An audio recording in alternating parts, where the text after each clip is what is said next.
the faggot fucked his friend named Freddy. I started it. Freddy. Oh, okay. All right.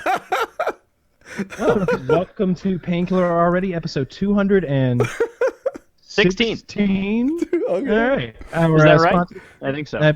We're going to go with it. We'll rename it if we have to. Our sponsor tonight, we wanted to get right to it, is squarespace.com. They are... if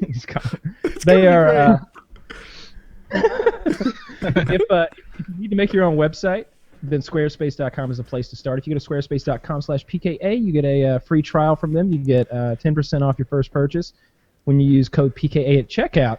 And what we really want to talk about tonight is that Jeff Bridges, Oscar winner, I believe. I know, Oscar winner, Jeff Bridges, the dude, the Big Lebowski, amazing actor, has partnered with Squarespace.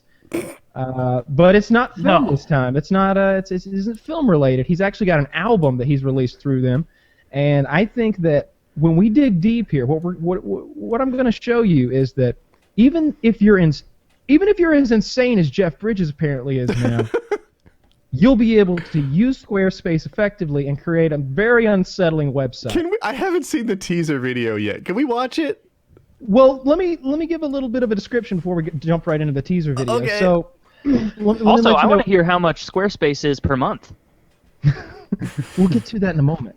So Jeff Bridges created this album of unique and relaxing sounds, guided meditations, and stories designed to lull you to sleep. It's going to give me fucking nightmares, I'm going to be honest. Jeff Bridges is also the face of No Kid Hungry charity group, the main mission. That's just charity. That's nice. But... his sleeping tapes will go to No Kid Hungry. Oh, all the proceeds go to his charity. Oh, that's great. Good. So, all right, but if you go to www.dreamingwithjeff.com, that's the website that he created along with Squarespace, and you can, for free, they've actually got a what's called a pay-what-you-like system, which is pretty cool. So I guess you could pay nothing theoretically, or you could chip in a few bucks. You can hear such tracks. That's always the payment option I like. I'm with you. Nothing. Is there some way I can get paid? Go on. So you can hear such tracks on there as A Glass of Water, IKEA. This sounds relaxing. IKEA. That does not sound relaxing. Everyone's favorite Swedish furniture store. And there are 5 M's here. That's my pump up sign. Move over, let it go. So these are all relaxing songs, so it's going to be him like, imagine you just ordered a new dresser. 5 screws are extra. Is there a problem with these missing screws? Who knows? Time will tell. Like, what is this? So do we want to go to the website, dreamingwithjeff.com first and explore that, or do we want to go to the teaser? I want to go to the teaser. Can we do the teaser? Okay. I am queued up at 0 on the teaser. So I have not seen this teaser yet. Does this teaser have something to do with the Super Bowl? It might. I don't know. Yes, I'll get to that in a moment. They're yeah. Oh, good. All right, cool. I think this is their Super Bowl commercial. Oh my God, this is a real thing. All right, are we ready to play this thing? Oh yeah. Do you want me to call it or? Yeah, I am. 3, 2, 1, play. I love listening to intriguing sounds when I drift off into my dreams. Go on. Others might.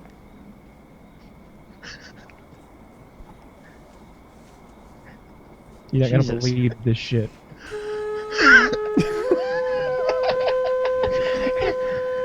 He went kung fu with that shit. What is that? A pan? It's a pan flute. Look at this! Look at this!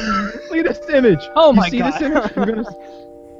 It's him. This is like this, superimposed in his own head, which is in his own head. So it's a real deep soundtrack you're gonna hear. Okay, can we explore dreamingwithjeff.com right now, and you can see what Squarespace is really capable of. It's a pretty nifty website, if I do say so myself. Yeah, if there's anyone you're going to go to for website advice, it would have to be the PKA crew. Oh, we are horrible at it. We managed to build a half-complete website in only like a year. Only in 6 months. Because we did Squarespace.com. That's right, If Taylor, we had, it would have been an Squarespace. afternoon worth of mild work. but we took the hard route. You're right. Look how fancy As if I had Bridges' site is. anything to do with this at all. Yeah, I've had nothing right. to do with it, and I get it's like I get hate on get Reddit all all the the hate. time. Anyway, all carry you. on. All right, so let's take. All right, so at the top of the website, if you're there, you see Jeff Bridges' sleeping tapes. Mm-hmm. Now scroll down, and maybe it's maybe we should play the music first. If you scroll down, you'll see the play button at the bottom. Can we all queue up and just press play on that to get the music Just hit the going? play button that's in the footer. Yes. All right, you guys 3, ready? 2, 1. 3. I'm sorry. Wait. 3, 2, 1. Play.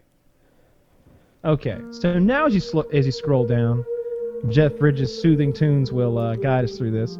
You see him within himself, very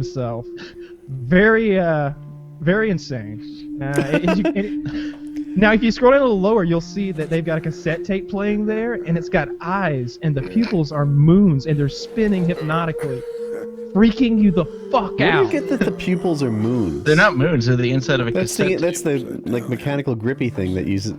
I see him moving on the CD thing, but the actual picture on the look album is a closely, man they're looking moons. through eyes with his eyes photoshopped out and recopied all over his face, which is kind of Yeah. disconcerting. No. So if you scroll down below the cassette tape, there's the June bug of doom with the all-seeing eye of Sauron on its back, like conducting some sort of orchestra of shame and evil over I- here. So Recording. He helps you sleep. He's the god of sleep. Sharing. okay, and if you scroll down a little more, then you see the most unsettling of things. Oblige, You've got the blinders on the left and the many-eyed man on the right. And recorded in as you scroll down a little more, if you cover your mouse over the next many-eyed man, he opens up and the eyes close. That's where you can get the limited edition 180 Worth gram the gold 200. vinyl plate DeBoss gold leaf pressed album cover featuring illustrations by Lou Beach. Did everything. They are not It's fucking only around with this thing. $200. It's only Only 200. $200. Well I cannot worth it. believe You that. knew how soothing Put this that is. thing on your shelf and it will unsettle you for the rest of your life. This will give Every your time the grandkids lightning nightmares. Every time the lightning flashes on a dark, cold night, you'll see those eyes like light up on your shelf. Jeff Bridges Shiver is with saying fear. something in the background, and I've got no idea what it is, but it is soothing. I will tell you that. I'm gonna get my Are cassette. you guys listening? Are you guys still on introduction? Good evening. Yeah. Yeah, I'm not gonna Yes. skip introduction. It sets the Well, precedent. I wouldn't either. Entire album. Okay. I It will really say does, this. and I'd like to skip to glass of water next, if at all possible. All right, let's do that. Let's skip forward to Glass of Water. All right, I'm trying to wait. All right, let's see the meat of this album. Let's see where it evolves into from here. This is the beginning Hey, of the it's artistic a journey. glass of Let's see water. where it reaches by glass of water. I'm A queued up at glass of water. 0 Not on many. A glass of water. All right, I'm there. Ready, Yep. set, play. All right, you comfy? I'm comfy. All right. Here, you want a glass of water? Here. What the fuck? Yeah. It's much of what I Yeah, anticipated. water. We need water, although I don't know if you're like me. You drink some water before you go to bed. You're getting up. Oh, we've got 2 Jeff Bridges going during the on. Maybe night, but 3. That's okay. It's nice to get up in the middle of the night. You know, you pass They the window. specifically This song is told us halfway Moon over. out in there. the This song is halfway over, and he's just talking about how he has to piss when he drinks water before bed. Toilet here. I have to piss. Noticing the patterns on the rug. They specifically Yo. said in the ad read that this is not a joke. That this is for sale. This can't be real. This really Well, they can't. had to say it, or we wouldn't have believed Why them. don't you No, Get there is no cozy. way this isn't a joke. There's no way. cozy? It's not a some joke. bedtime It's story. real. So watch the Super Bowl ad on February 1st and see the full commercial with Jeff Bridges. That's right, there's more.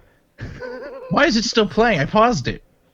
If you Because want to it start a went trial straight with onto no the credit Raven. card, You can't stop the fury that is Jeff Bridges sleeping tapes. He made an album and never had a lesson. Very impressive. It's going to charities for the kids. Yeah, who is it for? What is the charity for? it's like No Child Going Hungry or It something. says no kid hungry. Yeah, that's There you his. go. That's his All right. child feeding hunger I charity. feel like I got the gist of it with No Child Hungry. Yeah. So when you decide to sign up for Squarespace, make sure to use offer code PKA to get 10% off your first purchase. And yeah, that's that. That was pretty awesome. Thank you, Well, Jeff I'm done for the Bridges. rest. Yeah, I'm done for the rest of the show now. I'm gonna let. I think we should all look squarely to Chiz and immediately just go after him now. Chiz, you're so can we fucking do that? boring. God, All the Chiz. Can we fans sabotage? agree. Can we sabotage Chiz now? As if we could do anything worse than what he's done for himself with that hat. I'm not With wearing that any hat. pants. Are you delivering papers in 1923, you ass? This should be a no pants show for all of us. Just saying. Well, I'm wearing Chiz. shorts. Go First on. of all, That's every show. I think a great little. We were going to do a lightning round, but instead, I remember you were going to do an AMA, and there were a bunch of questions. Did you ever get around to doing that? No. Why don't you link me to those questions, and maybe we'll throw a few of them at you now. All right. I like that. I think that's an excellent That is a idea. good idea. Thank you. Why didn't you do the AMA? Just Number too one much question? effort? There's like 300 questions, and that takes a lot of effort. Well, The we number do that. one- Can- people. Yeah, can I? Number one question was on all the lists, I think. How many of those stupid fucking hats do you own? 4. Dude. While you're searching for the questions, Chiz, let me. Take it off and show us this one and compare to your other hats. I want to see if they're I don't wanna get indistinguishable up. at all, Come or on. if they're all equally. They're not. I horrific. wore a different one last time, and you didn't notice, so they're not. The last You look one like was you're gray, about to right? molest a chimney sweep. I am the chimney sweep. What is that What the hat hell- called? Is it a? I don't know what the name is. It's not a driver's cap. It's like a paperboy hat. Yeah, a paperboy hat. I mean, Taylor nails it every time. Here, yep, got it. circa 1923. Earning your 2 pence a day. I'm worth more than that. Let's see what we got. The Chiz Show. AMA and more. What more conceivably could they get from a commentary? It's Chiz Show. All right. Second highest rated question. Why did That's Not Why You Called end? Would you have continued without Lefty? God, no. That doesn't sound fun at all. Doing a podcast by yourself for an hour every week, that's a lot of work. It's not just the work. It's also. I feel like it's a special skill set to be entertaining with no one to bounce off of. Yeah. Bill Burr pulls it off. lot but harder. I like. Bill Burr does it in spades. Like, he is incredible at it. Yeah. You know, just riffing off of his own, making Yeah. fun of his own stupidity. But that's He's a great really at it. uncommon talent. I would argue that like most other comedians wouldn't be as good, and most other people wouldn't be nearly as good. I mean, think how many radio Oh, shows and podcasts are just one dude for the entire hour. Besides Bill Burr, I can't name any. Yeah, if I hear Like one hardly- person radio show, it sucks. Yeah, you're right. Yeah. Here, He's- top rated question. Oddly enough, with his, it's almost like it gets worse when someone else comes in, because he's so used to just riffing on his own. Do you I've guys never all heard listen to one. his show every week? Not every week. No, I've never heard one where he had. I've a only guest. listened to one. Although I He will has say some with, this. like, Oh, go on. Nia, his wife.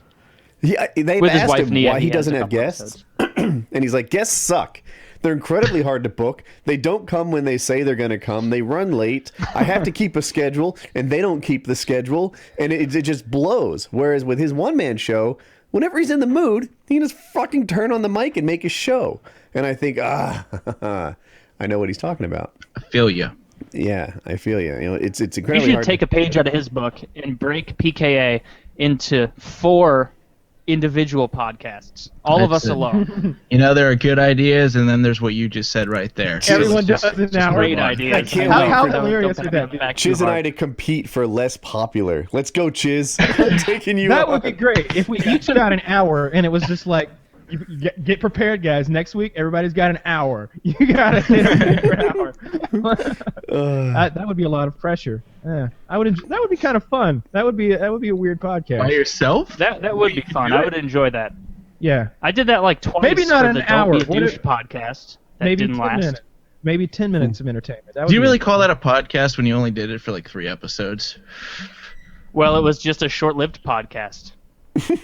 So it was. I look at Yes. this long commentaries. Yeah, I think it's Did right you? there with my financial advice series. There you go. It's a good parallel to draw. Hey, Part two's some of coming those any were day like now. 40 minutes long. Any day now, episode 2 will come out. Woody took so long with that. I grabbed 7 books and did it myself. I'm older, waiting for part 2 of this series. Yeah. Oh man. Chiz. How do you currently feel about doing an FPS boot camp with Kyle? Also, what are your goals for 2015? I would totally do a boot camp with Kyle. My goals are to lose 100 pounds, I wrote all my goals down the other day. Really, 100? Yeah, I can do 100. I'm shooting for 90 in 3 months. 100 What are pounds. you? What are you at right now? 287, around there. I was at like 300 when I started 2 weeks ago. What was it? So lose 100 pounds. I forgot what all my goals are, and to make $100,000 You're off to a by good the end of start. the year. Nicely done. Yeah, I like where you're headed. I don't know what my goals are anymore. Yes. Oh, I wrote them down. Your single-minded focus will surely cause these to come into fruition. Three goals: lose 100 pounds, read 2 books a month, and make $100,000 in 2015 alone. Those are my 3 goals off the top of my head. I remember. That's some good stuff right Those there. are pretty good goals. Yeah. Yeah. I mean, if you went to Kyle's house for a boot camp, you would lose a fuck ton of weight. Not only because I think you're motivated to do so because you're doing it on your own, but also because the second fat person to go to Kyle's can't also fail at it. It would ruin the entire idea. If you went there, you would dominate it. I bet you would lose 40 I would stay the 4 weeks. 40 pounds in a month, I bet you would. Yeah, it was supposed to be a month. Yeah, you would power through. Can I point something out? Everyone's buying Drew's book, but Drew hasn't got wings to lose anyway. You should be buying my fucking weight loss book. There should be an FPS weight loss book, then you guys should be clamoring for that shit. Because I'm the one that made him lose 40 pounds. Drew easily made it like over $1,000 on that book. I'm guessing, but I'm pretty sure he made at least $1,000 on that book. And since he's been working with Drew, he hasn't done any of his Jeremy pulls. He has nobody's been throwing dodgeballs at him until he's all sweaty and truck pulls and has like fear in his eyes. He hasn't been pushing any trucks while Jeremy whips it.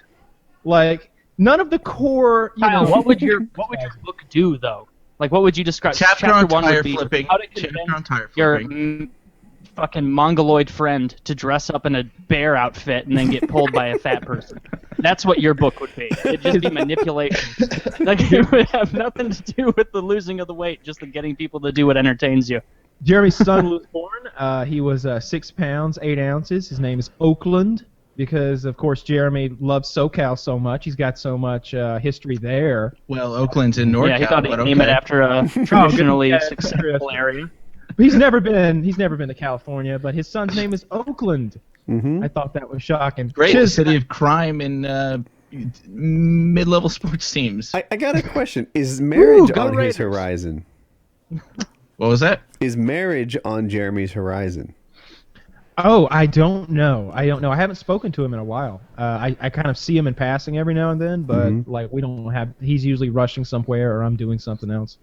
So I'm not sure. Chiz, if you look at that push I just sent on the show Peaky Blinders, which is kind of like a mix between Boardwalk and it's a lot like Boardwalk Empire, but it's post World War I Birmingham. He's got a razor blade in there. He's got razor blade. They put razor blades in their hats as a weapon. So like, that's like the first thing they'll do in like a street fight. Like this guy says something about his mother, and all of a sudden, like the rock.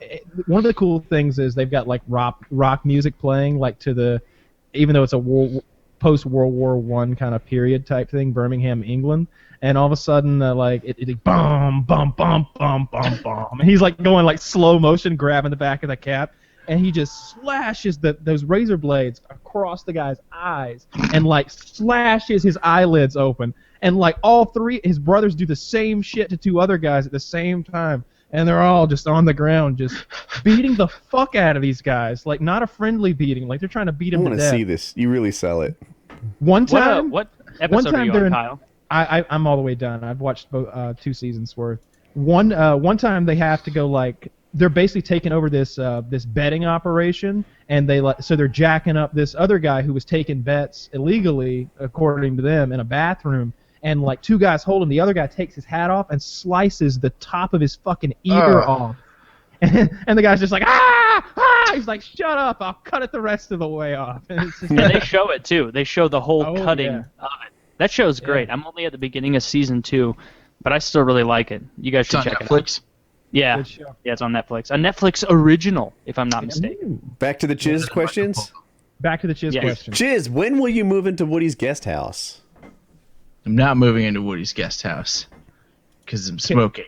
Yes. That was the thing. I was serious about having Chiz live with me. I was all ready. We're gonna have a garage built with a lift. We were gonna restore an old car, but he can't give up those cigarettes. Hey, he made no mention of that.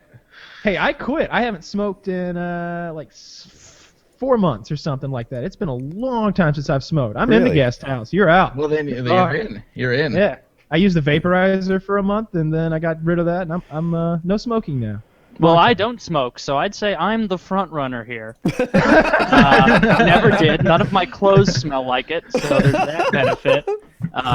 Everything I own doesn't reek of cigarettes, like Kyle or Chiz. That's not even true. Oh, it is. It can wash out. I don't smoke it. I never smoked indoors. Well, not like upstairs where there's carpet and Dude, stuff. it doesn't even matter. It sticks. Woody, back me up on this. It sticks to everything. It Doesn't does matter stick if to you're indoors. everything, but I would argue though that you wash it once or twice, and you're a non-smoker. Yeah, go away. It does stick though. Like Maybe. people thought I smoked in school, but it was because I was around my dad and he smokes. Yeah, it sticks. Oh. But I Yeah. don't smoke anymore, so. And I can smell it now. I can really, now that I haven't smoked in so long, like if someone else is a smoker, I can smell them like so much more, so much easier. I'm like, oh, you're an ashtray person. I smell you. Yeah. Like so one of the construction people in my house went outside, smoked, finished smoking, did some work in the garage, walked through the kitchen, went upstairs into my office, and I'm like, has someone been smoking in here? And he's like, oh, that was me, but not in here. I was outside. And Fire them. actually, I did fire them today. It's a whole Or nother that thing. reason. Last straw. He couldn't draw a straight fucking line. He'd had enough. They can't draw a line because they don't have the tools to draw a line. Yeah, I No, it's suggested because they've got one hand with a cigarette in it. it the whole time. We should cover that maybe after, sometime later in the show. I'd be happy to talk about my firing construction. But the core issue here is that the reason Chiz isn't moving to Woody's guest house and maybe doing some like cool projects with him is because he can't give up on cigarettes. He made no mention of restoring a car. He just Dude, teased me with the oh, lift. He Yeah, totally no, that's did. totally like that was in my head though this whole time. Like, dude, I don't even care who buys the car. You can have the car, I can have the car. I don't give a fuck. I just want to put maybe whatever the fuck they drive in Supernatural, right? We'll put that on a lift. We'll restore it, and we'll make one of those. Well, then I'm done soon. When I finish all of these, I already bought them. When I finish these, I'm done. Now that I know that there is projects involved, I'm done. Because his workshop, I just want to jizz all over it. It is incredible. He's like, I'm gonna put a lift here and a lift here, and it's twice the size now because I can use the stable. And I'm like, oh Jesus Christ, that sounds awesome. Yeah, I 'Cause don't I'll even know never how have many a square lift. feet. Let me see how many square feet my workshop is. It's about 50 by 40 plus. This is good. We're motivating Chiz with 50 some positive reinforcement by here. 24. Yeah. What's going to happen though, Woody, if Chiz comes over there and all of a sudden you smell cigarettes on him? What's going to happen when he's hiding packs of Marlboros out back? He's gonna buy my bus like ticket bastard- Poor back. homeless Chiz. like bastard dog. He's gonna knock and send me a bus ticket back. The Remember- workshops combined, the woodworking and the auto area will be 3,200 square feet. And that doesn't Nice. include all like the porches. It doesn't include the finishing room. It doesn't include, it's. That's We're just gonna an 200 absurd square amount of feet. space. Do it nice or do it twice, baby. So yeah, we're gonna do this right. We just reconfigured the automotive part we're gonna have 3 garage doors. But I'm getting off topic. What was I Oh, gonna Chiz questions. What else? Yes, did we yes, have? yes. Where did you get the name Dr. Chiz? I wanted to be a doctor when I started school, so that's where that comes from. I took my first name, cut it in half, removed some letters, and added a Z at the end because I needed a stage name when we were in bands in high school, because I looked at people like Slash and stuff, so I picked Chiz because I thought it was cool. And then I made a gamer tag in 2006 and immediately found out that Chiz just so happens to rhyme with jizz. But I owned it, ran with it. I don't give a fuck. You didn't pick up on that right away, eh? Nah, I don't. Not much of a rhymer. I No, see. No. I didn't listen to a lot of rap. Took As, a couple 13-year-old renegades pointed out. as someone who's named a few kids, you almost just have to let that go. My name is literally Boner. The hope rhymes with dope. They used to call me Fat Matt when I was a kid. Wasn't fat. I remember that. You can't do shit with Kyle. Kyle's in denial. Oh, look at that! You just Kyle doesn't rhyme with anything. Kyle's in denial. Well, didn't take long. Kyle's vile. Oh, here's one. Oh yeah, What is this, Harry Potter? What do you? Jesus Christ! I feel like one of the Slytherin said, "You're vile, Kyle." Vile, Kyle. How has being an admin on WoodyCraft and becoming part of PKA changed your YouTube gaming career? It's non-existent. Is it because of PKA and WoodyCraft? Have I ruined your YouTube channel? No, I mean, I stopped doing that. I don't like doing YouTube. YouTube's a lot of effort, and you got to work really hard. Streaming, I think if I dedicated all of my time to streaming, I could get back to where it would be a sustainable income, but that's a lot of work. There's a lot of DDoSers and stuff, and I enjoy the jobs I have now in the career I've got laid out for me. But that's that. I don't have time for YouTube, and I don't like getting DDoS, so I don't stream. Yeah, I wonder if I'm still DDoSable. This isn't about me. Everyone try. Yeah, right. Please let me know. I haven't been DDoS for a while, so I think that I'm like not vulnerable to it anymore. But I feel like if we streamed PKA, I would find out. I thought that once before, and it turned out I was vulnerable. Can I just add one thing? I was thinking about a FPS Bootcamp 2, and I think it would be fun if maybe Drew and Wings got into the spirit of things too, and maybe we were making videos kind of at the same time. Yeah, something like that. And then maybe at the end of it, we get both of them down here, and we have an event. That would be grappling match. Dude, Kyle's got. Can I just let me go back? If you had talked to me, I don't know, 3 years ago. Even more recently, I'd be like, ideas are worthless. Ideas are worthless. It's all about execution. But the truth is, Kyle has so many gold ideas.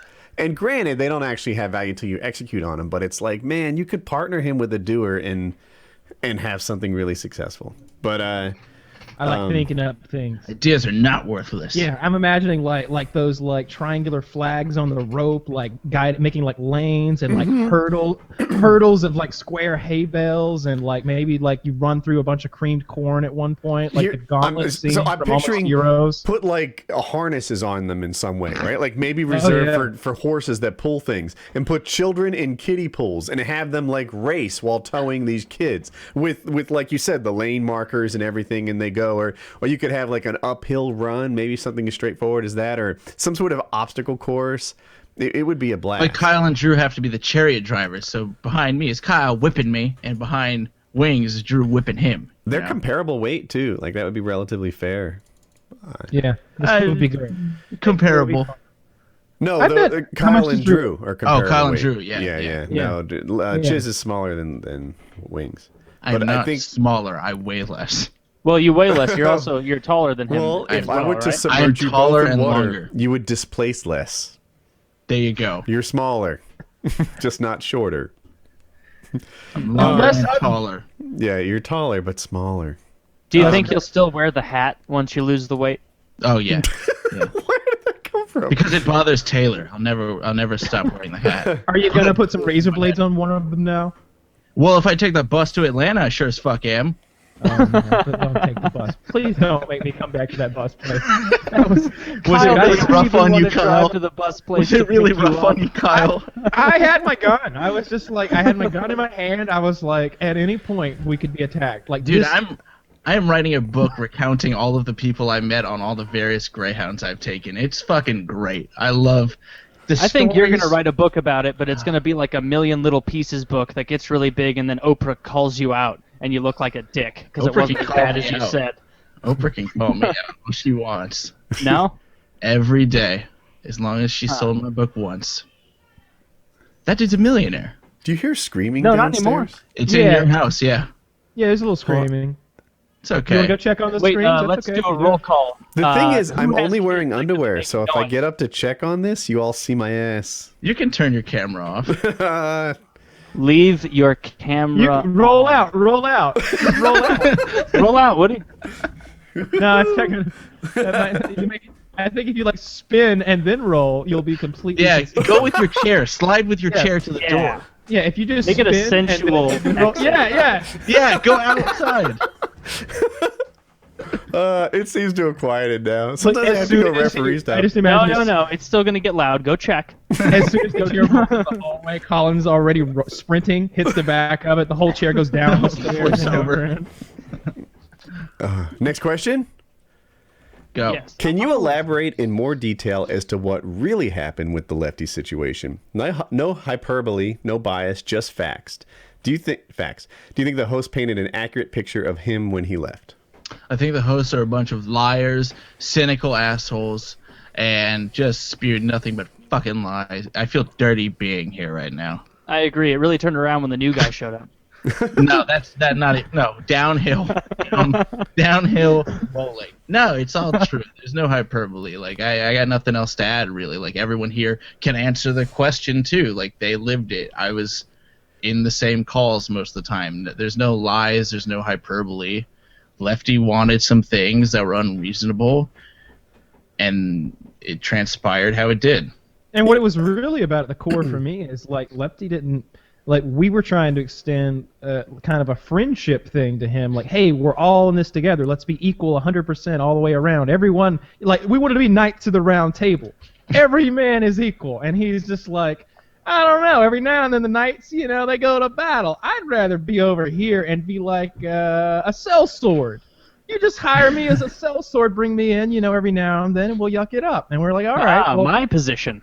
but you do realize that you won't be Sir Lefty, you know, if you're a sellsword. And he's like, no, I want to be Sir Lefty. And, you know, it just didn't work out. That's how Taylor's got a sweet position, and that was Lefty's position, and he wanted it to be better than Taylor's current position, and it was just, you know, I have a couple things, like, it's hard to explain, and it's not hard to explain because it takes a little attention span. Like, there's a couple things, like, as Kyle said, we started off just being equal partners. That was the initial offer, and he didn't want any part of that, right? And so then he said he wanted to be an employee, and before this all happened, we just split the revenue equally, right? You know, like, so we were kind of extending it, but with ownership. And then he said he wanted to be an employee. And here's the thing, like, when you're an employee, you don't pay the expenses. You don't pay the attorney. You don't pay, like, filing fees for limited liability corporations or anything like that. And I'm trying to paint this totally, like, evenly. There was, I guess, Patreon money, I hope I have the months right, that were pledged in June but received in July, right? Because they don't get billed until July. And then there were expenses that were quote unquote pledged in June, like when we hired the attorney and stuff like that, that weren't billed till July. Well, he wanted the June, like, equal distribution of the money that came in, but he wanted to classify all those expenses that we pledged to July. And we were like, no. Look, we received the Patreon money in July. It's July revenue. Even though it was committed in June, we received it in July. And then we got the expenses in July, so that's just July expenses. And you can have one, you can have both, but you can't just pick your favorite. You can't say, I want all the Patreon money that we received in July to be called June, but I don't want any of those expenses we paid in July to be called June, even though they were both committed. And shucks, there it is. I hope you guys understood that. It's hard to explain in a too long didn't read, but expenses and revenue was committed in July, but done in June, and he wanted the revenue but not the costs. And in the end, we gave that to him. We in my opinion, gave him the best deal, where he combined, you know, all the aspects. He got his salary in July, he got none of the expenses, he got all of the revenue, and we gave it all of it. But on top of this, while he's negotiating like so hard, and like I said, he was the highest paid guy on the show, you know, more than Kyle, more than me, more than anybody, because he sort of arranged this deal where he didn't have to pay any expenses, but he did get the revenue. While we're doing that, he's not, like, doing his tasks. Like, we had divvied up some of the tasks. He was supposed to tweet out, like, you know, what the show topics were and stuff, and he wouldn't. And he was supposed to upload to the podcast, like, do the audio part while I did the video part, and he wouldn't, or he would, like, sleep on it. And you know, that And he threatened to quit all the time. He threatened to quit at least 3 times. So All the time. yeah, He was all the time. like, I got my finger on the button. I got the finger on the button. Yeah, and then we didn't fire him, by the way. Right now. What like happened every was step of the way. we just accepted it at one point. He's like, well, I'll quit. And I was like, sounds good to me. You know, we're good. As a matter of fact, I accepted it a previous time, and Kyle's like, whoa, let's not blow this whole thing up. And I'm like, kaboom, baby. You know, let him go. Now, that was too early. There was a point where, like, tempers had flared, and he was being unreasonable, and we just hadn't even really... We were so early in the negotiations, and he was already like, well, if that's the way it's gonna be, then maybe I should just keep my stuff and keep moving. And Woody was like, all right, then, how do we move forward with that? And I'm like, hang on a minute, hang on. We've talked 30 seconds at this point. And you weren't wrong, but I also didn't want to take that approach either. I didn't want to, because I didn't want him to go when I accepted his offer to quit. I just didn't want to, instantly show my hand and be like, no, please don't. It's like, you want to go? I'll accept it. Don't go thinking you're going to strong arm us. And he was just a really hard-nosed negotiator that managed to make himself the highest paid guy on the show for a month and threatened to quit like 3 times in 10 days. It was more than a month. Like it took us a while to I remember you're like, and now we've been paid more than Lefty, and it was a while. Yeah, it was like 2.5 months in. Like we finally passed the Lefty money. Yeah, it was a while, and yeah, it just like I didn't say a single word that wasn't 100% true. And even now, as you're listening to this, I don't think you're finding any conflict in what we said. He just sort of combined the deals and, like, I don't know. I want this money to be mine, but I don't want all these expenses to be mine. And that's how that's how I felt ripped off. But I do this a lot. This isn't the first time where I've just paid somebody off in full so that they never have an argument to say that I was unfair in business. Like, you won't find anyone who worked with me who ever said that they weren't paid properly. So, next New question. topic, or we got more questions? Oh, I want to look at some more questions, see what we got. When did you learn to sing so damn well? Your hit single "Chiz Show" gives me chills. I've been practicing for years. Is your mic off or quiet? Super quiet? Can you hear me now? Cool. Yeah. I've been practicing for years on my singing ability, much like that of Woody. We went to the same school, and that's why we're very similar in tonal range. And yeah, I've been working on the Chiz Show for about 15 years. Can you hit us with a few bars of "It's the Chiz Show"? It's the Chiz Show, da da da da, Chiz Show, da da da da. Gonna make a podcast, yeah. Yeah, Patreon.com/PKA. Oh yeah, it's a podcast. Oh yeah. It's not very good. Fuck you. I put myself out there. Fuck you. I put myself out there. That's how it goes. You don't shit on dreams. You don't shit on dreams. All right, here. I like this one. What's up with the hat? Do you have distant Irish framing relations, or is it a fashion statement? I just like the hat.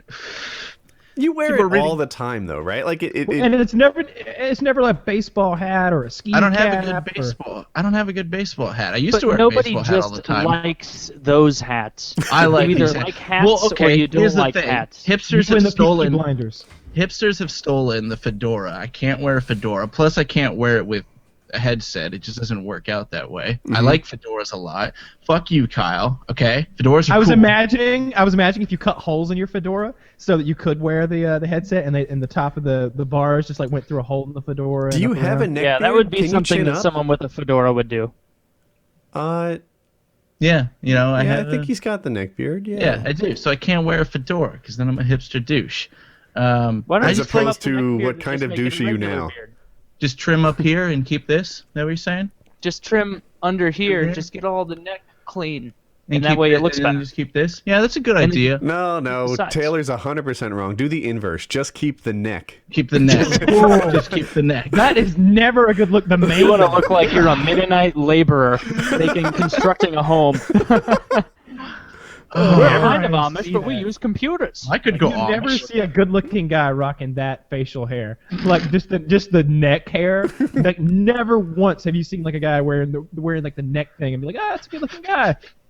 Maybe he's pulling that neck beard off. Well, yeah, and look how Wow, close his Adam's apple looks great with all that Can't even see it. coarse Can't hair even on see it. his Adam's apple. That's how good it is. Thick, like a forest. Oh, this is all the long con for Chiz. He's intentionally doing the hat and the beard, so when Kyle does invite him to the boot camp and he loses all the weight and there's the reveal, he's going to be wearing clothes like a normal adult and he's going to look great. I really like this heat between the two of them. All right, what of Lefty? Do you still call Skype text? Didn't you reach out to him not long ago for something? Taylor's a cunt. Repeat that 90 times and it can be the worst PKA in history. I haven't talked to Lefty since the PK departure. We parted ways after we said we weren't doing That's Not What You Called anymore, and I haven't spoken to him since. I don't know what he's been up to until somebody posted what he was doing on Reddit with his voice acting career. So I don't know if he's doing well or what's up with him at all. So I have no contact with Lefty whatsoever. Will there ever be the Chiz Show shirts? I kind of want to. I would rock one during PKA if you made Chiz Show shirts. What would the logo have to be? A penis chizzing.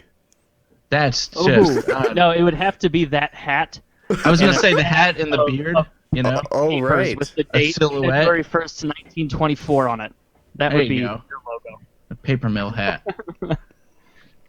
Uh, Hit me. Man, you have a lot of eccentric shows here.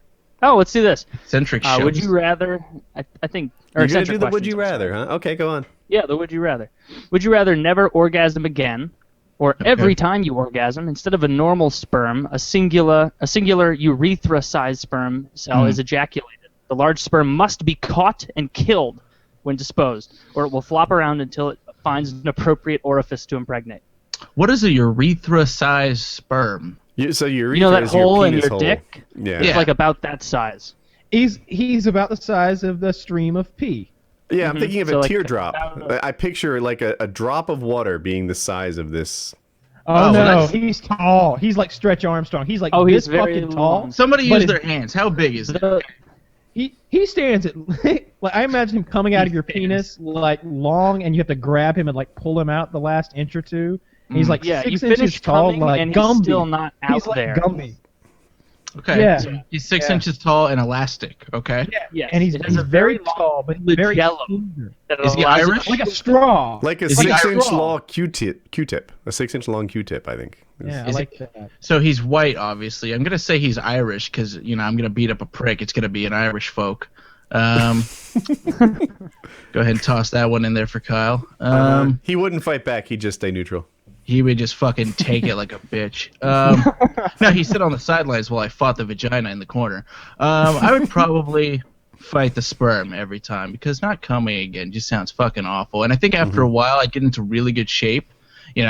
I start off kicking ass at some 6-inch sperm. Maybe I work my way up to a Joe Lozon fight, take him on in the ring, be like, Joe, I've fought about 300 6-inch size sperms. I jack off a lot, Joe. Nice to meet you, by the way. And then we would do count in the octagon. That's how I play out that whole scenario in my head. What if you Obviously, had an this would army be of after the 6-inch octagon. sperms join you in your battle against Lozon? Could I train them? What if I don't fight them? What if I keep them as pets? No, you have to kill them. No, you have to kill them. Why? Otherwise, you'll find really weird. What are they gonna do if I don't kill them? Like, They Yeah. run to Impregnate the somebody. nearest vagina and they impregnate that person. well, if I put it in a cage or like a Tupperware container, he's not going anywhere. He doesn't have hands. That's a dangerous game you're playing right there. Yeah. Putting your sperm. No, it's not going to survive in a Tupperware container. Exactly. It's gonna slow die. An Yeah, aquarium. it's going to die, but then you can't use it in your army if you got a dead 6-inch long mutant sperm. I kind of knew. Are we ready for the next one? yeah, that's go ahead. disgusting. Chiz, be honest. Do you smoke weed? Edit. How much weed do you smoke? I do not partake in marijuana. Marijuana is bad for you. All right. It's very bad for you. It kills you. Well, PKA plays start I up can't. I again watched anytime Reefer soon. Madness. Will PKA plays start soon? I don't know. Everyone is super fucking busy. Like, I got a bunch of shit that was just thrown into my schedule. Woody's still working on his house. Kyle is probably riding dolphins in the mid-Atlantic at some point because he's always got something amazing going on like that. So Oh, we're doing does, such cool doesn't he? shit. Oh, See? man, I'm going to become the Scorpion.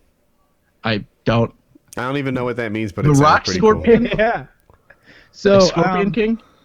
All right, so we found this guy who's got this thing, and the way it's explained to me, it's like it holds a gun, and you've got a controller, and it's like an arm that's like it's got lots of joints, and it can articulate in any direction and turn and fire the weapon like from that you operate from a controller, like looking at a pad or through a camera on it or something like that. And it weighs 65 pounds, and they mount them to like helicopters and Humvees and boats and stuff. And I was like, what if we made a backpack and we mounted it to me, and then I became Scorpion, and it was like a scorpion tail that would like come up above me, and it would be a machine gun. I'd have like some sort of Google Glass situation where I could be like running around with a scorpion tail, firing accurately at targets. I'm And calling it. Kyle finally kills someone in his videos. Oh my god! So I'm hoping that I get to become the Scorpion. Fingers crossed. They'll let you Lord. do that, but they won't let you show the part from that one video. They'll let you that ride with a part. gun on your back Oh and my shoot God. at shit. That was I- amazing. That one's unsafe, Kyle, but the gun mounted right above your head, firing into the wilderness. That's okay. You're gonna have the actually- hearing of Archer. Tinnitus, actually- like constant ringing. I haven't ran the Scorpion through past anyone Through the yet. right channels yet. No, I'm just I gotta make sure that I'm gonna get my hands on the platform first. SHOT Show went pretty well. I think we made a lot of good contacts, a lot of cool new things coming, some thermal scopes and some ammunition reloading stuff that I've always wanted to do. I'm getting a bunch of that stuff, so we'll be doing some cool stuff soon. Hey, I've got a good one. What is it like hanging out with Kyle and Woody outside of PKA and PKN? Do they put on a personality for the show, or is how they act on the show their genuine personality? A little awkward, you two are right here. Just I won't listen. Yeah, go ahead, Chase. Tell us about it. Woody is a full-blown anti-Semite in person. Didn't see that coming at all. Just really bad shit coming out of his mouth. In spite of my Jewish nose. No, no one's putting on a show. They're the same people in person as on the show. I mean, I had met both of them in person at various events so long I can't remember. And there's nothing fake here. No, they're just cool, normal dudes, and they're good people. Even though Woody has a big nose. No, he has a wonderful chiseled nose, and I can second all of that. This I've coming met you from the guys man who's got a out of- fucking eyebrow that does whatever the fuck it wants on its own time.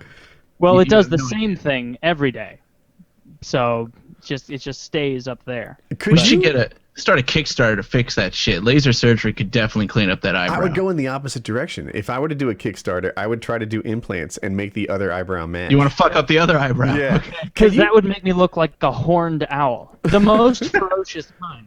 So Of owls. Ooh. Can you just alter your eyebrow like in a way that you mess up your hair? Can you mess up your eyebrow and get a peak there?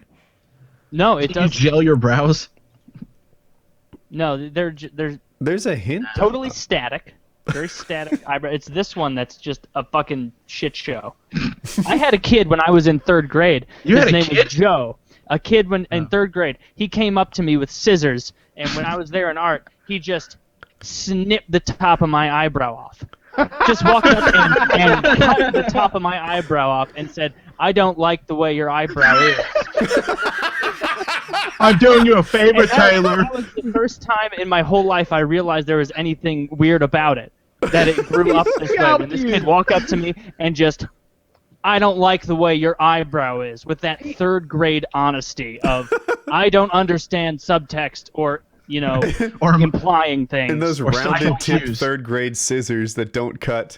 Yeah, safety scissors. Oh yeah, Taylor, I'm stop lucky it was moving. a clean sweep. It could have been a, kid-safe gnawing fest across my forehead. Did he literally cut it? Like, was there a difference? Do you remember? Yeah, he cut this time. He didn't do a very good job. I was gonna say he sounds like a scissor ninja. No, but he didn't get it all off. He snipped the top part. I also had a high school girlfriend who, when we were, hanging out one time. Wait, He was what do like, you "I mean just by wanna see." hanging out? Hanging out. Yeah, was it hanging out? You at the took a while time? to throw that one out. Doing things that Christ wouldn't approve of before certain Okay. vows were taken. Okay. And she just was like, just let me snip it. Just let me snip it. I want to snip it. I just want to see. I just want to see. Like, and so she cut it, and as soon as she did it, she was like, oh, I took too much off. And so then I had to go to the bathroom and look in the mirror, and I looked like a goddamn lunatic with a geometry fucking Tetris eyebrow that didn't fit at all. I couldn't just shave it off because you had to shave both off. It was not ideal. So those are the only two stories of someone trying to correct my eyebrow. Is it like that because you were born that way, or did you get into an accident or something? No, it was just, luck of the draw. So He's to just a speak. mutant. He's just a mutant. Okay, fair enough. When I was in, Dude, it takes so long for those things to grow back. it was Oh, it the takes summer so before long. college. So fucking long. The summer I before look like a college. dick Hold on for a like second. month. The summer before college, we were drinking, and I think I left early or something, but I was drinking, and they took electric shavers. You know, it has that flip up thing for your sideburns. And at the time, the rappers were shaving vertical lines into their eyebrows, like Vanilla Ice did it and stuff. So they did that to him. They gave him like they turned his single eyebrow into like 6 stuttered eyebrows. And he woke up the next morning, saw himself in the mirror, and was like, "Oh my god, holy fuck, I'm gonna be in so much trouble." So, the drunken version of him to get like past his parents to beat that whole I was out partying detector, took a blue ballpoint pen and colored in all the lines. Oh, not even black. Didn't even bother to find a black one. Blue's close enough. Right, not like he should have got a girl to like help him or something. I don't know, scatter it, mascara or whatever it is. Like they would have had some sort of makeup tip to get you closer, better than a blue ballpoint pen. And I saw Ballpoint pen. Yeah. Can you imagine him cringing as he's That had to dragging it hurt so across his fucking skin and bad. it's catching? Where he's like, Writing on paper, trying to ink. Oh, it was awful. And yeah, I saw him the next morning, and I'm like, dude, what happened? He's like, you asshole. He thought I was involved, but I wasn't. And yeah, that was the thing. Dude, we had another guy. This is gay, but Phil. Phil was Yugoslavian, and I guess he's Serbian now because they broke up. But he was Yugoslavian, and for whatever reason, when he was passed out drunk, we thought it would be a good idea to shave his pubes, and he was kind of resisting, but he was passed out drunk, so he's just kind of like, I don't know, like half-heartedly sort of putting his arms in the way and stuff. And we like yanked down his basketball shorts, shaved it off, and got like a triumphant clump of pubes, right? It was like, oh, look at this fucking, like a tennis ball full of pubes shaved from above his dick. And the next morning, we're like, we got you, we got you. He's like, what are you talking about? I'm like, look, check your balls out. You've got no hair left. And he pulls it down, and he still has this giant, like, head of pubes. Like we had barely made a dent, and it was a big old clump. The man had pubes for days, and he got past our shaving. So classic Phil. I didn't do a lot of pube shaving on my friends. I guess we were on a whole different level. Yeah, I want to understand this. How did you get him by shaving his pubes? I got your pubes all over my hands. So you last guys, night. I groomed the shit out of your balls while you were sleeping. Joke's on you, though, am I right? It was good down there. Good job. Hey. Yes. That is odd. You've got quite the range Kyle- of hijinks you've went through, like B&E's, shaving another man's balls, you know? yeah, oh yeah, young Woody had the new stories pop up all the time. But yeah, Man, the 40s. the greatest part to me was that even after we had shaved off like 6 cubic inches of pubes, you couldn't tell. Well, you did a poor job. Next time will be better. Well, he was resisting, so Yeah, but I think he had basketball shorts Was on. We he- really should have been able to do better.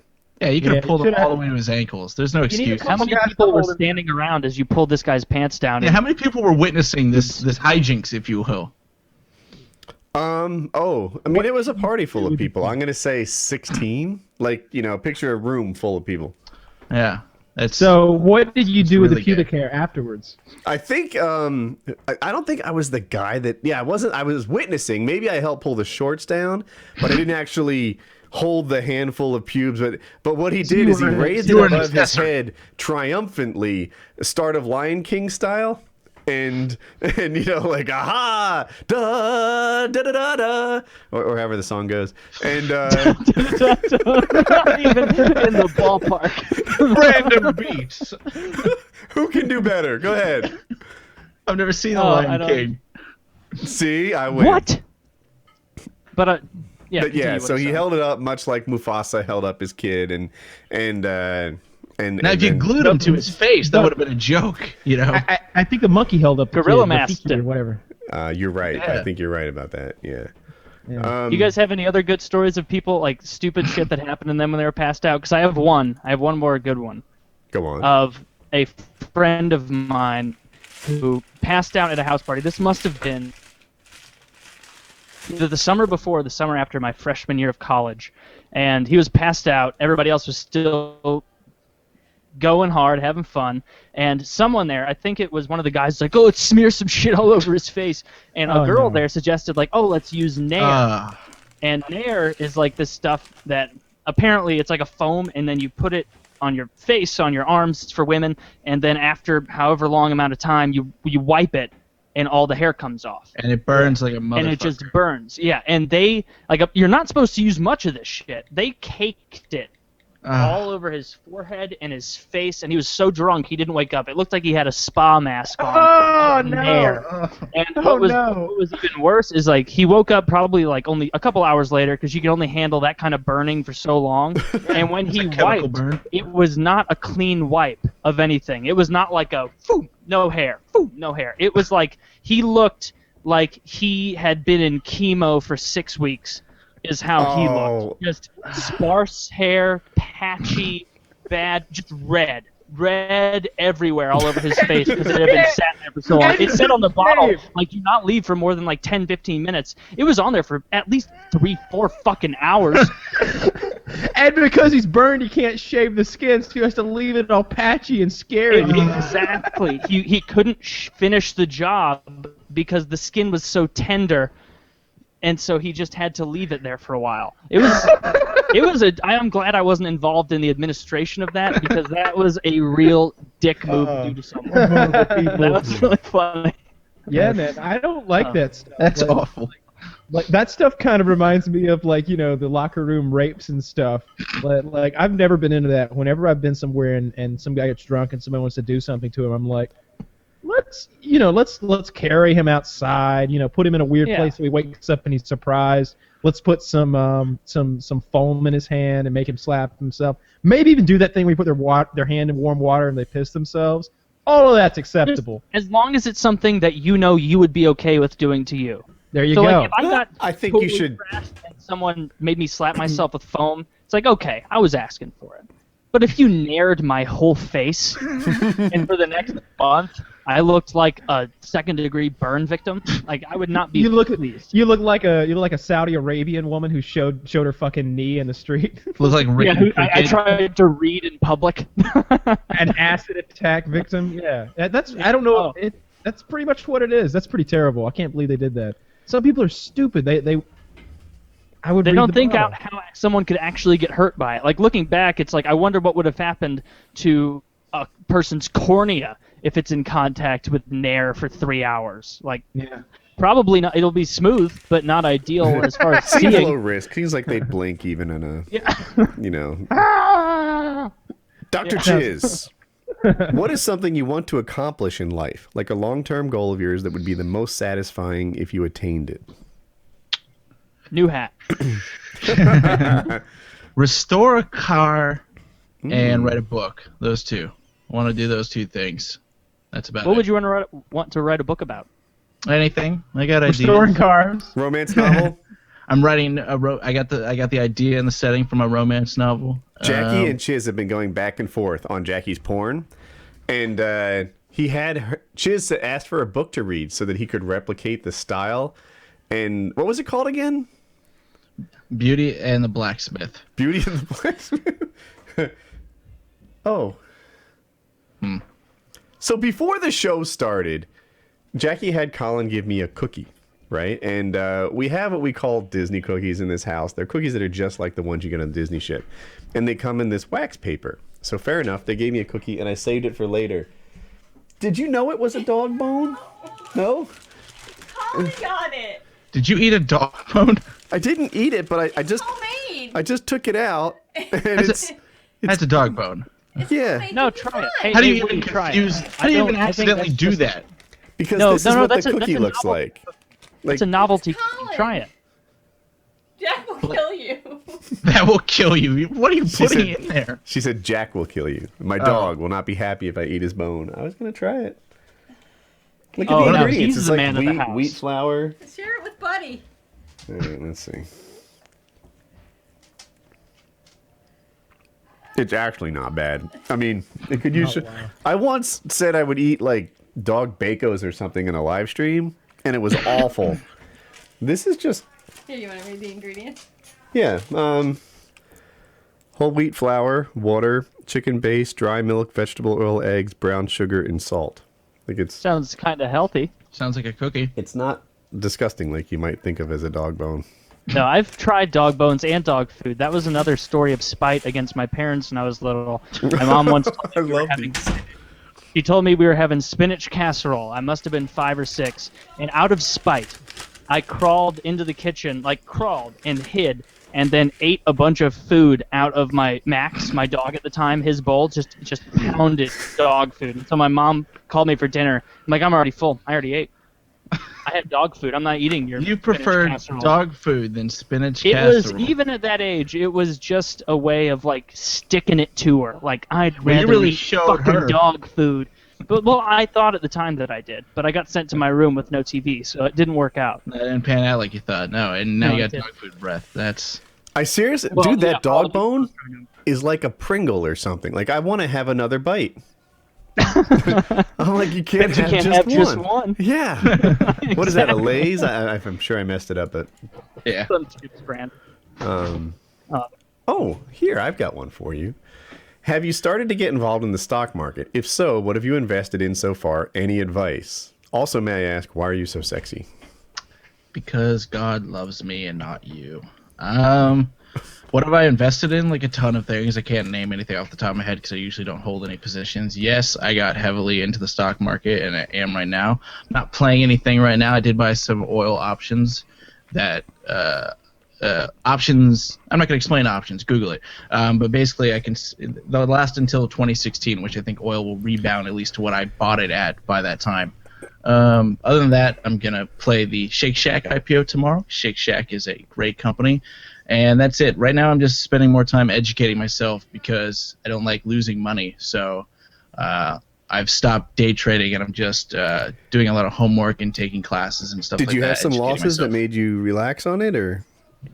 Yeah. I mean, I went and blew up a $3,000 account and then got it back. And then when I got back in the black, I stopped and just took my money out and just back to educating. I'm like a day trading and swing trading. I'm like 75% wins. So I want to get that higher, and I prefer holding things longer. But if you can day trade, if you can get at day trading, that's easy money because it doesn't matter how the market's doing because you just need volatility. Goes up, goes down, short it, go long, whatever. Yeah, But those are that's- terms. Sounds yeah. fine. But it's this frustrates me because what happens a lot is people in a rising market will like just do trading activity with a super high beta and then make tons of money. And it's like, yeah, but that super high beta is going to rock you on the downside, but no one talks about that. The best money made for day traders is actually in a bearish market because it's so goddamn volatile. And, yeah, I mean, volatility, sure, will increase the profits that are to be made out there, but they increase the losses that are to be made out there too. And there are a lot of people who invest in stocks or even gamble, there's similar activities, who love to advertise their wins and not talk about their losses. And Oh yeah, everybody loses.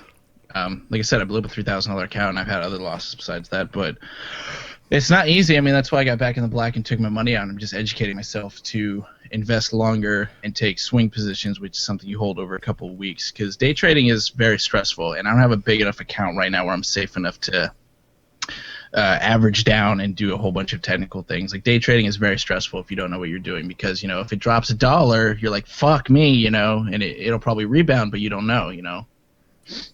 So that's that. It's all fun stuff. Do the transaction fees eat you up in day trading? They can. It depends. Some brokers you can get them down to like the one I got has like a dollar per 100 shares. But typically a commission is between $5 to $10. So if you're shitty at day trading, you'll probably lose money based on commissions alone. Yeah. What do you do your taxes? That'll be awesome. Like, yes, I've had 600 positions in my scheduled. Yeah, is it Schedule D? It's gonna be a nightmare. But that's all later. Worried about that now. Anyway, these questions are for you, not for me. You can answer too. I feel like this is PKA. This is not the Chiz Show. If only PKA had a cool song. Yeah, you don't. I got you there. Let's see. Any funny, interesting childhood stories? Can you just dream up a story on spot? On spot? Just make one up. No one will know. No, I mean, trying to think. Funny, I've hurt myself in a ton of different ways. Like I had one of those Razor scooters. They were really popular back in the day, around my childhood. And the kid next door had a bike. And I was so confident in my ability to beat the bike on the Razor foot scooter. And I did. So we raced down to the end of the court. We were in a cul-de-sac. And I won. And I went, yeah. And instead of using the little tiny brake on the back tire of the Razor, I put my foot down instead on the pavement. And I flipped end over end and dug my knee into the asphalt, which was just paved, so it was all rocky and shit, and went up about 5 feet and could almost see the bone to my knee and fucked up my elbow a bit. I've also my feet are really big, always have been. So when pedaling my bike, sometimes my foot is in front of the pedal, so when I go down, several times it hits the pavement, and then I flip end over end on the bike. So there's that too. I've gotten hurt a lot around bikes and stuff. That's all I can think of right now. All right. What is a typical working day for Dr. Chiz working on WoodyCraft? 8 a.m. to noon. Pick out a hat.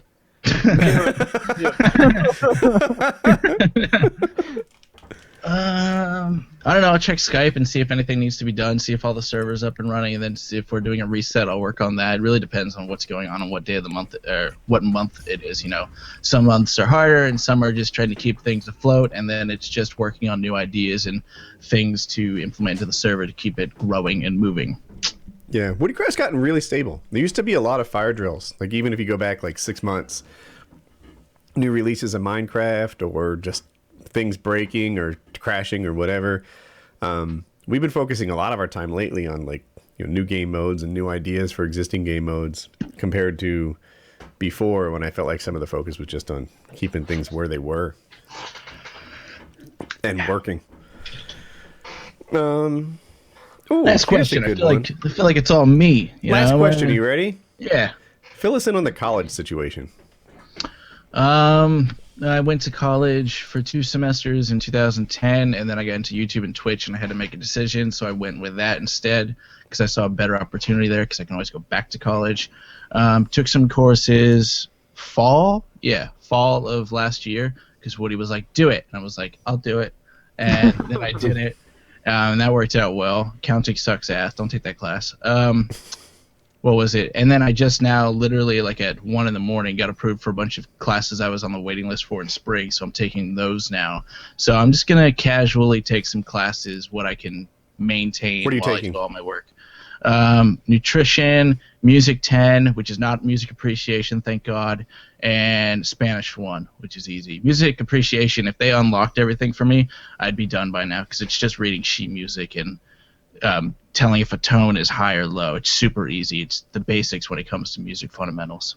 My music appreciation wasn't like that at all. No, this is music fundamentals. I took music appreciation. I'll never take it again. That is a class. Do not take it. Do not take it. I'm warning you. Baroque, classical, whatever fucking other periods there are, is the worst class you'll ever fucking take. Just don't do it unless you're a weird Baroque period fan nerd. Yeah, you'll be listening to quote-unquote songs that are 45 minutes long, and they'll ask you to observe that the drum gets slightly louder throughout the course of all 45 minutes. And then you're supposed to infer some grand meaning from No, it. you don't infer. You have to listen by ear and name the composer, what period the piece is from, and the name of the piece by fucking ear. And they all sound the same, and it's horrible. It's the worst class I've ever taken in my life. I'll never do it again. That's supposed to be like the gimme class. That's why I ended up taking it in college, because people are like, "Oh, just take like music appreciation for some free A's." Not at all. No, No. not a free A. It was a free W. How do you think that Baroque these artists were feeling as they were doing this? Well, it's a fucking piano. I have no idea. I have no idea what they were thinking. They were probably thinking, "God, I wish that I didn't live in 1781. Some other time that was better." I hope my sister doesn't die of cholera. Ooh! Yeah. Oh, the dysentery's going about. Like, I wonder if we'll think that at some point. If people will look back at us and think, God, I wish I didn't live in 2015 when like cancer killed people all the time and they didn't have weight loss pills. eventually they will. Yeah, but I feel like our we've hit music the will critical never mass stop, of though. society that. Sorry, Chiz, continue. No, I was gonna say we might feel that way about things like disease and stuff, but we won't feel that way about the music. Baroque music will always suck ass, and classic rock will always remain good. That is horrible shit. That is really bad. The bar for entertainment back in those days was so fucking low, you could just bang your head against a wall and be called a performer. There. If anyone is from 1562, suck my dick. Sorry. Yeah, fuck all those people. All right. Are we ready for a new topic? Mm-hmm. Who's got one? I'm Chiz working on does. one right Told now. me. Kyle's I got have some, something. but they kind of suck, so I don't want to use them because you guys have better ideas. Well, I don't know. We just spent about an hour and a half dedicated to just me, so I'm sure the fans are loving it right now. So can it really get much worse? I don't see. I Well, don't really know. liked A lot it. of it was also making Oh, I fun enjoyed of it too. It was very self-centered, you know. The fans like it when fun is poked in your direction. So I'm sure they'll be fine with that. Everyone's been talking to me about Google Fiber coming to my area. Are they talking to or plastering it in your fucking face nonstop? What I don't like is the ones that One act like I mistake. made some giant mistake by buying a house that will soon get Google Fiber. I'm like, what the fuck is wrong You're with you? dumb. Why are you Oh. a fortune teller, Woody? God, you're retarded. Yeah, I did see that on the PKA Reddit. Where wasn't they were even like, from do you think there." Woody made a mistake doing this or whatever the fuck? And it's like, yeah, Woody's gonna be crying all the way to his brand new palatial estate with a guest home about the internet that he's missing out on. Like, Not you're gonna missing get the out. best of the best. I'm getting Not it. there. Yeah, you're gonna get it. Yeah, my my palatial estate, as you describe it, with guest home, getting gigabit internet. Yeah, this blows. Right, I've made a huge mistake. What was I gonna say? No, it's great. Everything is fantastic. I feel really lucky. I'm glad that they chose Raleigh as one of the places that they're rolling out Google Fiber to. I did spend something like $3,000 to get Time Warner installed, but I needed it, and I'll be using it for a couple of years. Google Fiber doesn't roll out in one day. As a matter of fact, it'll probably take a couple of years, and because I have a big lot and stuff, I'm probably not their top priority. So I'll be on Time Warner for a couple of years, but I think it's pretty cool that eventually Google Fiber, and that's awesome. And it might be coming to Atlanta. Yes, that could And somewhere impact else, Kyle. Tennessee. Like they say Atlanta, but I interpret it as Atlanta and surrounding areas. I don't know if I'm on Yeah. target with that or not. It's a good assumption. Well, Okay, you're so pretty I far have- out of Atlanta, though. I have a little thought. We were talking the other day, and I don't know. I was making. I was talking about the Game of Thrones audiobook, and I was just kind of like making some stuff up as I was talking about how it kind of flows. And you were like, "Oh, that I thought maybe that you were reading from the book." So I have written two or three or four little things that sound like they're from Game of Thrones, and I have some excerpts from Game of Thrones, and I will test you to Ooh. see if you can differentiate. I like this. Can't wait to play. All right, here we go. So you have to judge, is this something Kyle just now wrote while you guys were talking to Chiz, or did J.R.R. Martin write this? Are there 4? How many are there so we can number them? Yeah, we'll do 4. Okay. The figure in the doorway was tall and lean, and moved like a wisp of cloth on the wind as it moved first past the long oaken table and then halted there by the great mounted elk on the keep's stone wall. He hadn't remembered it being so cold before, and yet now he shivered violently, chilled to the bone in his hiding space. From cold or fear, he knew not. Let me go with. I'm gonna say that one was Kyle. See, I'm saying it was J.R.R. Martin, but I'm using psychology, not writing style. I need to hear the rest of these phrases first, because I can't tell if No. you're also devoted to the run-on sentence like George R.R. Martin, or if this is him. I think Kyle's good enough to where he can manipulate and. Oh, he definitely can, yeah. Yeah. We're doing one at a time. Cast your vote and don't be a pussy. Yes. Okay. She was not late. Wait, No, what the fuck? We said Taylor okay and then must skipped over cast his Taylor. vote and not be a pussy, much like Chiz and I did. Okay, what are the votes? Kyle I and me. voted Martin. He voted Kyle. Wrote it. I'm going to say Kyle, because that was really run-on-y. I think we should keep score because Yeah, I'm I'm gonna pretty write sure it I'm down. ahead 1-0. Okay. Let's see. Did I get it or not? Oh, do we want to? You want me to tell you? Yes. Oh, that was me. Bam! Aha! All right, so here we go again. The path through the wolf's wood was sparsely marked here and there by rough, dark stones, placed here by the mossy undergrowth centuries before by the first men his father had told him. The trees here were old oaken giants with branches that seemed to reach upward to the cold night sky with gnarled fingers. He shivered violently. That's George R.R. Martin. That's George R.R. Martin. I'm gonna say Martin. That is me. Fuck! We all got it wrong. Wow. That is not you. That is me. I can show you my fucking Google document right now. Nice, dude. Thank you. Let's go. All right, so let's see. She had filled her basin with the. She had filled. You know that's him. All right, so let me get. That's why I chose the first one as him. You stumbled on a word, and I was like, if Kyle wrote it, he'd read it better.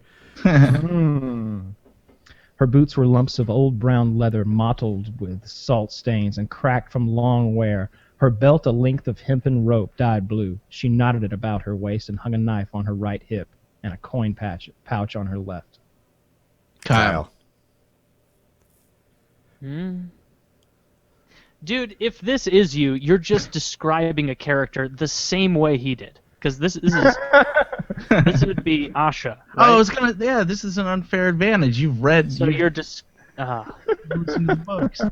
I can't tell if this is you or him. But I can tell. I know exactly the character that's being described. So that's. Wouldn't it be testament great to if he you was even more. taking I'm his gonna say. excerpts and changing one word? I'm gonna say not doing that. that's I George. promise. I'll say that's Okay, George. that was George. Wow. All right, Taylor 2. Taylor All right. 2, and I'm still at. Oh wait, I think I got one. Didn't we At all get the 0. same one right? Did we all get one that was Martin? You said Martin was the first, and it was Kyle. But wasn't there another one? Gosh. We all got the second one wrong, and the third one Kyle just got It's right. like, how have I fallen behind so much? So what's the score now? 2-1-0. 2-1-0, Taylor Chisme. All right. I'm toast. Do we need another one? I think we need 2 more. You got 2 more? Yes. Let's see here. 2 more so you can take the lead. Long shot. Well, come on, if I do win and Taylor loses, then we got a tie. What are we gonna do? Can't have a tie in this great competition. I'm really impressed, Kyle. That was done very well. Are you writing another, Kyle? Yes. Oh, okay. Yeah. Let me. I'll have to write. Yeah. I was thinking about. I was trying to write it in my head, but I really should have. Yeah, his new one's gonna be like, the sword was sharp as steel. He's just riffing off the top of his head. The White Walkers came down like they did in season 2. Like,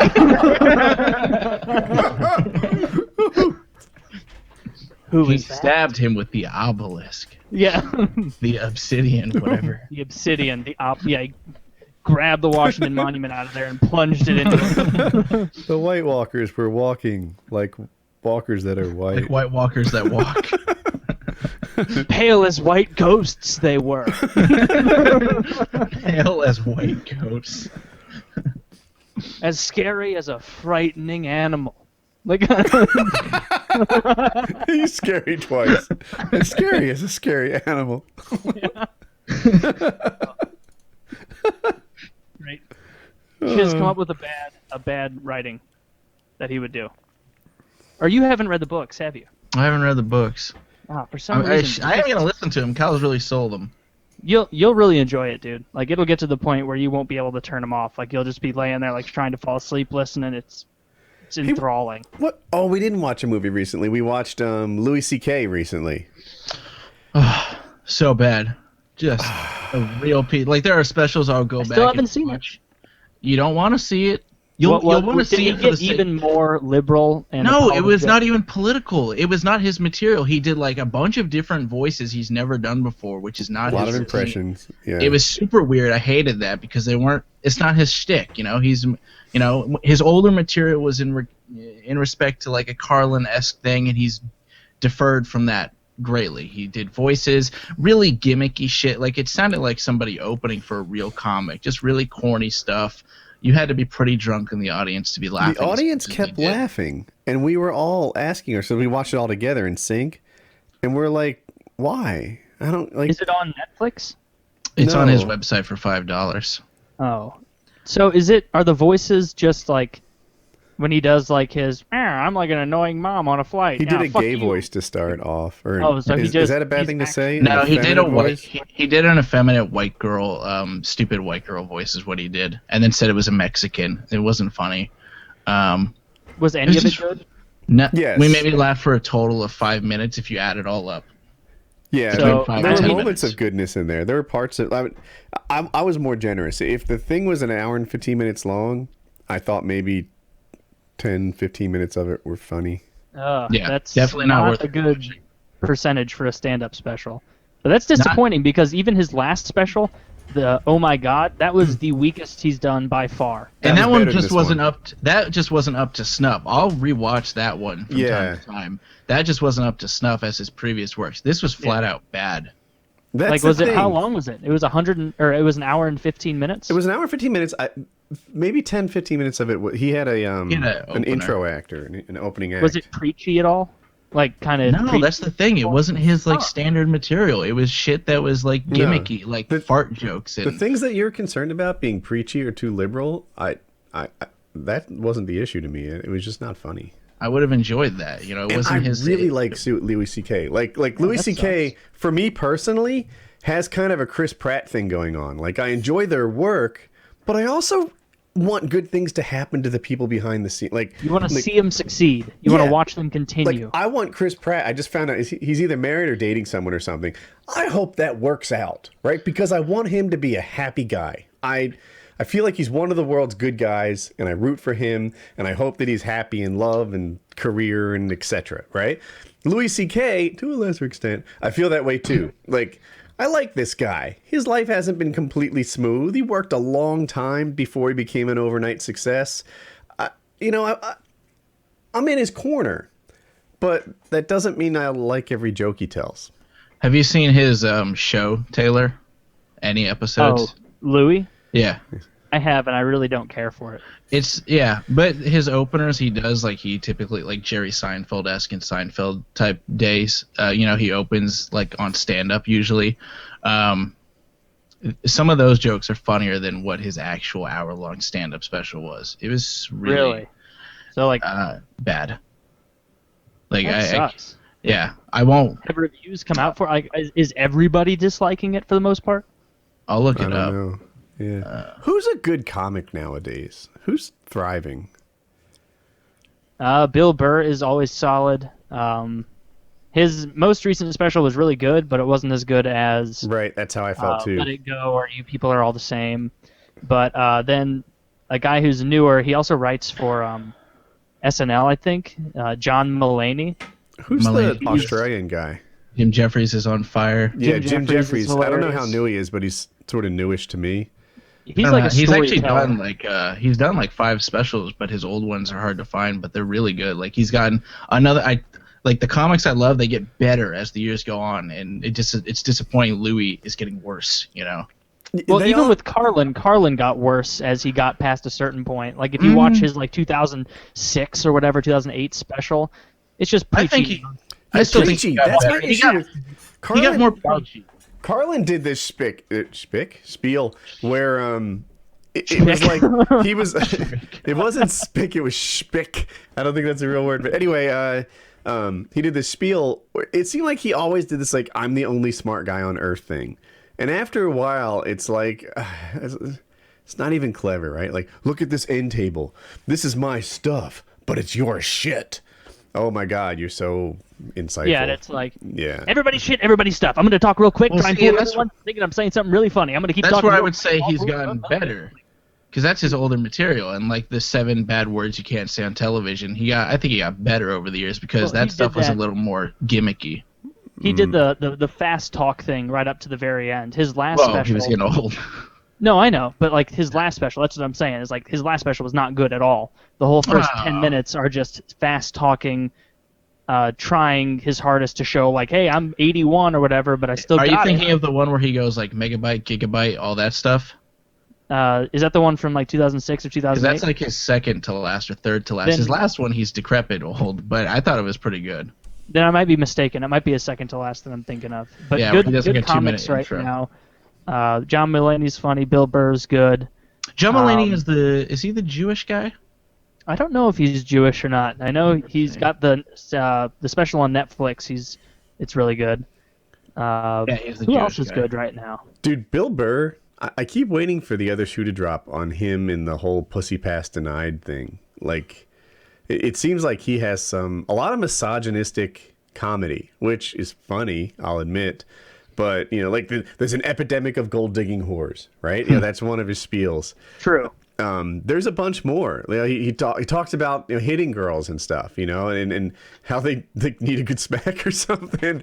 I wish I could get the routine right, but he talks, you know, like, hey, if I were to do this to some bigger guy, I don't, because I've got this fear of my ass getting kicked. Yeah, women, you know, they do this, and you know, I think his bit was that, like, saying that it doesn't just escalate out of nothing, where he was like talking about Chris There's Brown no and reason Rihanna to fighting, hit a woman. and There is there's no reason. He's like, really? You think it just started out of nowhere, where she was just like, hey, let's get some Baskin Robbins, and he just punched her? Like, yeah, no, he there was described escalation. who That got was hit. his- Was it Beyonce that got hit? Who's the girl that got? No, No, it was Rihanna. Rihanna, Yeah. thank you. Yeah, you know me and names. It's my thing. But he's like, you know, what do you think? The cookies are fresh out of the oven. Would you like some, dear? You know, with the apron on and the oven mitts and the cookies on the plate, and he started belting her. He's like, no, it didn't go like that. And you think it, and you're like, well, he's not wrong. But he's also not politically correct. And I feel like one of these days, someone's going to be like, they're going to take all his material and. He just doesn't give a shit, man. He's Like, not nearly he as really doesn't harsh care. on women as he used to be in his old specials. Ever since he got married, Yeah. like he's reneged a lot from those No, styles of jokes, which is kind of disappointing because it's like, God, you ripped on married guys for so long, then you got married, and now it's like you're, you know, hedging your comedy a little bit, which I don't know if that's true or not. He's probably just burnt out on certain topics and like, what the fuck else can I say about this? Yeah, he's not rehashing old material. You know, he's Mhm. growing and developing, which I appreciate. is Chris Rock funny anymore? I don't. Yeah, he's either not doing specials or I'm not seeing him. I think he's making a special. He, to me, is one of the He just made a all-time movie. funniest comics to have ever lived. And Yeah, he's hysterical. but it's all 10-year-old stuff at this point. I thought he was good, definitely, but I would not put him in top 10. Who would be your top people? You don't have to get 10, Chiz, but like top. George Carlin, Bill Burr, Jim Jeffries, Louis C.K., Christopher Titus is in the top 5 for sure. Losing names I really don't now. like him that much. Couple of fat comics. That's the only way I can describe them because I don't remember their names. They don't do as many specials. Yeah, but like back in the day, I mean, that's all I watched was Comedy Central Presents. So I feel like a hipster with comedy. It's like, oh, do you like Bill Burr now? Yeah, I saw his 30-minute special like 10 years ago. I thought he was great from like then, you know? 2004. Like or Dane Cook 2003. with black hair when he's spitting on tables doing fucking Alien. I was like, you like Dane Cook? I liked him back then, you know, because I've Eddie seen him Murphy, all. if you want to be hipster, was really good. In Eddie Raw. Murphy was Raw good was in Raw. great. Yeah. Yeah. You know someone who is not that great that everybody, or at least all the comedians on every time they talk about it, Jerry Seinfeld is just not that funny. He's not funny. His show, Seinfeld, was fucking hysterical. Hilarious show. Excellent. One of the best shows on TV ever. You don't get But to talk, Woody. No, but I thought it was hilarious. I love filibuster over Seinfeld. Woody. But Yeah, his Seinfeld was an actual- amazing show. Great writing and great acting combined into an amazing piece that is syndicated for years on end. It will be Agreed, 2025 and it will still be on the air. Agreed. Thank but you. his stand-up comedy It's is horrible. horrible. It's just how He's many very times can you dry. hear somebody with the same delivery? Like it's the same shit It's super dry. over and over and over. And he's just lauded as this world famous awesome comedian, which he's just really not. Yeah. He's not that great. You know what I like about Jerry Seinfeld? He's rich, really rich. We looked it up, right? $800 billion or something like, or It's 800 insane. million. Okay, well that's not a number, but 800 800 million is. There you go. $800 million. Like he could. Everything that, his whole life is by choice at this point, and that's beautiful. Like, Yeah. it even if you have 6 million, right? You can still have a desire for more. I mean, that's a lot of money, but it's not so much that you can't blow it, as witnessed by 80% of the athletes in America. But if you have $800 million, I'd have a hard time spending the interest on that thing. You still want more. That's the thing, it's like you don't want more, but like look at Warren Buffett, all these guys, they keep the wheels churning. They love money. I guess Warren they Buffett love money. driving his old Lincoln. It's their hobby, right? Like that's their thing. And Oh yeah, they enjoy it. Yeah. But I don't know. Nobody's forcing Jerry Seinfeld to do anything. That's the if thing. Warren Buffett wants to change his hobby, he can. However, if you're listening to this, your dad probably needs to keep his job. He can't just do like, you know what? Fuck this. No, he'll have to keep working. So, yeah. Kyle, how's the writing going? Almost done. All right. Like Okay. 30 seconds. Yeah. Don't see Louis C.K.'s special unless you want to see it just to hate on it with us. Like a communal thing. It's I wasn't. What am I looking for? I wasn't confident in it, so I shared my copy with Woody and Kyle because I didn't want them to risk spending the $5 because you can't get that back. Taylor's not here. I don't know who I'm talking to right now. Just realized he left. The FCC has redefined what broadband is. They do this every so often. This is like their third or fourth time, and not usually, it always goes up. The original broadband was something like 0.1 or 0.7 megabits down, like less than a megabit, and like 0.2 up. And then it went from there to I can't find it in front of me, but I think it was like 4 and 1, 4 down, 1 up.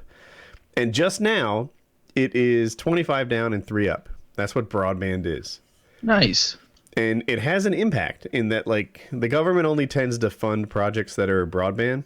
So, Right. Like if you want to roll out and serve an area that's not currently served, but you want to give everyone like 5 megabits down, the government's not likely to augment it. But if you want to roll out a quality network that's 25 down, then you're likely to qualify for some government subsidies.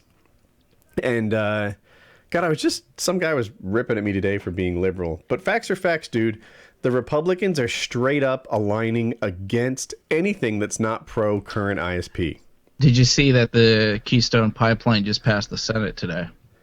Not enough votes, though, to beat a veto. It was 62 to 39. It's going to the House now. I didn't. I'd be happy to talk about that, too.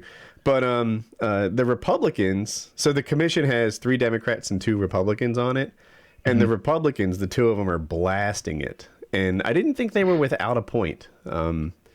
They're saying that 10 megabits down, which I think they were aiming for, because it had to go up, and they thought 10 down, was enough to do 3 video streams plus other web use at the same time. Now, I would argue that's not true, but it might be true for 2 video streams. I think on It 10 depends. down, Do they say like 1080p? Like, because I can get as many 240p video streams up as I want. And even 1080p doesn't describe the bitrate. So Right. for example, 1080p on a Blu-ray, I think it's like 37 or 43 megabits, right? It's insanely high quality. Yeah, it's very high quality, but 1080p. Whereas Netflix is like 3 to 5 megabits, something like that, maybe even 8. But I think it's like 3 to 5. And like 20 for their 4K. So, it's the bit rates are all different. Yeah, and 4K at Blu-ray quality, if that makes sense, would be, what is that, about 4 times the 1080p, which is about 160 megabits down, roughly. Yeah. So when this guy says you can get 3 streams down, that's kind of horseshit. And even if there is a 1080p that's 3.5 megabit, that's a really shitty 1080p. Like, let's not forget, it's like PKA quality 1080p you're getting here. Yeah. What you see on your screen right now, that's what he's talking about. And both Republicans voted against it. There's a website. Oh, I was just on it today. And shucks, I want to find this. Sorry. PC Master Race. Goddamn conservatives. I'm trying to find more here's- excerpts from the book, but I'm struggling. I've already written my thing. My problem is finding something from the book. So there's a website called Battle for the Net. And basically they break it down into Team Cable and Team Internet, right? And there's a political scorecard too, where they say like, these are the guys that are Team Cable, these are the guys that are Team Internet. Shucks, I swore it looked different earlier today. There was more. Is it counting people that are like getting funding from cable providers? Oh wait, shit. It's counting people based on how they've announced which way they're going to vote, right? So if they're in red, they're Team Cable, and if they're in green, they're Team Internet. And you got to look at like who's who. Like here's the guys who are backing cable companies and not making it so that ISPs can roll out, competitive services like Google Fiber is doing. The battle is for the ability. There's two things for people that don't know. One, using the telephone poles and the conduits and stuff that are underground right now. As it stands in most cities and towns, if you wanted to start an ISP, you can't just use the existing telephone poles, which makes it pretty much impossible. And then the other thing is they call it dig once. So it's pretty cheap, comparatively cheap to just like add fiber to something that's happening already. If you're laying a new sewage pipe, I might say, hey, for a little more, lay this fiber line thing with it. And that's called dig once. It's much cheaper to do it that way than for you to dig your sewage thing and then for me to do my fiber thing entirely separately and dig the hole twice. Anyway, here are the people that are supporting the cable companies.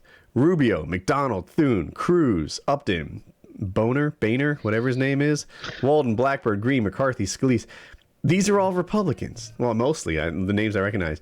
And then the people that are Team Cable, Pelosi, Elizabeth Warren, Obama, Al Franken, Schumer, Sanders.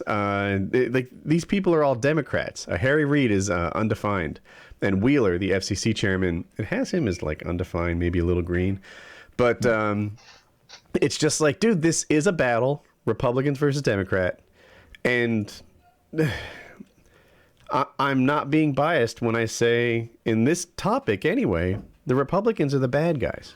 The Republicans are the party that, for whatever reason, thinks that it should be very difficult to install new internet to your house for your ISP to have competition. I'll say it. I think it's because they were bought and sold. Money talks and bullshit walks. Yeah. It sure seems like it's because they've been getting a lot of donations from cable companies, and therefore they're voting the way that their funders would want them to. But whatever. Yeah. There's no disagreeing with that. You can look where their funding comes from, and it's like all, it's Comcast, Time Warner, Cox, it's all of them, and it's like, oh, gee, I wonder why you vote this way. Yeah. So man, there are Republican positions that I prefer over Democratic positions, but it just seems like every time I want to be a Republican, every time I try to go over to that side, they fuck me up, yeah. Did issues that are critically important, like the nation's internet infrastructure, we're against that. But the pipeline, Woody, okay? Oil, man, and 20 jobs. 20 jobs, they're for that. Tens of jobs are to be had. I don't get it, man. How's the hunt?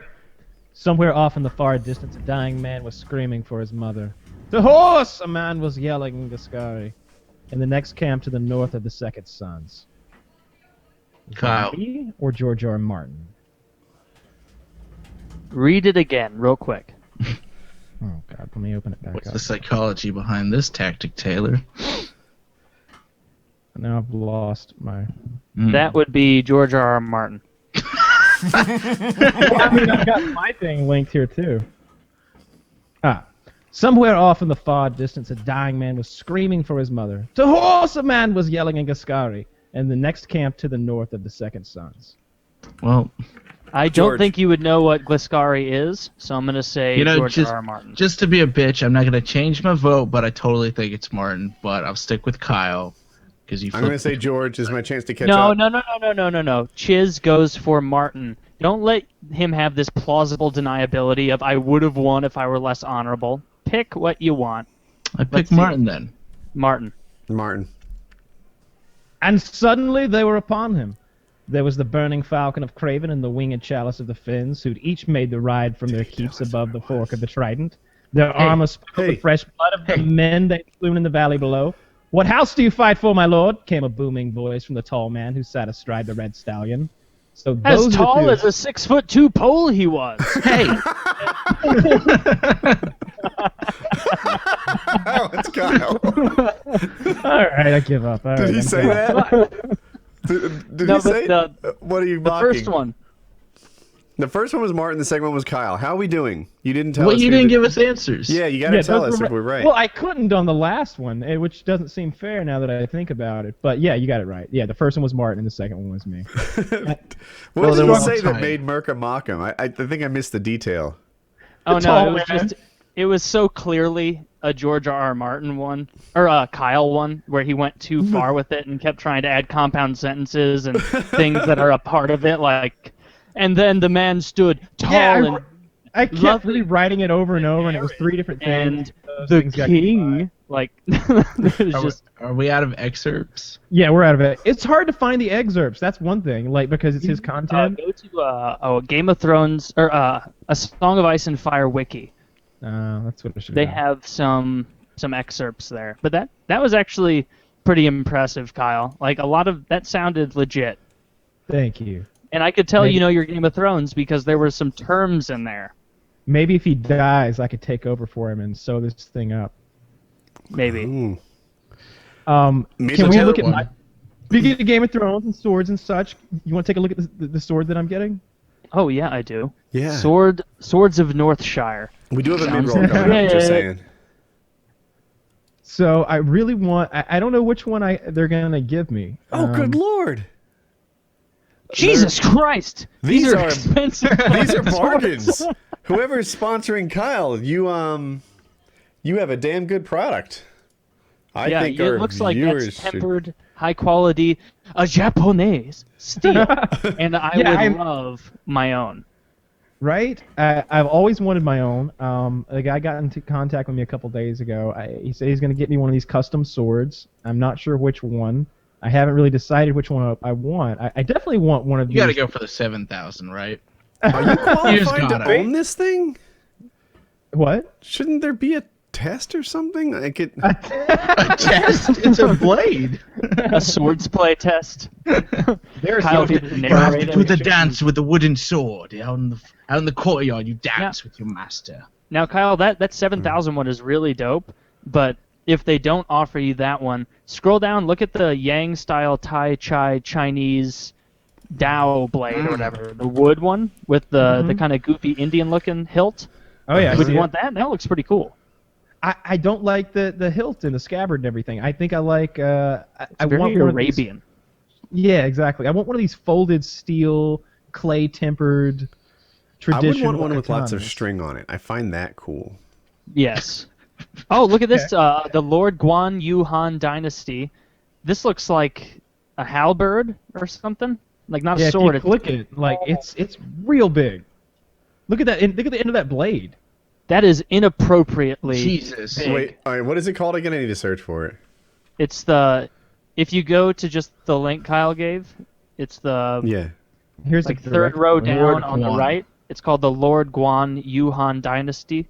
It's the one that it 689.99. doesn't Got look it. like a sword. It's got like a big pole and then the blade on the end with the dragon's head. Yeah, I don't holding really the need that. What I think about that's right pretty below sweet. it? The hand forged 1060 dagger. Did you see the tip of that one that we're talking about? Uh-huh. Yeah. Yeah. It has the separated. Yeah, it's kind of good for the dual blades. stabbing and damaging people, I guess. I like the It dagger does right look- below it. You would. You know what? You know what I am liking? This spear here. And let me link you right to it. And let me tell you why. I've always wanted to kill a wild boar with a spear, Naturally. and here is one hell of a spear. Yeah, I want to use like dogs and. Hey, that thing that knife that he talked about below it is actually a spear. Oh, Oh, so is that it? is. Yeah, it's All right, called a that's hand cooler forged now, knowing 1060 that high it's a carbon spear. steel Chinese Quang spear. Mm-hmm. And you can see it screws together. It's a pretty long spear. I actually like it a lot. For pleasure or for business. Sometimes you need a dagger, sometimes you need a spear. Yeah, I like Sometimes. this, and I want to go after a wild boar, like a big one, Are like you with pleasuring maybe properly, Chiz? Oh, maybe a perfectly couple fine. of dogs, and I want to fight it to the death with a spear and poke it. I don't think that they would recommend you use this for boar hunting. Like, are you really? I mean, I'm sure they make high quality blades and everything, but you're going to put your life in the hands of the swords of Northshire against 800 I bet I could Yeah. slice a hog in half with that fucking thing, man. Dude, you should have seen the knife that I had to use last time. They gave me the shittiest pocket knife. Yeah, this time I'll have a spear. Like, I got this. This will be great. I've always wanted to do it. I don't see what So could you get go to wrong. pick from. So I you think just they should jump go out of the with four helicopter, samurai right? swords. What's that? Do you get to pick between like any sword you want on here? Pretty much, you can pick between samurai, ninja. He said that he would like to get me one of their custom swords, and that's like a category over here. But the prices range from that $6,000 one to some cheap ones. Can you get FPS stamped into it? I don't like that. I've got so much stuff with FPS stamped on it. Like, I don't care for that, to be honest. I've got like 3 FPS Russia shirts. Well, yeah, it's fine if it's your shirt, but if you've got like a $3,000 rifle with it carved. But if with it's the a side weapon, of it- everyone's gonna mock you when they pull out their javelins, and it's like a whole big thing. Yeah. Look at the queer with the FPS His on sword his is hilt. personally branded. So yeah, I'm gonna get one of those swords, and hopefully I get to put it to use. Maybe I just use the sword on the pig. That would be cool. I don't think it'd be effective though. I think the spear's the way to go. I like it. I think you like should that particular parachute. spear. You should parachute out of the helicopter towards the hogs and just come down on them. I would like They to could see totally like get you down above the hog and then hop down on top of it. But I feel like he would just get away then. You really gotta shoot him a little and wound them before you can get him in sort of a hand to tusk combat. Hand to tusk. Yeah, whatever those teeth are, those fucking the boars have. They're like hooks on the side of their mouths. It's their teeth, I guess. Yeah. Florida man. What was the Florida one man's that you always liked? A good savior. What was the one? The It was something abortion horrible. one. Oh, it was the abortion one. Yeah. Oh my God. Let me. Hang on, I got it. Florida man asks pregnant Florida woman, "Are you ready for your abortion date?" Then hits her with car. So I'll link you up to this Good. Wait, incident.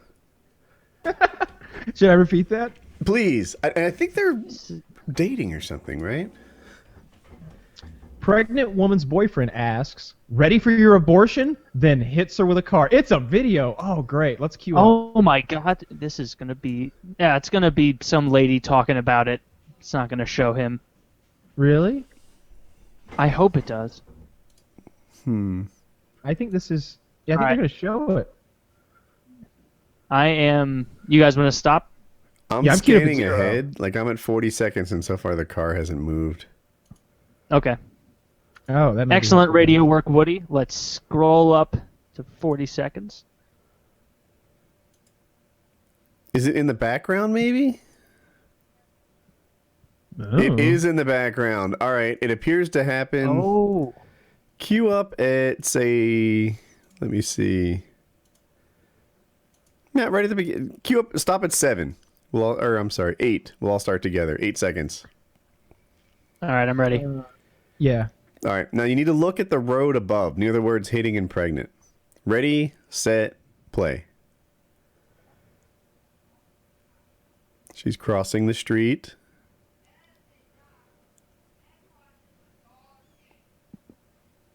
Oh, shit! You saw it before me. You're a little ahead. There it is. Oh, wow. All right. He's an awful He didn't driver. hit her very well. That was Because plan he hit a C. tree afterward. There's plan A, plan B. That's the plan C pill. Yeah. Yeah, that's what that is. Fucking Chrysler 300, plan C. He ruined that car. Oh, and I'm sure that... Is the woman okay? Probably that needs not. to be a meme. I want to see some Chrysler 300s with Plan C pasted on them. Oh, it was a Dodge Charger. I'm sorry. It was a Dodge okay. Charger. Yeah. What year? 2006. Ah, that's weak. What do you mileage. have? Low mileage. What do I have? I don't have a Yeah. car. He has Nikes. Yeah, I have no need for a car. You've got a Greyhound, coast to coast. Don't make fun of the bus people. If they hear you, they will throw their Razor flip phones at you. They're not real people. One How of the was guys that had trip? AIDS that was talking to me. What'd you That say? trip? Wow. I said one of the guys that bummed a cigarette off me had AIDS. Had AIDS. Dude, How did I you don't know that? Because he shared that with me. They shared. All right, here, I'm a sucker. If you ask me for money at any of the stops, I'm just going to tell you no. I probably don't have any, but it's a whole thing. I don't want to open my wallet up. But if you ask for a cigarette, I'm probably going to give you one because it's awkward, because 10 minutes later I'm probably going to smoke another one because I'm at this stop for like 2 hours waiting. It's not like I can't say. And it's hard for me to say no. So I'll give the guy a cigarette, and then he'll give me his life story. Like I asked him for that in exchange for the cigarette, which I don't give a shit about. And one of the guys was like, thanks, man. It's really cold out here. I just got my prescription pills. I've got AIDS, full-blown AIDS. It's really bad. I've had it for 6 months. Another guy told me he was the son of a bastard, and he was going to Minnesota to take care of his bastard son he forgot about. It was really What was bad. his last name? Snow. Snow. Was it Snow It was sand. or Flowers? It was Ah, sand. it was sand. You know, it's different Yeah, for every Every region. kingdom. Yeah. That's It's flowers down in the south. It's in the west. It's like stone or something like that. Stones. There's also rivers. If you're Yeah. near the Twins, that you Yeah. mentioned in your quote, which led me to believe that it was George R. R. Martin. Once again, good job. Getting some deets in there. What about in the? I don't know what they are in the east. Where the Tyrells. I don't know what their bastards are called. Anyway. Oh, Well, that- Rose. Oh, no, that's Flower. That's Oh. Flower. Yeah, I thought it was Flowers in the south, like where King's Landing was. If it was by the Tyrells, it would be Flowers, because their sigil is the rose. Interesting. Wow, Okay. that's this really is some interesting. hardcore nerd shit right here. And Super interesting. You guys want to dress up and start playing D&D while we're here too?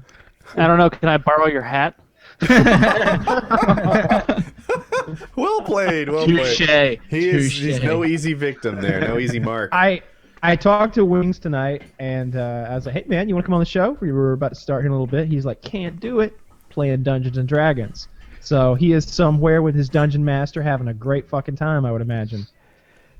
Which is What good role for do him, you I Have any of think. you, What have role do any you of you think he's played playing? D&D? No. I know Woody played back in the olden days before computers were No, around. he didn't play D&D. He lived D&D. He slayed fucking dragons. Let's be real. The man is 7,000 years old, okay? What role do you think Wings is playing is a better question. Do you think he's a wizard, an orc, a lancer? Paladin. I mean, I don't know any of these things. I'm talking on my ass. I bet he's a Paladin. cardio troll. I'm gonna ask. A food glutton. Wait, I'm gonna take a guess. I'm gonna guess actually that he's a thief, which sounds like a dig, Really? but I've always thought these are one of the most interesting characters. Hey, what kind of character do you play in D&D? And now we wait. And now What's we it saying? All right, who else about- needed to guess? The thing about texting Wings is like he might reply instantly, or he might reply tomorrow around noon with something like "I was asleep, man," and it'll be like "I texted you at 5 p.m." Like what the fuck? Like did you go into like hibernation mode?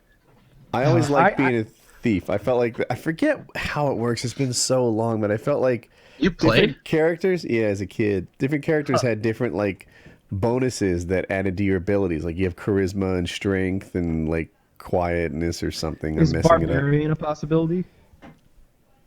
Is what? Barbarian. Yeah, is there something like that? Like I'm gonna. I'd like. I don't know what the classes are, so I'm it's going to say kinda- wizard because it's a generic one I know is in there. I'm going to go with warlock or wizard. Probably got wizard about or a mage, mage? something like that. Yeah. Fighter, wizard, cleric, rogue, ranger, and it doesn't mention thief, but I'm almost certain that was a class. I bet the rogue is thief now. His character's name is Erlin Lightbender. He is a gnome illusionist. All right, he's playing as David Blaine. I like it. An illusionist. Not a I'll wizard. take least threatening characters for 500. Like, Watch out, threat! I'm gonna disappear. And yeah. What is he? Like a little Keebler elf? Like, aha, not quite yet, sir. And he just just said, like, vanishes. his only weapon is a smoke bomb. That's all he's got on him. Yeah, and it's not a good one. It's like the shitty one that you give kids on Halloween, and he just throws it down and darts. That's great. I'm so glad he replied back that he's a fucking gnome illusionist. That's No hilarious. illusionist. For those that don't know, Wings used to play that game, I think, when he was like much younger. So I don't think he's played in a long time. I don't want to bug him in the middle of his game because I imagine they're Do you like. think? Ask if he's dressed up. Then I'm sure he's he not. doesn't dress up. Nah, But he's probably having a great time. Like, those games are fun. I don't know if any of you played Magic the Gathering when you were little, but That it's was fun shitty. to go back and I play saw the every South Park episode. That's it? You never actually played? Like, you never gave it a shot? Magic the Gathering sucked. Dude, it's fun as fuck. Yu-Gi-Oh was It's a better. strategy game. You played Yu-Gi-Oh? Look at this guy. I played poker. What, from age 5 up to now? You played poker? That's it? I None was of those in- dumb trading card games? None. Just I remember poker. we were at PAX East, and there were all these like. Oh, in Boston? I the don't first mean to time we call went? them super nerds, but like, you could. But you did continue. Yeah, super nerds is really fitting. Like I wish you could picture like this sort of. I don't mean to rip on the people we played were not well dressed. They didn't smell great. They didn't have wonderful social skills, but they were interesting to me, right? Because they The were dungeon people were playing Magic the Gathering near Dude, here. anyone who's really No, it was into fun. something is interesting just because they're really into something, right? Like, if you spend all your time in your bedroom mastering guitar, then at least in that realm, like, you're really interesting about that. That's not where I thought you were going when you said master. Yeah, me either. All right, so Merca became like our representative because he played it, right? Onslaught was able to pick up the rules quickly and became, I guess, a junior player. Me, none of it made sense. They were just like tapping and flipping cards for no reason whatsoever. and there's a concept of like mana or something. Am I right about that? Yeah. Yep. And that's not a word that they might have called them. They're like, oh, my cromulence building. Like, I have no idea what this Energy. means. There you go. Yeah. I mean, yeah, energy. No, okay. Yeah, it was fun. I remember Onslaught playing that, and Onslaught was the most fun person to play with that whole weekend because everybody else was just kind of like giving me shit about it for the most part, but they'd watch him play and be like, I don't want to play. Onslaught would like late at night come up and be like, dude, come on, let's play some Magic. It's like, dude, there's he nobody got around into to it. watch and make fun of us. And he's like, no, dude, come on, like I want to play, I want to learn. And he got Yeah. halfway good at it. He got We can really talk about into it it. when And he's on but we would take Merca, and he would be our representative, and he would take on the other super nerds at PAX and mostly lose, right? Hey, I went 2-2. Did That's you? fair. Yeah, That I girl won the first two. beat your And then ass. I remember because I won the first two, and Woody, you started talking me up, and we were. I had just met you like in person that time, and I'm like, fuck, now he expects me to be like the good Magic guy, and then I just got fucking stomped the Yeah. next two games. One of the times by this girl who I had a starter deck, and she was like, oh, well, I'll just use my deck I used for the tournament. And it's like, oh, yeah, that's fun. That's fun. You use your tournament deck, and I'll use this thing I bought for $9 from the bearded guy 3 feet to my left. Like, but that was a fun So trip. she had I OP enjoyed Magic. cards, and you had no chance whatsoever? No, I had no prayer. Not a prayer. Because, like, I had the little box that, like, it's like, hey, start with your friends, and you have kind of, like, one really good rare and a bunch of shit And cards. there's a thing. Like, I thought you're supposed to play starter deck against starter deck. Like You are, but... Because I remember sometimes you would agree. You'd be like, starter decks? And they'd be like, yeah, sure, we'll do that.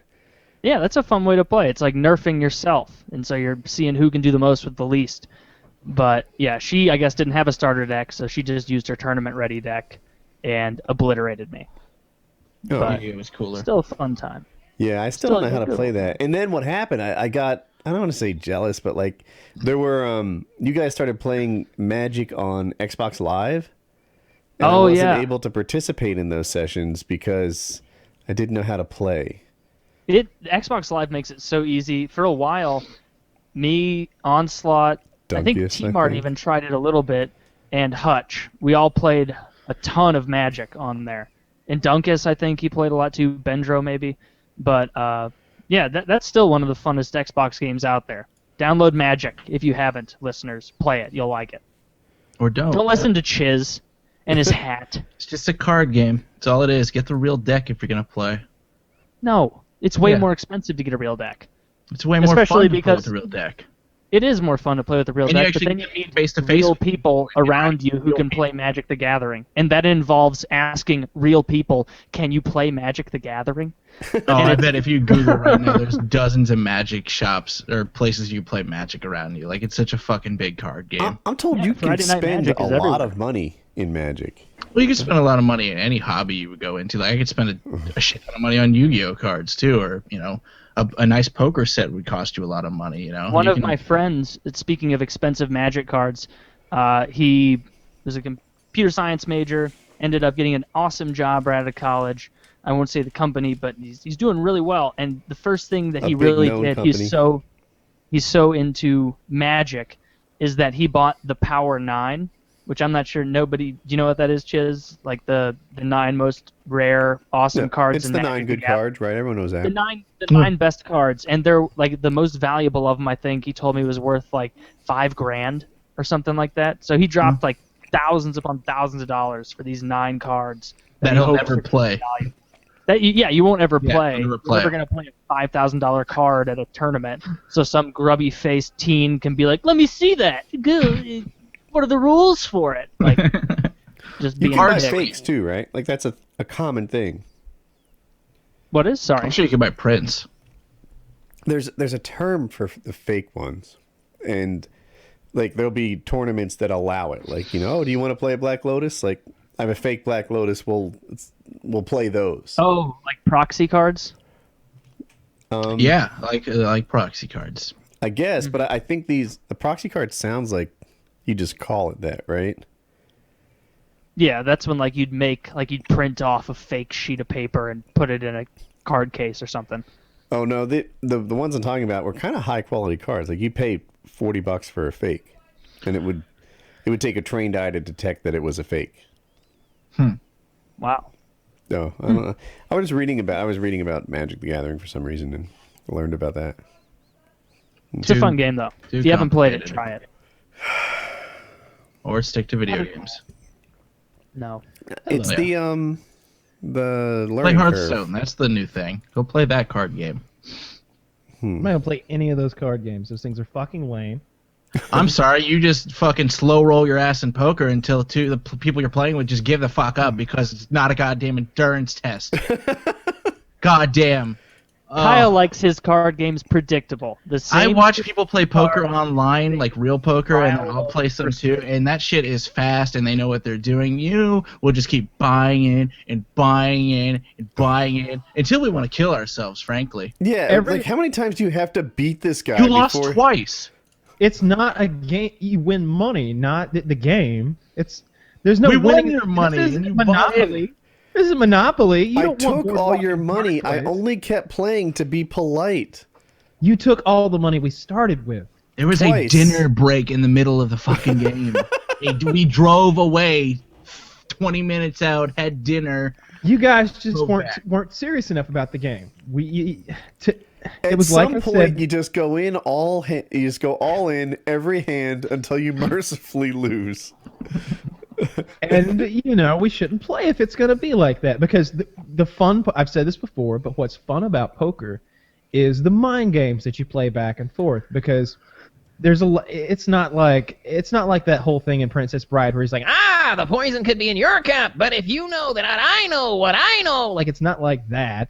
It's like, oh, well, he bet pre-flop, so either it's this or this. Now I got to watch him to figure out which of these two possibilities it is because I've already narrowed it down because he's done 2 behaviors in a row. Either that or he's just fucking with me, which is a rare coincidence, a rare occurrence because I know this guy. He doesn't fuck around Dude, too I much. fuck with you constantly. So then what happened for the first 20 rounds where you lost everything twice and then He was building his rapport with the fellow players. If there's a no buy-in rule, if there's a no re-buy-in rule, I'll play every time because if you just keep putting $10 in, yeah, that makes it more interesting. That's exactly how. Well, no one wanted to play for reals anyway. That's why when I got back, I had to go play a poker game. Like I wanted to play. Like it's so like the way to play is the game can't be predictable if the players are unpredictable. The way to eliminate unpredictable players is by having high stakes, so that they're afraid to do those crazy things. And so if we were like the games that I sometimes go to, I went a few months, I haven't been since. But the last game I went to, the deal was you bought in for like a minimum of $250. You could rebuy as many times as you'd like for as much money as you would like at any point, as long as it wasn't in the middle of a hand. And there's like 8 people sitting around the table, and it's no limit Texas Hold'em.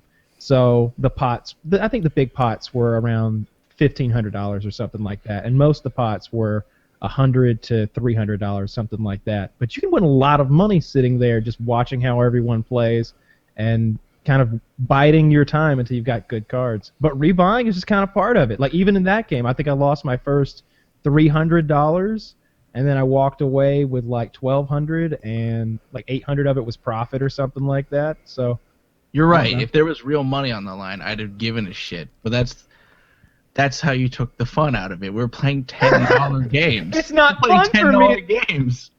Here, I'll equate it in a way that I'm sure you were playing like there was $1,500 on the line. Let me equate it to something else. It would be like if we were playing Call of Duty, and somebody wanted to run. I want to run a spawn trap, and I want to go try hard. No, we're trying to have fun, and you're running into the spawn trying to get as much money as possible. Oh, that's totally not what's going on. I'm bored just thinking about this game. I don't even know how many hours it went. And like you said, there really was a dinner break and traveling involved. I'm going to be honest. That had nothing to do with the length of the game. We literally played for, at the most, 30 minutes. Like no. It was over an hour. It was begrudging hours. about it.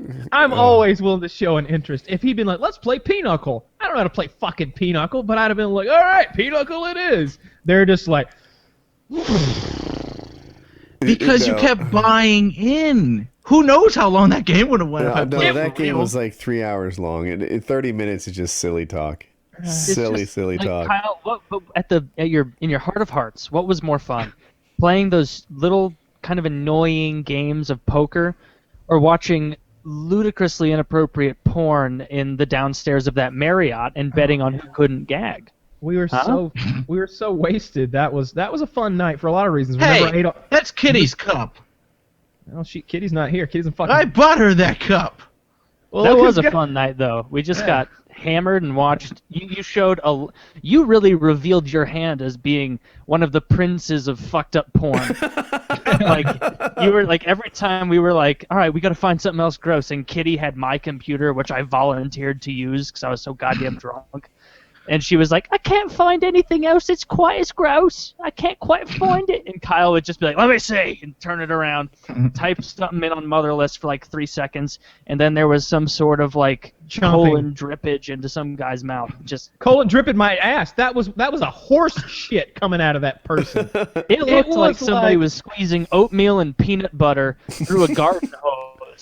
It was horrific. One of the big garden hoses, like a heavy duty one. Like a it fire was hose. A large gauge turd that went on, and this man is laying on his back in a bathtub wearing goggles. I shit you not. Yeah, goggles on. The poo. Where he's like, let's not get too crazy, not trying to get pink eye. There's a Let's be safe about this horse shit. There's a thin film of greenish brown shit, basically smeared everywhere like it's face paint, and then these turds are falling directly into his open, gaping mouth as he chomps. As they fall into his mouth, and he extrudes it like Play-Doh sometimes, and he swallows it sometimes. He's just basking in the glory of having a mouthful of shit. He is loving it. He's eating it like a caramel turtle. And I watched that shit like I was listening to a Chrysler Caramel ad. turtle. No flinching.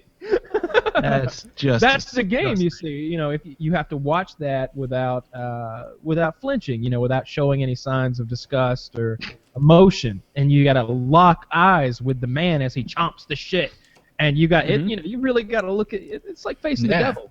eFucked is the most fucked up website that I know of. I've seen everything on eFuck. It's not that bad. Motherless is worse. Motherless Definitely. is worse. They've cleaned. Do you remember Motherless how up bad a lot. White Boy was at that game? Do you remember how bad White Boy was? How he was just struggling? You I know, would be so bad at that fucking say game. what you want about White Boy, but he really, maybe not now, but there was a time when White Boy was pretty innocent as far as like the worldly things went, and he was shocked by some of the things that I was pulling up on that. He could not handle it, and he's a little guy anyway. So you take a shot if you flinch, and you got a couple of judges watching everybody. Yeah, and I Kitty got a was little really pissed. watching us. Yeah, she called me out, and I had to drink that warm fucking vodka, and I did not flinch, and I did not care for that shot. Well, at least you're not holding a grudge or anything. I hold a grudge forever. I still remember that. I remember that shit well. I remember that it made me not want to play the game, and I almost pouted and was like, "Fuck this shit." Fuck your You shitty almost game. pouted there. I want to. Oh, pouting. That's got to be a great image. Well, it wouldn't be. I'd pout on the inside, but on the outside. I'm not playing your stupid cringe game on the anymore. outside, I didn't flinch. Passive aggressive, like crazy shit. I'd be like, all right, well, maybe I just think I'm gonna start a new group over here.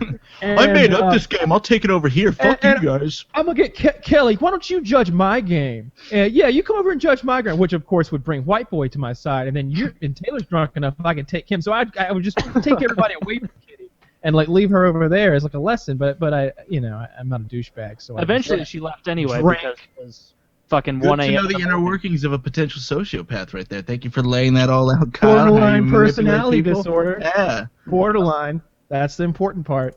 It is. Which You're not brings us quite. to our sponsor of the night, the only one of the few out there who would sponsor a group of borderline personality disorder sociopathic weirdos. Squarespace.com.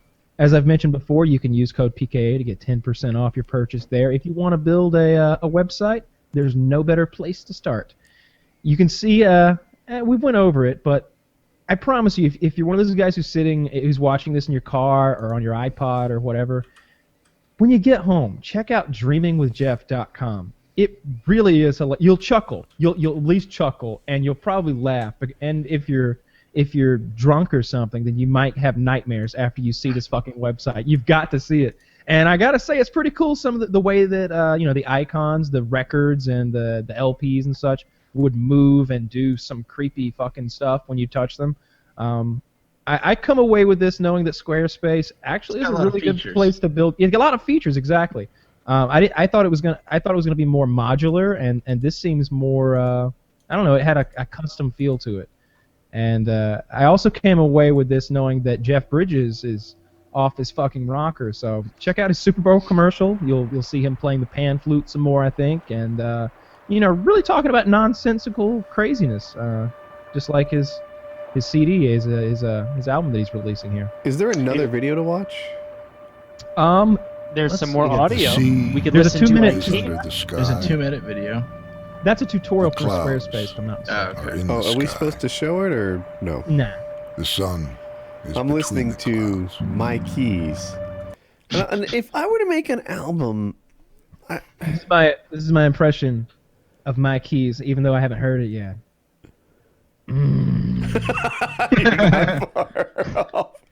Where are my keys? I lay there in the darkness, thinking to myself about the travels.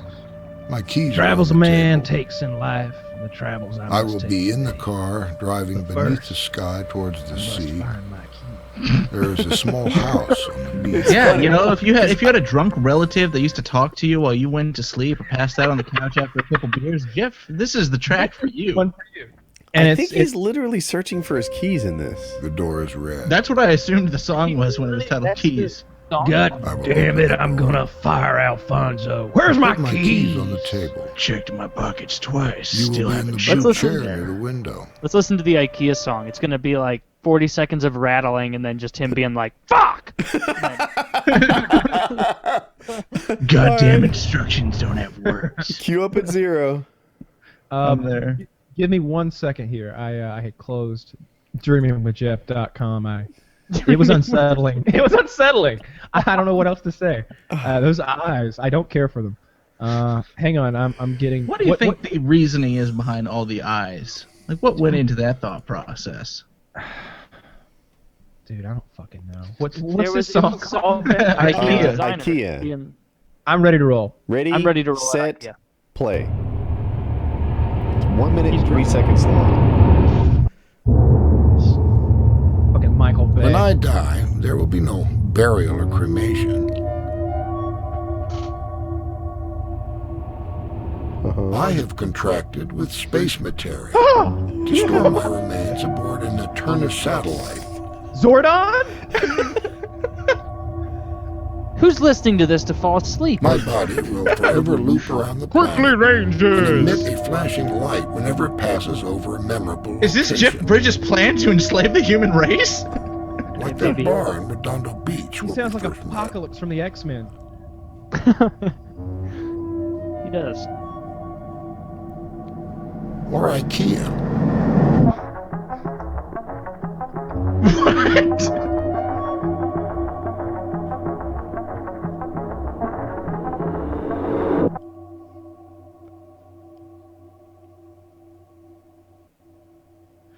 Well, that was just a whole bowl of fucking yeah. crazy right You know there. what? do another. I seriously Let's do want- another. I'm I wanna- really I- curious. I'm intrigued by this now. Right? Like, The Raven. The Raven. I don't want to say I loved it, but like I'm really invested in it. All right, the That was Raven. frightening. All right, It let's. had my curiosity. I want to and know now- more about it. All right, ready, set, play. On my keys? The Oh, Raven. it was the Raven. Do you want to The start again? Raven Fuck. Yeah. All right, ready, set, play. sways in the wind at the very top. Ah, shit. I didn't start Why at the does it beginning. work? Yeah, it's got a weird thing. I gotta refresh. Refresh the page. All right. Refreshing. Give me a I just moment. played a different song and paused it, and now when I play the Raven, it'll start at 0. Let me get it again. Okay, I've got it paused. I'm ready to roll. All right. Ready at the Raven. Ready, set, play. The Raven. The Raven sways in the wind at the very top of the pine. Yeah, he does. A lone black pennant, an ensign signaling to those who watch that a storm is imminent. What? The wheat will boil, the saplings fold and snap. We close the barn doors and soothe the stalled horses with whispers and hands. A crack of thunder sends a shudder through them and passes into us. And we stand together, grounded, all legs trembling.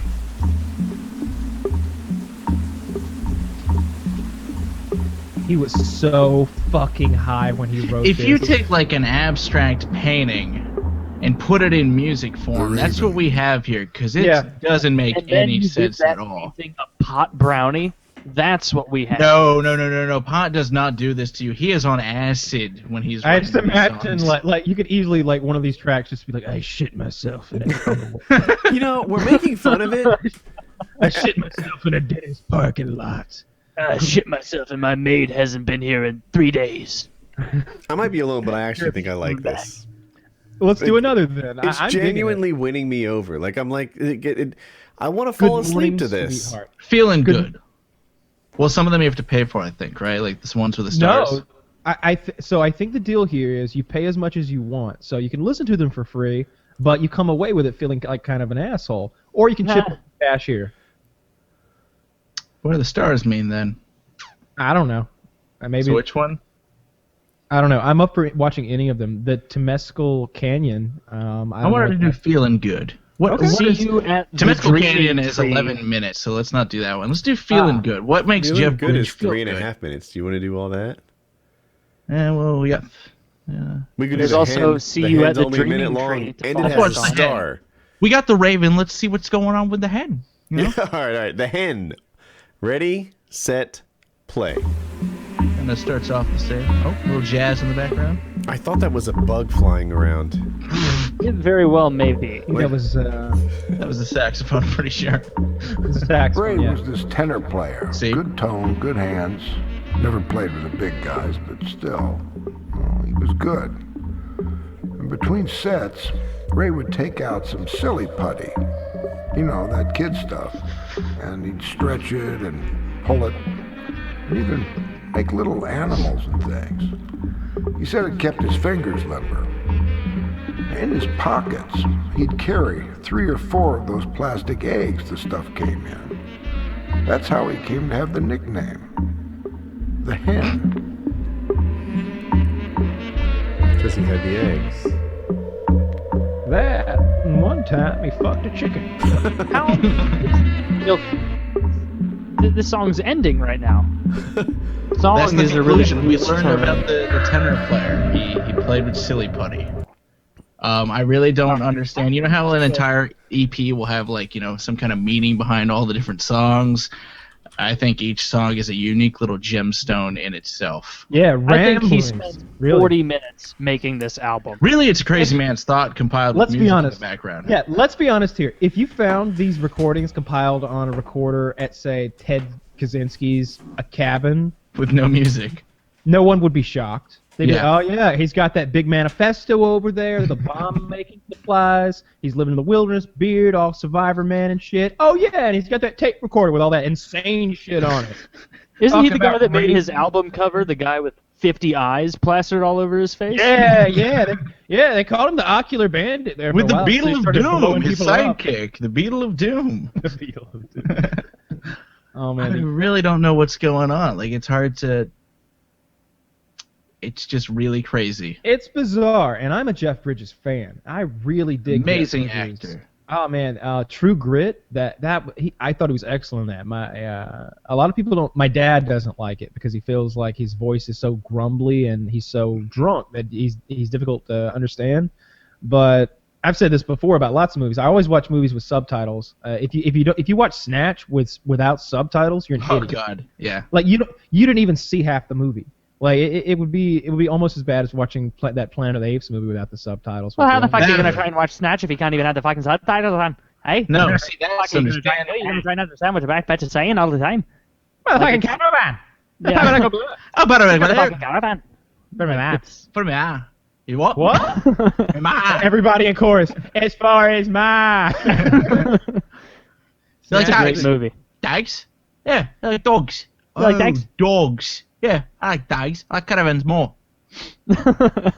Fucking love that I movie. liked the kind of cokehead sniff you gave at the end of that. That really punctuated a good impression. That was good. Thank I you. thought that was impressive. Yeah. That's his Well, best movie. That's definitely his best movie. I don't know Ritchie. about What? that. Who? Did you? Well, you like Rock and Roller? Wait, Brad You like Pitt or Lock, Guy Ritchie? Stock, and- Guy Ritchie.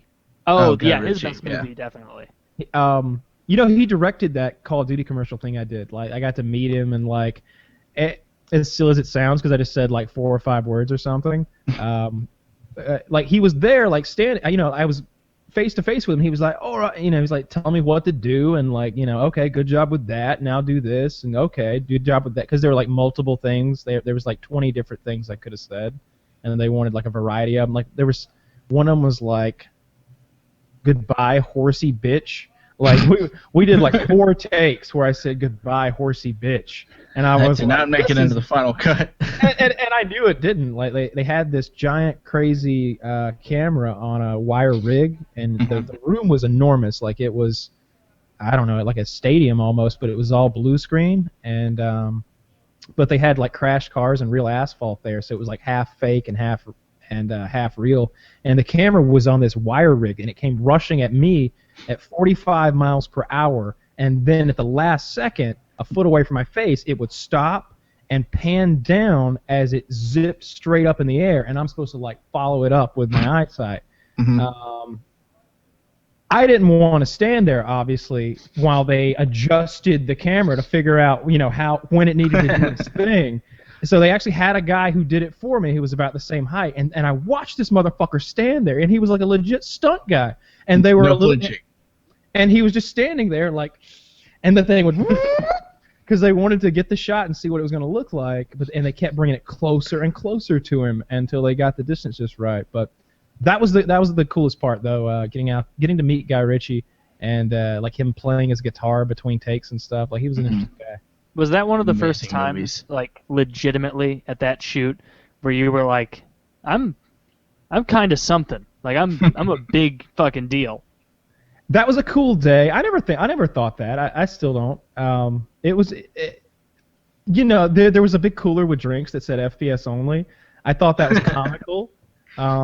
It's one of those things where like, but before that already we had done the quad rotor video with Activision, and it must have cost $500,000 for that shoot. Like it wasn't one of those, we went out to the same movie ranch they filmed like Little House on the Prairie and the old Star Trek series on out in the California desert. And they had like fire trucks and ambulances and they had sharpshooters and cherry pickers with det cord and quad rotors and helicopters, and they crashed a couple $1,000s worth of helicopters, and they were just like, all right, more. Like it was, I had 3 assistants. Like there was a girl who spent all day rubbing suntan lotion on me.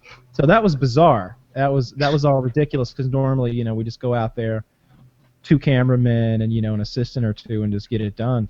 And prior to that, there's a time it was just me and a tripod, and there was like a legit production that day. There was a chair, my name on it and everything. Like it was pretty legitimate.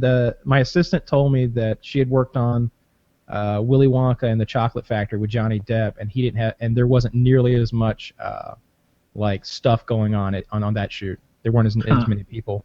Did you get to keep the chair? No, I didn't know. I didn't think that was an option.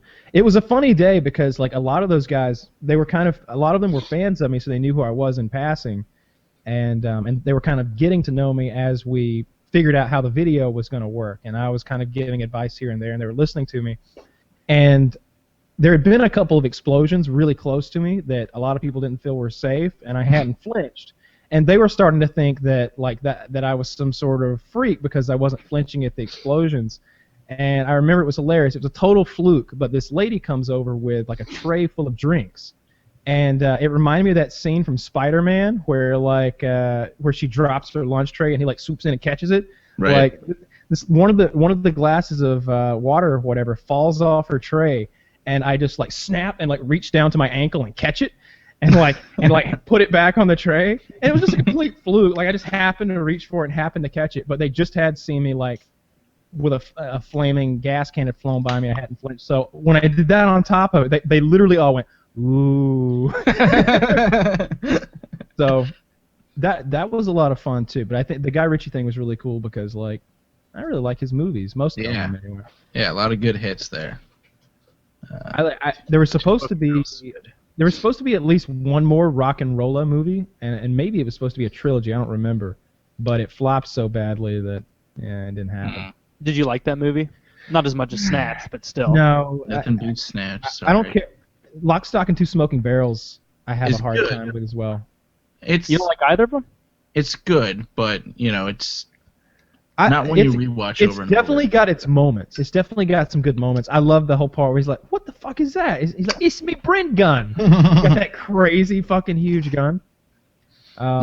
There's a lot of good parts in that movie, but I don't know. I don't think I like the story as much. I don't think there's any characters in that I gravitate to as much as I do in Snatch. I really like Brad Pitt's character. I really like Jason Statham's character. I really like Bricktop, Bullet Tooth Tony, and all those guys.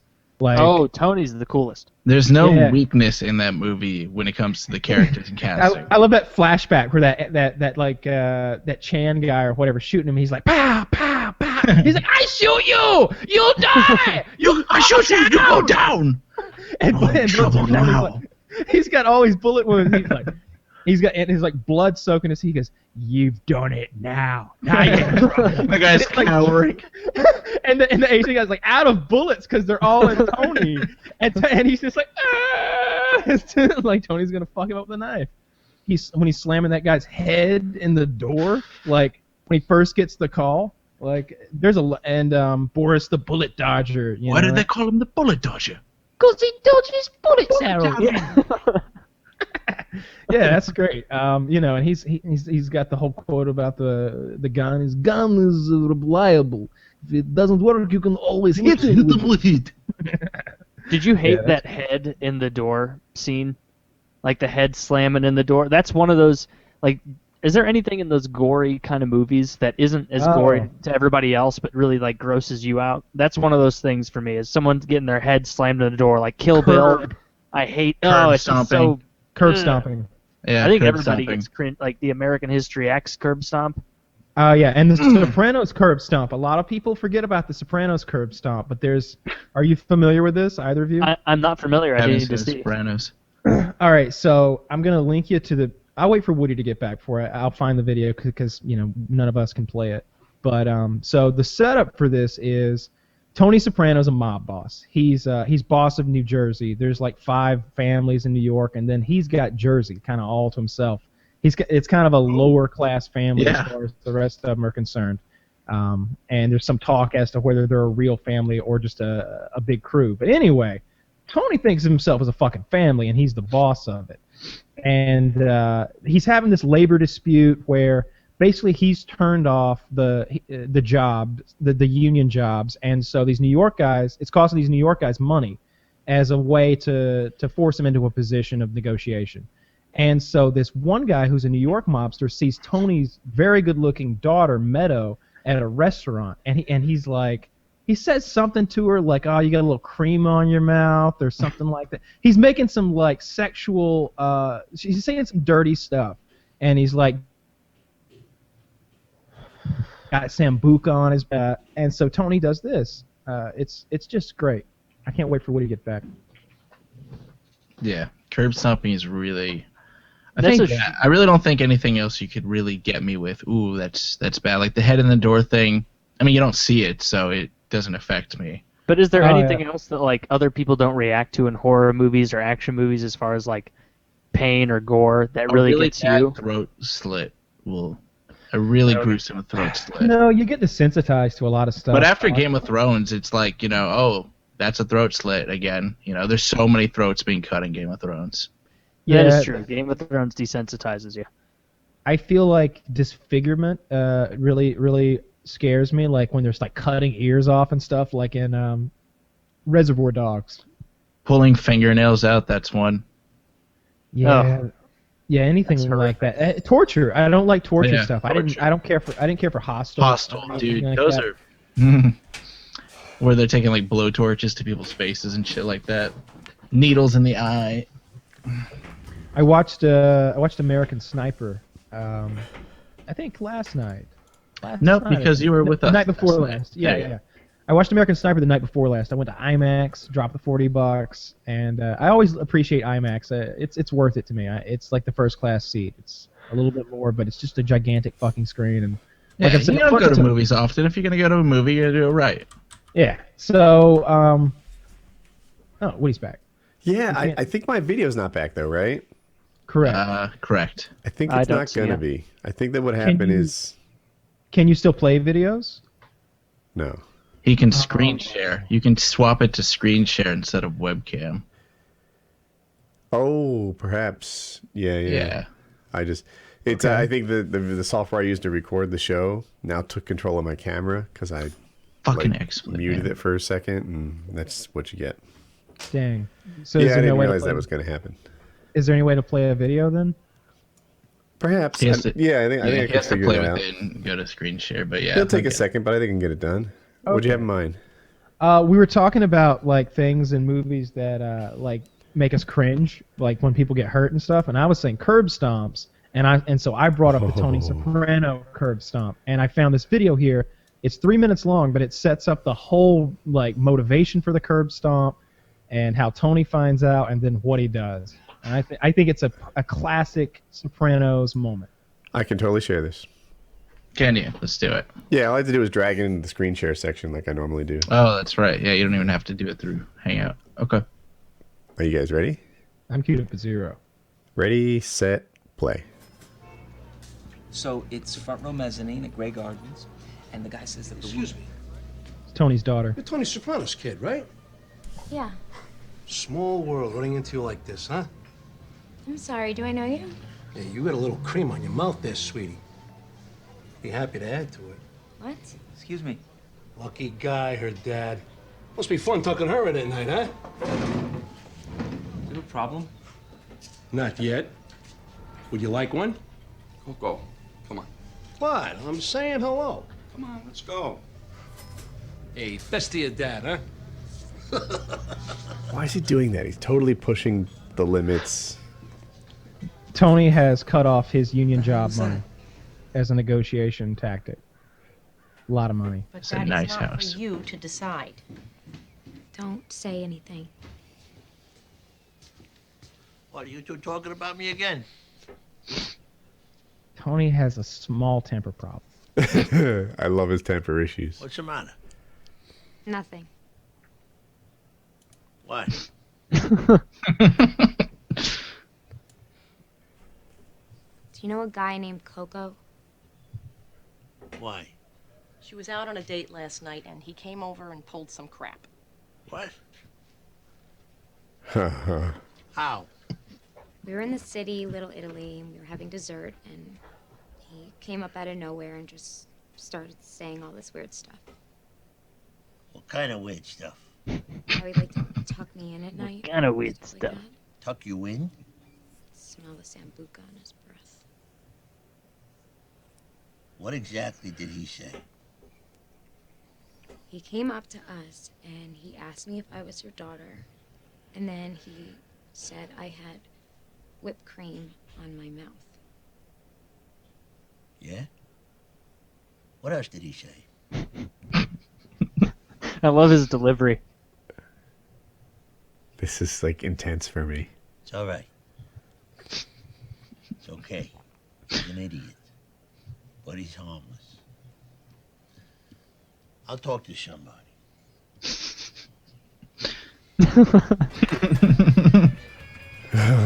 Shit's going down.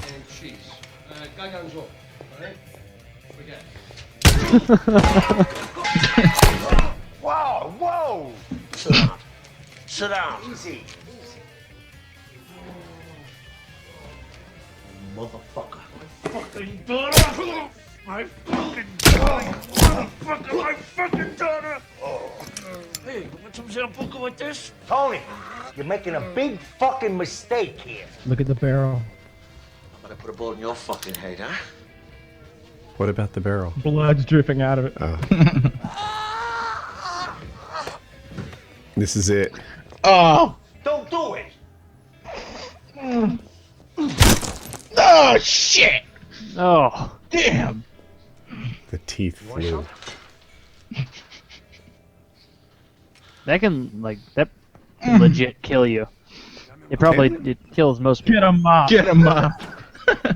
Now, what they're not going to show here is in the next scene, he's at like the his group his marriage counseling session, and in the cuff he notices that in the cuff of his pant is one of those teeth, and he has to like sneakily remove this tooth from his pant cuff while nobody's looking. He's like, "Yeah, I'm working on my anger," and he's like grabbing this fucking dude's tooth out of his. I gotta watch that show. I've only seen the first half of the first season now. Oh, really? Yeah, I haven't seen it either. I'm waiting for the HD remake because you said it's coming, or is that only The The Wire? I don't know about Excellent The from Sopranos. everyone. I got the big brick of discs. I love The Sopranos. It's Dude, got the the thing- soundtrack. Every so often, I envy a person who hasn't seen an entertainment series, right? Like if you told me, I've never seen Game of Thrones, is that good? I'd be like, oh, you lucky bitch. You have so much awesomeness in front of you, awaiting you. The same would be true with Breaking Bad. Sopranos is very good. Really? Yeah, I'm gonna watch that. Yeah. Now when The Wire comes out, I might as well wait for the HD at this point. Yeah, some people don't like The Wire in HD. Like that, I don't know. See, what happened is it was shot in 4:3, and they redid it in 16:9, which of course means they clipped it. And I'm told they did it very carefully, and like made sure it followed the head and everything. You don't see people talking from nose down, but just the same, like the director intended it to be in 4:3 because that was the style at the time, and you have to decide if what's worth it. I probably When do was The HD. Wire made? At the risk of sounding ignorant, like I've never seen it. I've heard it's good. Like I don't even know what it's about. Was it early 2000s? Drug dealers and cops. Do you have HBO Go anymore? It's on Amazon Prime too. The whole thing. Oh, it's on Amazon. 2002 to 2008. The Sopranos and The Wire are both full collections on Amazon Prime. If you have that service, you get it for free. So. Oh, I didn't know that. Nice. Yeah. Thank you, Chiz. I know, right? Information with the hat, I like knowledge is power. I like The Wire, but I didn't like it as much as The Sopranos. I know everyone makes it out to be like the greatest show of its generation, and maybe it was, but The Sopranos is better in my opinion. The Wire's very good. It's very good, but it feels a little dated at times because they're acting like wiretapping and like text messaging is like cutting edge because it is, and that gets a little trying at times. It's kind of like if you go back and of those like enhance scenes. No, it's not like that. But here's what they do. Apparently they're unable to get warrants for certain kinds of wiretapping and people using burner phones, but they are able to like use the cell phone towers. So they look at like when they're on the phone and then how many calls are on those towers at the time, right? So you're on the phone, there's 100 calls on the towers, great. And then you're on the phone some other time, there's 100 calls on the tower again. But how many of them are in common? Now we know you are only one of 2 or 3 numbers. And they use that to be able to track the bad guys in a way they never could before. Yeah, and they're always scheming like that though. Like you mentioned the burner phones. Like they'll send their own like Trojan horse burner phone into the mix.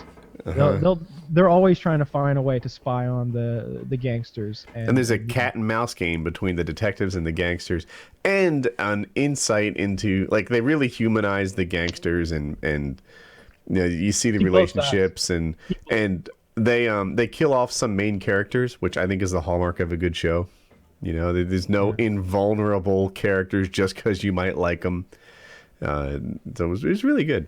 Oh man, this is kind of, you were talking about the invulnerable characters. It's heartbreaking when this is a spoiler if you haven't seen season 1 of Game of Thrones.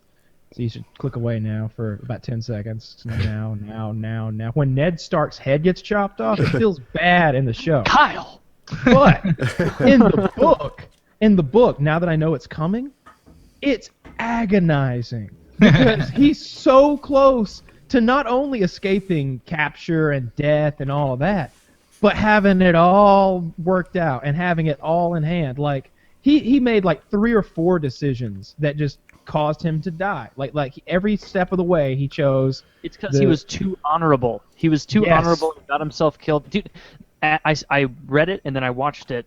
Or no, I watched the first season before I read the series, I believe.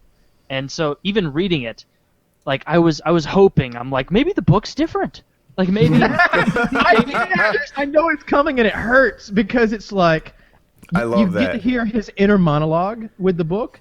And that's something you don't get in the show, especially since it's maybe there's a slight twist that he doesn't die in the book. Maybe this whole thing's completely different. You're reading it and you're like, the book's almost over. Everything's panning out okay. Like, is it gonna be all right? Like he's thinking to himself. He's like his plans, like right before something horrible, right before he ruins his leg, is it's like, well, maybe I'll just take a boat home. That'd be faster anyway, and I could stop by Dragonstone and see Stannis Baratheon, see what he thinks about all this. And they're talking about, sending archers to Moat Cailin and all this shit, and it's just like, yeah, he's got the right idea. If he could just get the fuck on that boat, like the North could come down and sweep like a sweet, like cloud of snowy justice across the Southlands. But I know it's not gonna happen. They're gonna fucking cut his head off, and it's gonna be like it.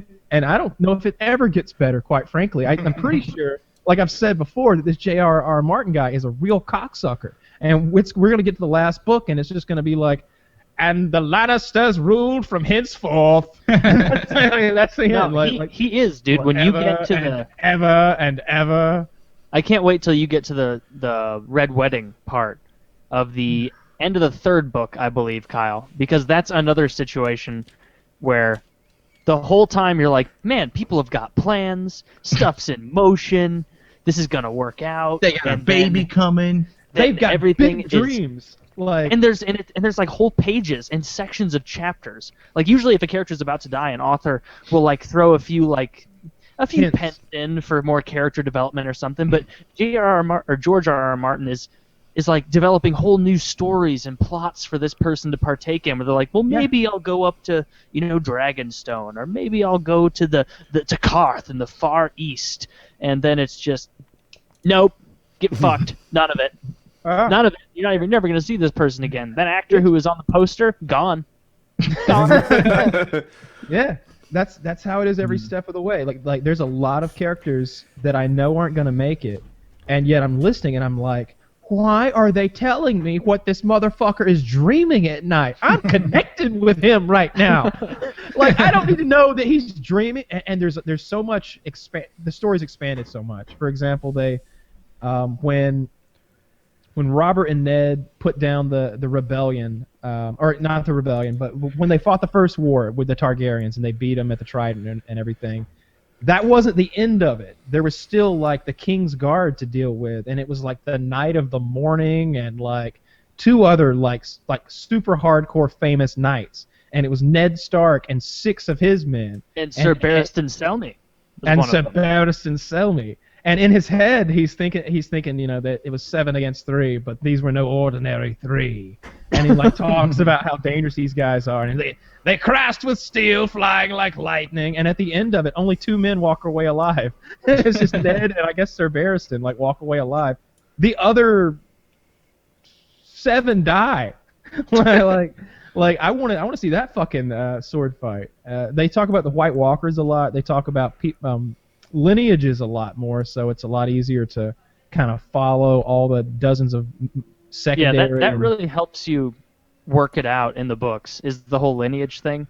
Yeah. Even though it's not like you would imagine that it's like the Bible, where it's like, and Zebediah begat Abraham, or like whatever, all that shit. But it's but instead they'll be like figuring out the politics of the houses. Yeah, they'll give you like almost a mnemonic device to try to remember this guy. They're like, and Sir Jimmy John with his flaming red beard and his quick to anger and his large calloused hands. They'll try to, and so later on they can say, and his calloused hand fell heavy on the table. And you're like, oh yeah, that's the guy with the calloused hands. All right.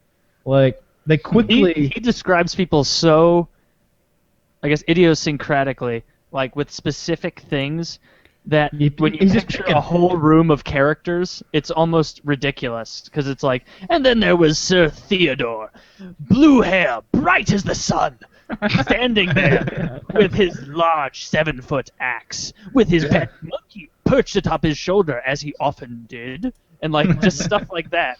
And then there's a whole room, a whole swath of these lunatics. Everybody has something special about the way they look. Like his, maybe they he smelled bad even over the perfume that he was wearing. He smelled of sea salt and sweat, or like just. Yeah. And, when they're talking about Khal Drogo and talking about the bells in his hair and the gold medallions on his belt and the his copper skin, and then on with like, I know what fucking Khal Drogo looks like. Because I'm not, because of the show, obviously, but definitely because of the way they describe him. And when they pour that gold on Viserys' head, it's much more brutal in the fucking book. Oh yeah, and he definitely had it coming too. He's much more horrible in the book. And those wolves are so much cooler in the book. Why are the wolves so lame in the show? They don't do anything in the show. They don't contribute at all. Dude, regular dogs are better than the wolves in the show. Dude, that's true, because they're real. In the book, all of these wolves have names and personalities and traits and characteristics. They do things a certain way. Like, Lady's a certain way. Like, Grey Wind is a certain way, and Ghost is a certain way. Shaggy Dog is a certain way. Yeah, that's Rickon's wolf. They all have characteristics, and in battle they are ferocious. They'll hamstring, they call it, a man with one snap of his teeth. Hamstring is when you cut someone's hamstring on the back of your thigh and cripple them so that you can take them out on the ground. It's like you would hamstring somebody a lot in like night on night combat, because they could reach back behind. And anyway, but when you think about that, like they talk about how big their jaws are and stuff, and how a full-grown one is the size of a pony, and it's just like, why aren't these things doing cool shit in the show? That'd be great. They definitely cheap out a lot, and I think the biggest example of that so far, where the show has cheaped out and really cut something out that would have been cool to see, the Vale, the Eyrie. The Vale, the Eyrie is it's where the Knights of Arryn hang out. It's where Jon Arryn's castle. Lysa, Catelyn Stark's sister, she's in charge now, breastfeeding that 8-year-old boy, and in the show, they're just kind of like up. They talk. There's like a path you got to go through, but it's kind of stone on either side, and it's like 6 feet wide, and you get to a gate, and it's seemingly you're there, right?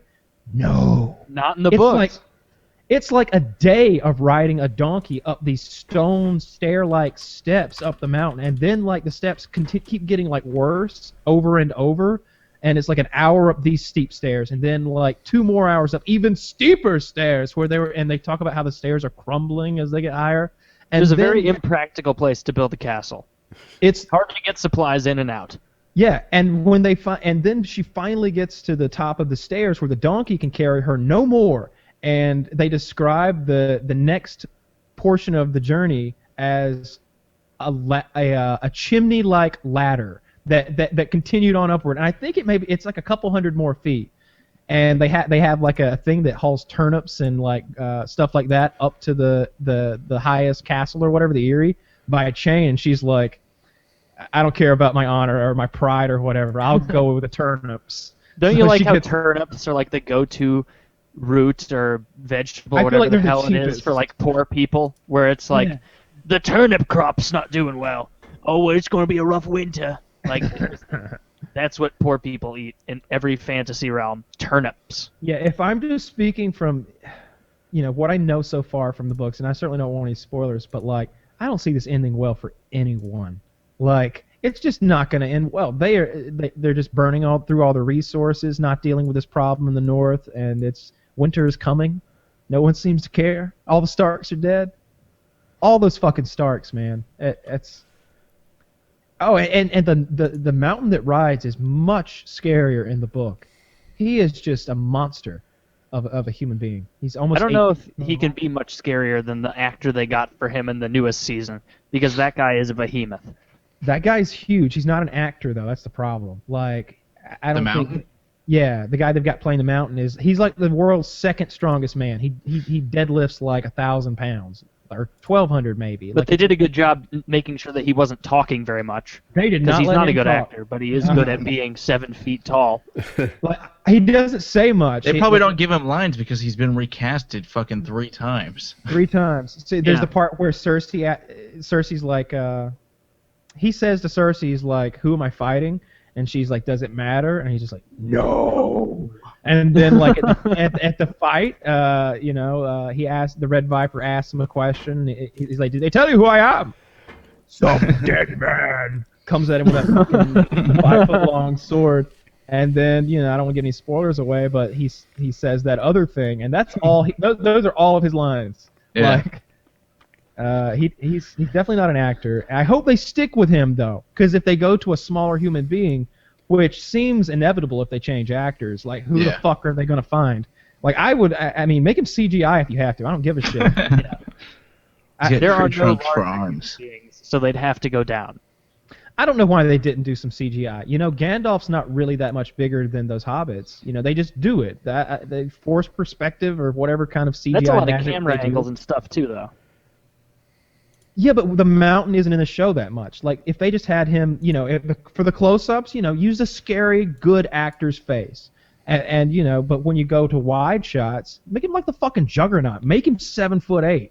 And he's supposed to be nearly 8 foot tall, according to the book. Taller than the next tallest character, who is Hodor, at a little over 7 foot. Yes, they said he makes Hodor look small. Yeah. Yeah, there's this one part where where the mountain that rides has went through all those villages and raped and pillaged and everything, and they're in court and the villagers are telling this to the hand of the king, and some knight goes, they're like, "It was the mountain that rides, sure enough.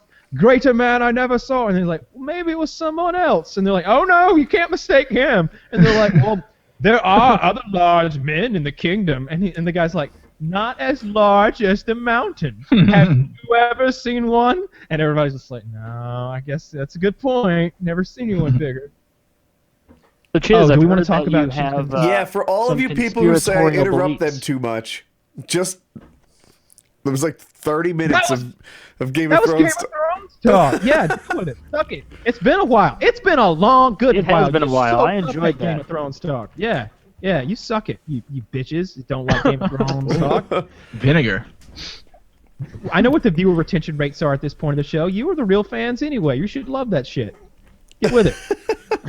Now we're going to do some conspiracy talk with crazy fucking Chiz, but please let me pee first. I'll be quick because I really want to hear this shit, and I'm kind of into it a little.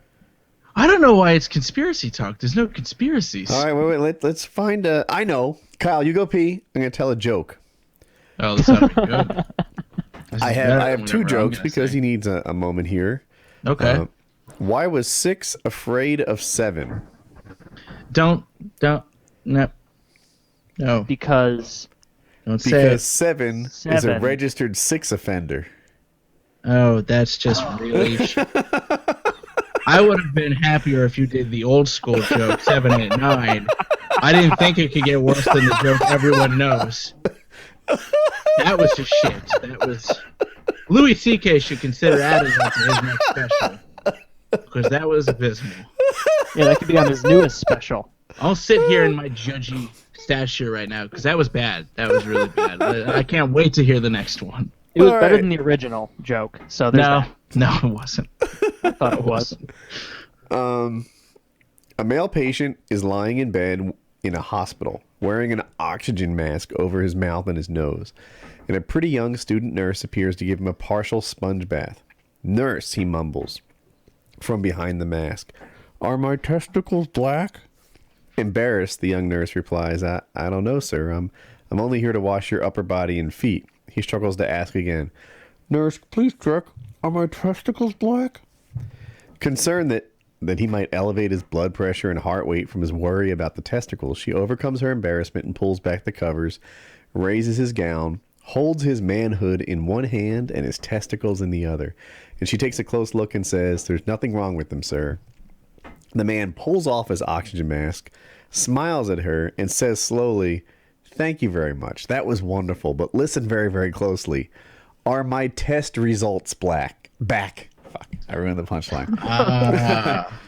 I see. Yes. Well, shame on her for just not saying, "Can you repeat that again?" Because really, she's doing a shitty job. That's a horrible, Why did the guy who was asking sound like he had a sock in his mouth for the first 2 times? He and then had the second his time we had an sounded oxygen like mask oxygen mask on. Oh, he had so that was incorporated into the joke. Okay. Yeah. Well, that was there from the get-go. Come on, you got to pay attention to these high-quality, up-to-snuff jokes Woody's got dispensed. You're right. When you're right, you're right. I know, right? That was a great joke for a birthday party, maybe. Well, let's high not school build up too graduation. much. It wasn't that good. High school graduation would be a good place to tell that one, too. Really depress the crowd as they venture off into the real world. So, Chiz, now that Carl is back, what is your favorite conspiracy Let theory? Woody kick this off, because I really don't know where we're going with this. I hope I can give weird. this justice. I see. Chiz and I were talking about the difference between he and I. I tend to trust people to a fault. You know, I let them in my inner circle. I tell them my secrets, and I whatever trust them, and I get burnt all the time. Whereas Chiz is very unlikely to trust a person until they prove otherwise. However, when it comes to in my opinion, freaking weird shit like alien men with horse heads coming from space and making the pyramids, I view that as instant horseshit. And Chiz thinks, well, this has some validity to it. This Let's makes just a lot say of sense. I'm more open-minded when it comes to ideologies and things like that. If And you you're tell a little Chiz more conservative. Unproven stuff like, hey, you know what? Every pyramid points to one star in particular. How does that happen by, chance? I say, do they really? And he says, huh. Well, that isn't something that would happen by chance. What do you mean open-minded, Chiz? Because I often find that open-minded is synonymous with just being willing to believe anything that sounds So I'll say good. one of the things I believe, I think that you do have an energy to you, and there is a hive mind mentality among people. I do believe that to some extent. I think that's the only thing from spirit science I took away. You were totally buying space people. Spirit, hang but a moment, please. Don't skip over this. Spirit science? Spirit science? It's a video series on YouTube. Is it? Yes. How many parts did you watch? I watched all of them, including many the parts hour-long was it? video I gave to Woody. So how many hours, pardon me, but how many hours would you say you watched of the spirit science? Probably 6, because I've rewatched the hour one 3 hours. times. That's how long it takes to brainwash Chiz. How much money have you sent them? No, I was sold the first time. We Are should they? dedicate a PK episode to brainwashing Chiz and see if we can do it. Does no one else believe that though? I think you don't believe. You think there's nothing that connects us on a higher level. Nothing. Nah. What do you mean, like something that connects us? Like Because- obviously there are hive minds. life It's just a force. natural tendency for humans to behave with a herd mentality in certain situations. But Are you talking about a soul? Are you talking about chi? we don't have a energy? soul. Yeah, and energy and essence. Nope. No, we don't have that. That's ridiculous.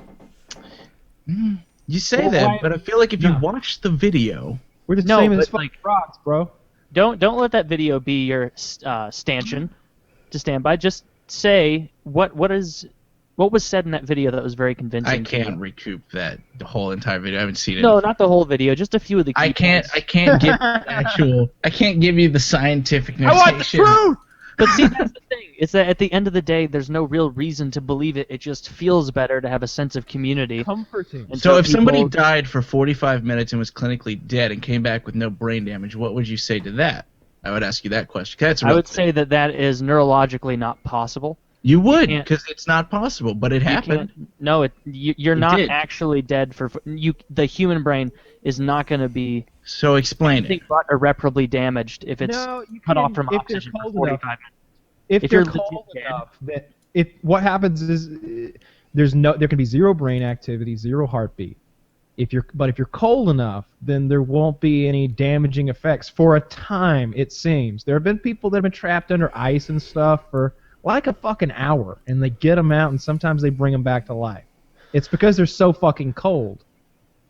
It's if anything, it reminds me a bit of anesthesia, except your brain's frozen too. I don't know about the whole cold thing. I just See, that's the only rationale I could apply to it was that, yeah, your heart can stop beating and you won't die as long as the blood in your brain is still supplying some oxygen. It's like the David Blaine thing. If you just stop and slow your heartbeat down, you can keep using oxygen at a slower rate. There Can are you explain experiments where they did chakra to stuff. us? I can't explain chakra to you. I don't know. Is There's it different. anything like the Hadoken thing where you like shoot the ball? Of stuff? That's cartoon. Am I doing it right? You're doing it wrong. Your fingers need to be crossed, pointed towards the sun. Everybody knows this. I've seen Goku like do this thing where like he's like, "Ah!" and then his hands tremble at the power that he's collected, and then he does this thing where he rotates. It's like, ah! It's like he can't even hang on to all the energy he's got. It's like because he's got such a big handful of chi. All right, let's. He's just I'll gotta ask you a rotate. question. There's no point in this discussion. I will ask something that is more palatable for you people, and let's see where it stands. Kyle, you watched the loose change 9/11 thing, did you not? I've seen a bunch of stuff like that. So probably saw that one too. Yeah. I Where did. do you It was stand on Oh, 9/11? Retarded. Really?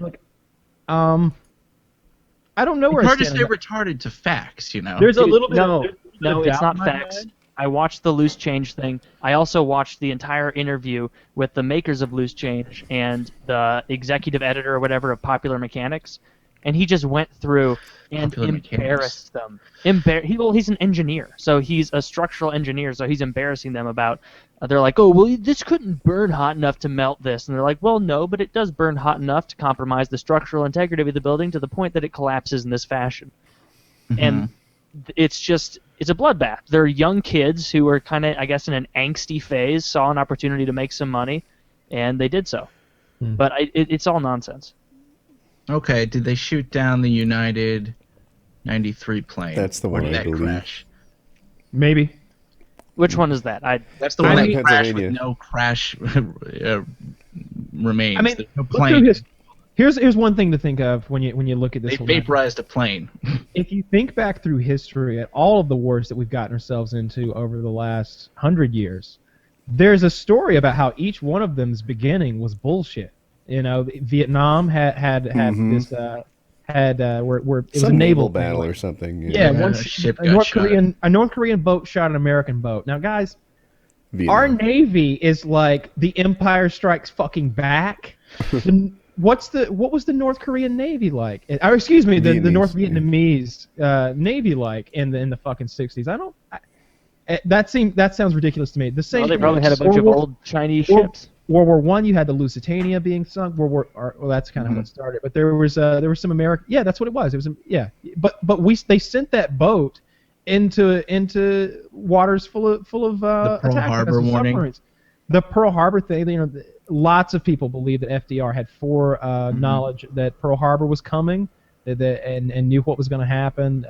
There's a lot of evidence to support that. A lot of people believe that. I've heard that. I don't know anything about it, but there are just so many easier ways to fake an attack to get the U.S. to invade Iraq. Like there was no reason to go through the pomp and circumstance of 9/11. There was no reason for that. There were so many. If they wanted to stage I don't know. it, The whole nation there really was rallied such pretty an fucking easier hard. way to do it.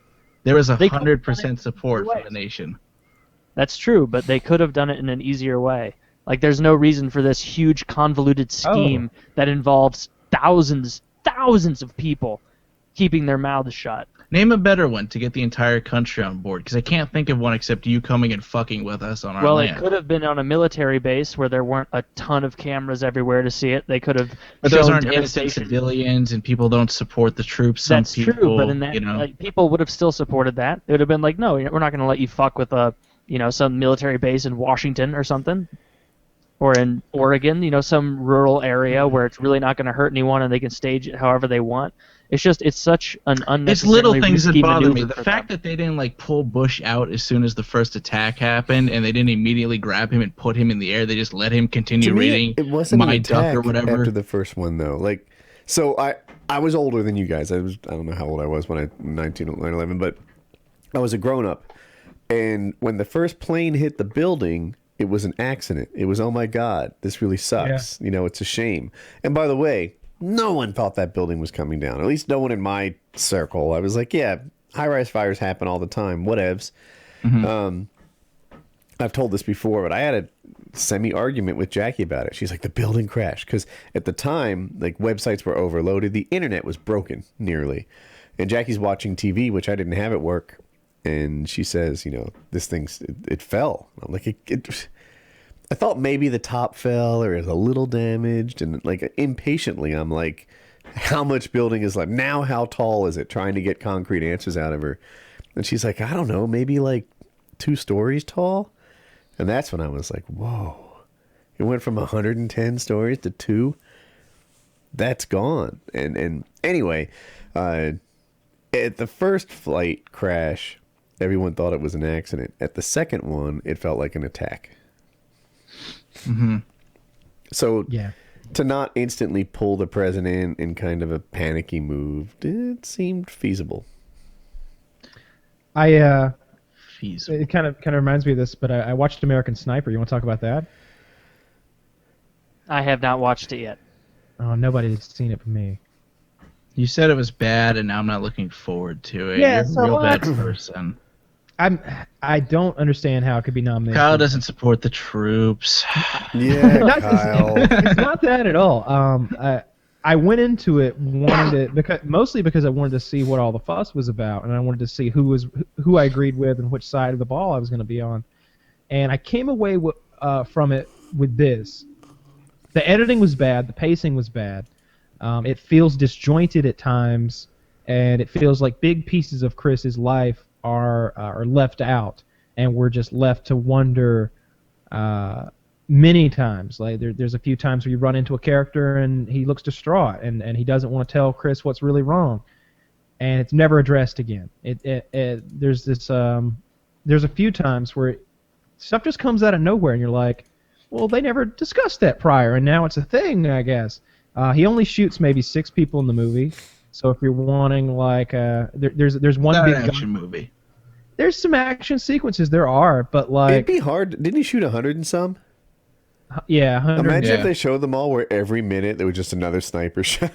And fill the entire movie. Once a This minute. is just a montage of Chris Kyle sit back and enjoy it. There's only a few of them that are like that. Bradley Cooper did a great job. He goes the full range of emotions.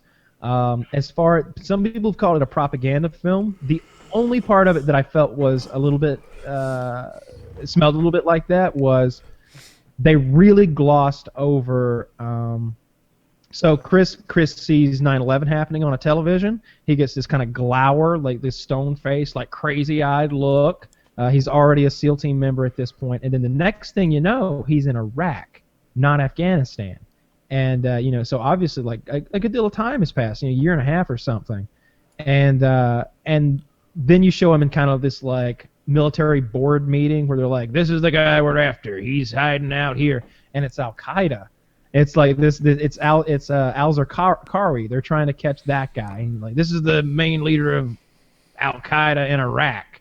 And it's like they went straight. They glossed over the whole Saddam Hussein thing, anything like that, any insurgents. It's about Al Qaeda and Syrian insurgents, and that's the enemy.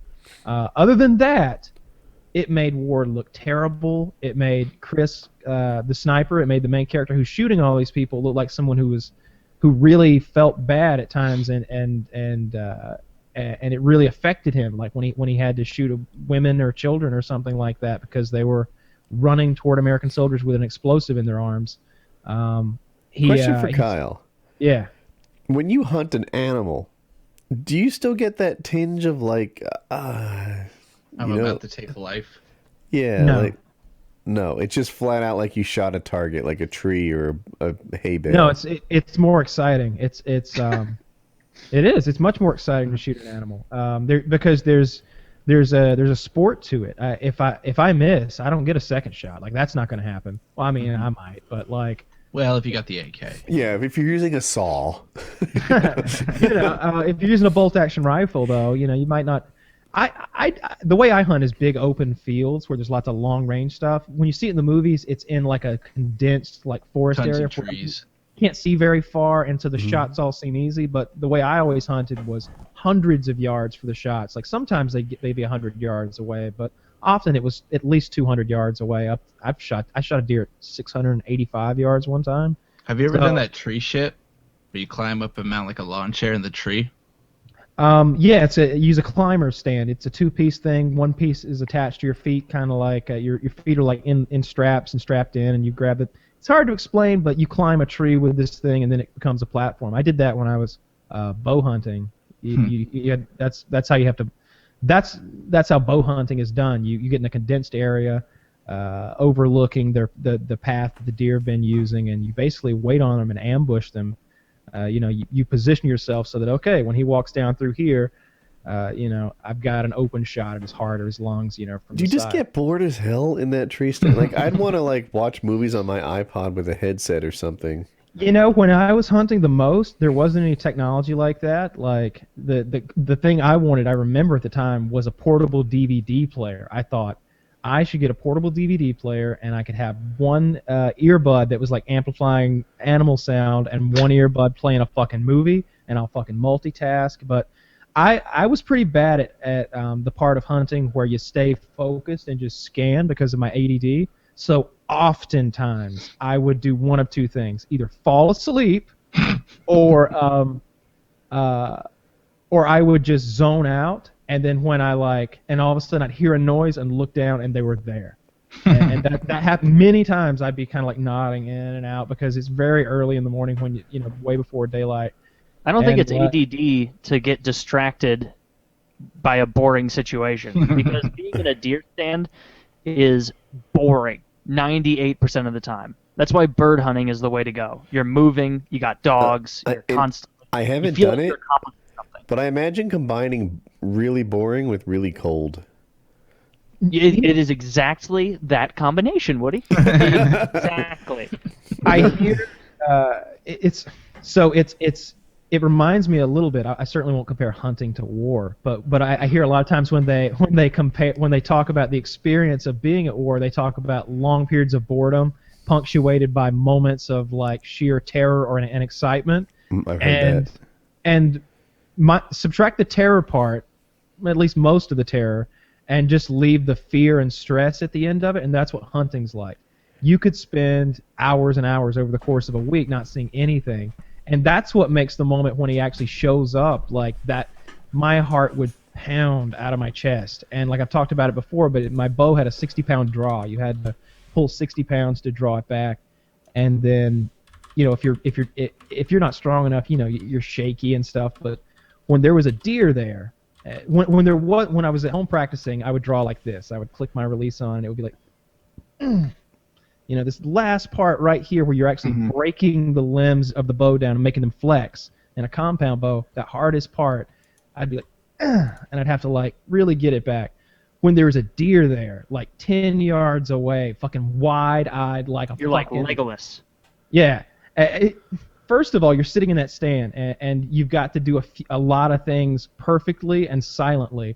You've got to rise from your seat without your ass rubbing against the like synthetic material of your seat and making a kind of noise. I've done that. They ran away. You better have that arrow already knocked and on your arrow rest and holding it with your finger, because if you let it go in there, they'll run away. That happened to me too.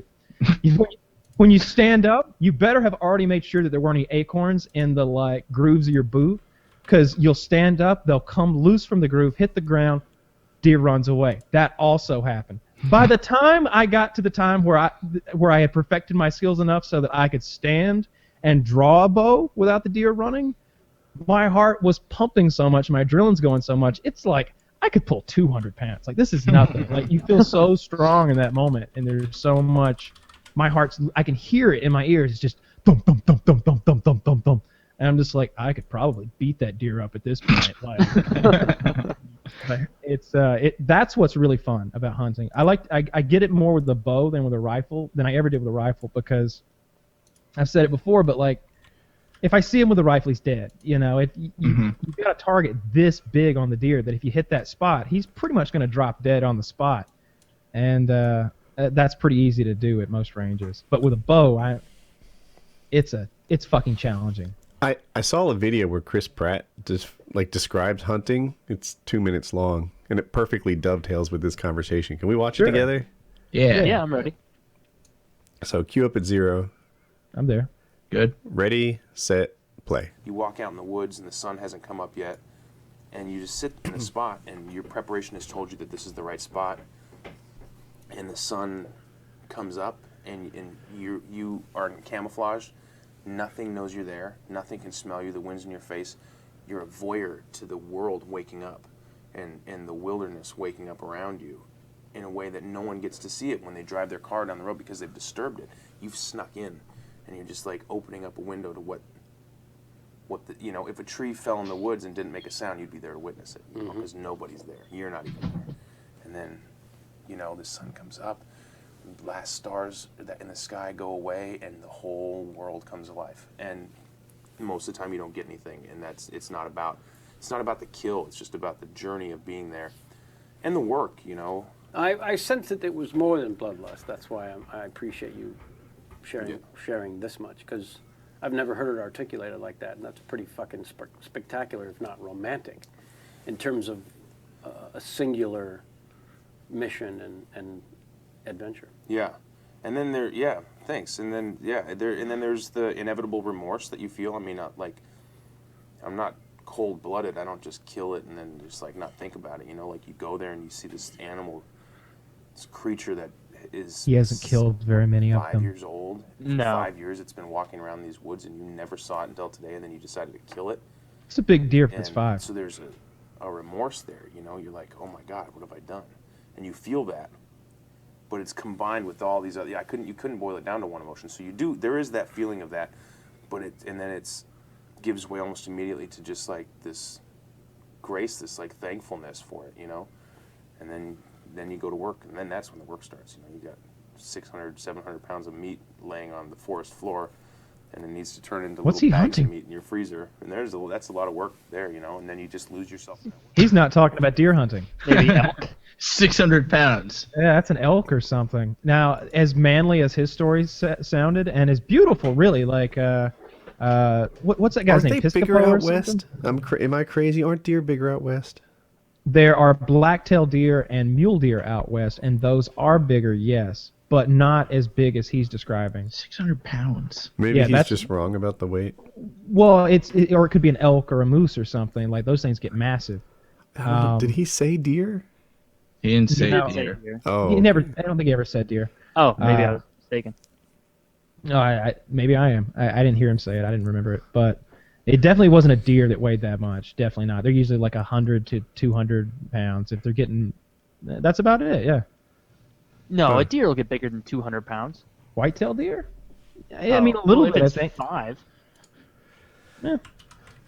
Did you see Chris Pratt's going to be in not just the Jurassic World, but Indiana Indiana Jones Jones. reboot and the Magnificent Seven reboot with the Denzel Washington? Don't Dude you is know that slaying roles? Chris Pratt is already a made man as far as Hollywood goes. Like, that the same wouldn't have been true in the 90s or even 10 years ago. Mhm. But because of the things that he's attached to and the advertising dollars that will go to like push those products inevitably because they're such big blockbuster products, he's made. He could just do these movies we just mentioned over the next 8 years, which is what it's going to take probably, and he would be made. But he's not. You know, he'll take at least one more a year, and he'll have a couple of other hits and a couple of other okay movies, and he'll probably do something artsy and blow your mind away. One would assume that Indiana Jones, assuming he lands that role, is 2 to 4 films right there. Yeah, probably a trilogy. Yeah. Yeah. And it can't be worse than the most recent ones. No, Unless it can't. he's flying through a fridge, escaping Crystal Skull nuclear was bombs. in shit. it. I like them more. Have you seen him recently? Yeah, they're all pretty cheesy. Temple of Doom is pretty weak, and so is Crystal Skull. The other two, Temple of Doom was weak. I don't know. We watched them not long ago, like within the last 2 or 3 years, and it was like, these are better than I remembered them. Crystal Skull is a horrible movie. Back on Chris Pratt, like he's got a trilogy in Raiders of the Lost Ark, and that alone could be like his career, and he could be retire rich. He has that superhero thing coming up. Guardians of the Galaxy is almost guaranteed to be at least a trilogy. So he's going to get, well, it's even bigger than that because of the whole Marvel universe They're thing. going to combine the universes soon. Yeah, they'll be there for Age of Ultron. It's at least 2 more movies that he's going to be in. Probably like 3. It's going to be 3 more movies. I said at least a trilogy. Expand. How far off was I? Jurassic World is going to expand probably. It's not just going to end with Jurassic World. I guarantee they'll have another one after it. Unless it super flops. But yeah. Yeah. He's doing super well. Yeah, he's just so hot right now. I want to see that. It's going to be great. Oh, an adult deer can weigh up to 300 pounds, a male. Okay. 125 for a female, according to Google. Which he killed 3 deers. That's what it was. I've totally done that before. Like sometimes, see, that's the difference. Like what he described there is like short range hunting. Like he could probably see a maximum of maybe 75 yards, and at that range, it was probably really brushy and kind of hard to see stuff. But like we hunted over those big cornfields and big wheat fields and stuff. So like it's as far as the eye can see. So you don't. I like that kind of hunting because all the bullshit preparation that he talked about and the whole I don't like having to use the stupid hunting soap, the sprays on my shoes. It's hard. It's much nicer if you can get in your truck, you drive up, park it on a hilltop, turn it off, and just sit there and wait. And when you see a deer, you get out, prop up on the hood, and blast him from 600 yards away. That's hunting. It depends on your goal, right? Like, because I think his goal isn't just bringing home meat. Definitely. He's camping and experiencing nature, and that's part of his thing. Whereas you're, like, I guess hunting. I wanted a buck. I wanted a big deer. He's not just hunting; he's going out into the wilderness. Like that's part of the scoop for him, and there's definitely 2 ways to do it. Yeah. Are we gonna watch Joe Lozon and stream it like we did last time? Joe Lozon fights Saturday. I'm gonna watch what it. Time? That's for sure. I don't know what time. It's West so Coast. the event tends to start at 10 on the East Coast, if I remember right. Okay, good. I'm picking Kitty up from the airport at 6, so I should be back in time. Yeah, and then Joe is the 3rd fight. So I think there's like 6 fights, so he's sort of in the middle. Or if not, there'd be 5. He's still in the middle. Who's he fighting this time? A loser, a dead man. A dead man. His name's hard for me to pronounce. It's like Al Quinta or something like that. All names are hard for me to pronounce. I know, right? I was like, what is it? Smith, Jones? Hard like that. We should stream that again because the card is a great card too. Like Joe's on it, but the main title fight or whatever is great, and the entire card is good. And we had a lot of fun doing that last time. Yeah, I'm definitely down to do that. Yeah. I'm looking up the guy's name here. Javier. In even more exciting news, my Blues have your Hurricanes tomorrow night, Woody. Oh God, Oh. who gives a fuck about hockey? That team that There's you a care about. huge challenge to figure out which one is worse. How are the Blues doing this year? Do they have a winning record? Yes. Yes, oh, they do. well then you'll be heavily favored, I suppose. How are the Sharks, Taylor? How are the Sharks? Sharks are actually not doing as hot as I anticipated. Oh, well. Well, they're second in Pacific, but... So who can pronounce this guy's name? I put it in the chat. Joe Lozon versus Alaquinta. Alaquinta. LaQuinta. You know, it looks easier after you say it. Al LaQuinta. Al LaQuinta. It's just saying, I'm just speaking English like everyone else. What, Kyle? Or La Quinta. La Quinta. Like a La Quinta. If I were an announcer, I would mispronounce all the names on purpose. just that way they wouldn't notice when I just really stumbled over one like this. I'd be the Joe Lawozon. If you're when I googled that guy's name, it pulled up Alabama La Quinta Inns. Hilarious. If you're a big enough announcer, like if I'm Joe Rogan and I mispronounce stuff, I have now created the official pronunciation, right? Like if I say his name is Alaquinta, then it is. But you're so bad. Iaquinta. You don't even. Sometimes It's you an don't come I. even close to the name. You just make up a new name for that person, and that would be their new identity when it comes to fighting the UFC. You got one so wrong the other day. It was just like, oh God, what was it? Oh man. Diamond Dallas Page, I think. Yes. And he said like Dusty Donko or something. It was a double D sound, not even remotely in the field of vicinity I of want being to say, correct. wasn't there another wrestler that I'd like a Dusty Rhodes or something? Maybe I wasn't Dusty there? Rhodes. Dusty Rhodes. Oh, laugh away. I think I might be right about this one. No, he was Dusty Rhodes. He's Ric Flair's sidekick. Yeah. Cadillac Yeah. riding son of a gun. Oh, really? Yeah. Dusty Rhodes is a real person. Oh yeah. Your inability to get names correct is just the most endearing thing about you. Hilarious. It gets me though, because a lot of times people will be like, "It's an act. That one has to be, planned out or like forced or something." But no, this is real Woody. This is in the pre-show too, where he'll be asking about an actor in a movie and Private just calls, miserably okay? butch it. We've Private had calls. guests who come on too, who are like, "Oh yes, that's a real thing. You fuck up in the pre-show." Like, the best one is always Emma Watson, because that one, for Love Nor Money, I mean, it's probably the most said name you've recounted throughout your years on this earth. Emma Watson, you'll never get it right. Never get it right. One of these days, I'll get Liam it. Nelson. I saw Taken 3, by the way. Oh, how was that? It wasn't as bad as I thought it would be. Then again, the bar was set really fucking low going into it. I enjoyed it. I recommend checking it out if you just like watching Liam Neeson beat people up like Jason Statham beats people up. That's why I see Jason Statham movies for the most part. I enjoyed it. They kill his wife and frame him for it. That's not a spoiler. That's the whole plot of the show. Yeah, it's the I intro. haven't seen a single Jason Statham movie that wasn't inexcusably bad. Snatch. So Snatch, bad. dude. No, but he's not a central character. Cranked. Which is funny because he's one of the. Crank is a shitty movie. Driver. Ouch, The words first- hurt, baby. Dude, Crank 2 is horrible. I don't know why they went goofy. They started making fun I of it. agree. Like, see, Crank 2 is. I thought I was watching I torrented it. Okay, so there's a scene where they start fighting and they go big robot people or whatever, or big suits, and I'm like, did somebody cut this in? What is this? Oh no, that's part of the fucking movie. Why? It's so. Crank is a horrible series. I The part liked where you it. put Bart in the street was so ridiculous. Like I I couldn't like believe she that. agreed to that. It's so silly. Driver's his best work, I would say. Driver? Yeah, it was yeah, Driver was good. Yeah. Wasn't there like a Driver 2 and a Driver? No, Are you that was talking the about Transporter. Ah, yeah, you're right. Transporter. Yeah, Transporter 1 is good, and then they slowly get. Of worse. course they do. Yeah. Of course. Expendables 1 isn't that bad. His part of it isn't. Yeah, it's It not is that bad. absolutely bad. It's not. It's not as bad. Not the first one. Yeah, not the first one. Yeah. Oh, It's I wanted three, to I say think. about. That reminds me. You know It's how entertaining. shitty. You know how shitty the blood effects are in Expendables, the CGI blood.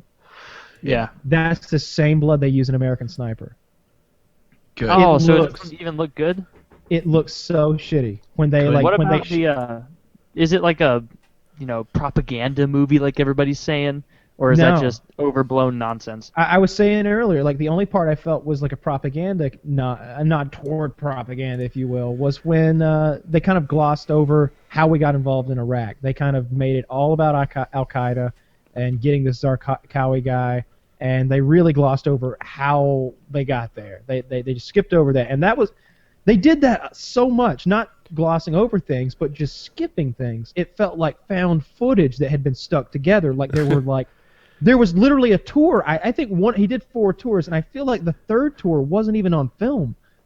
And like the first 2 were so well documented, and by the 4th, like you don't even know what's the 4th.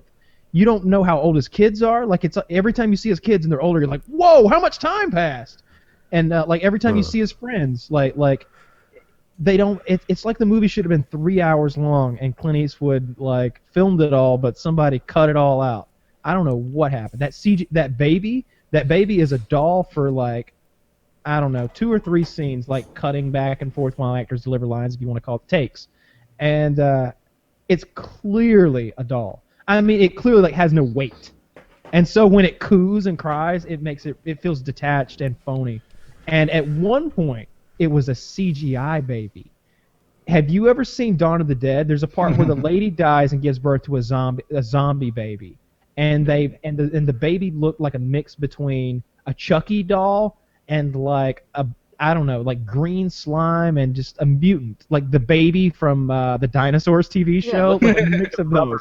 Plastic or something. Yeah, she's holding this baby, and its little hand is like right here on like her shirt, and it's a CGI hand, and I'm just like, ew.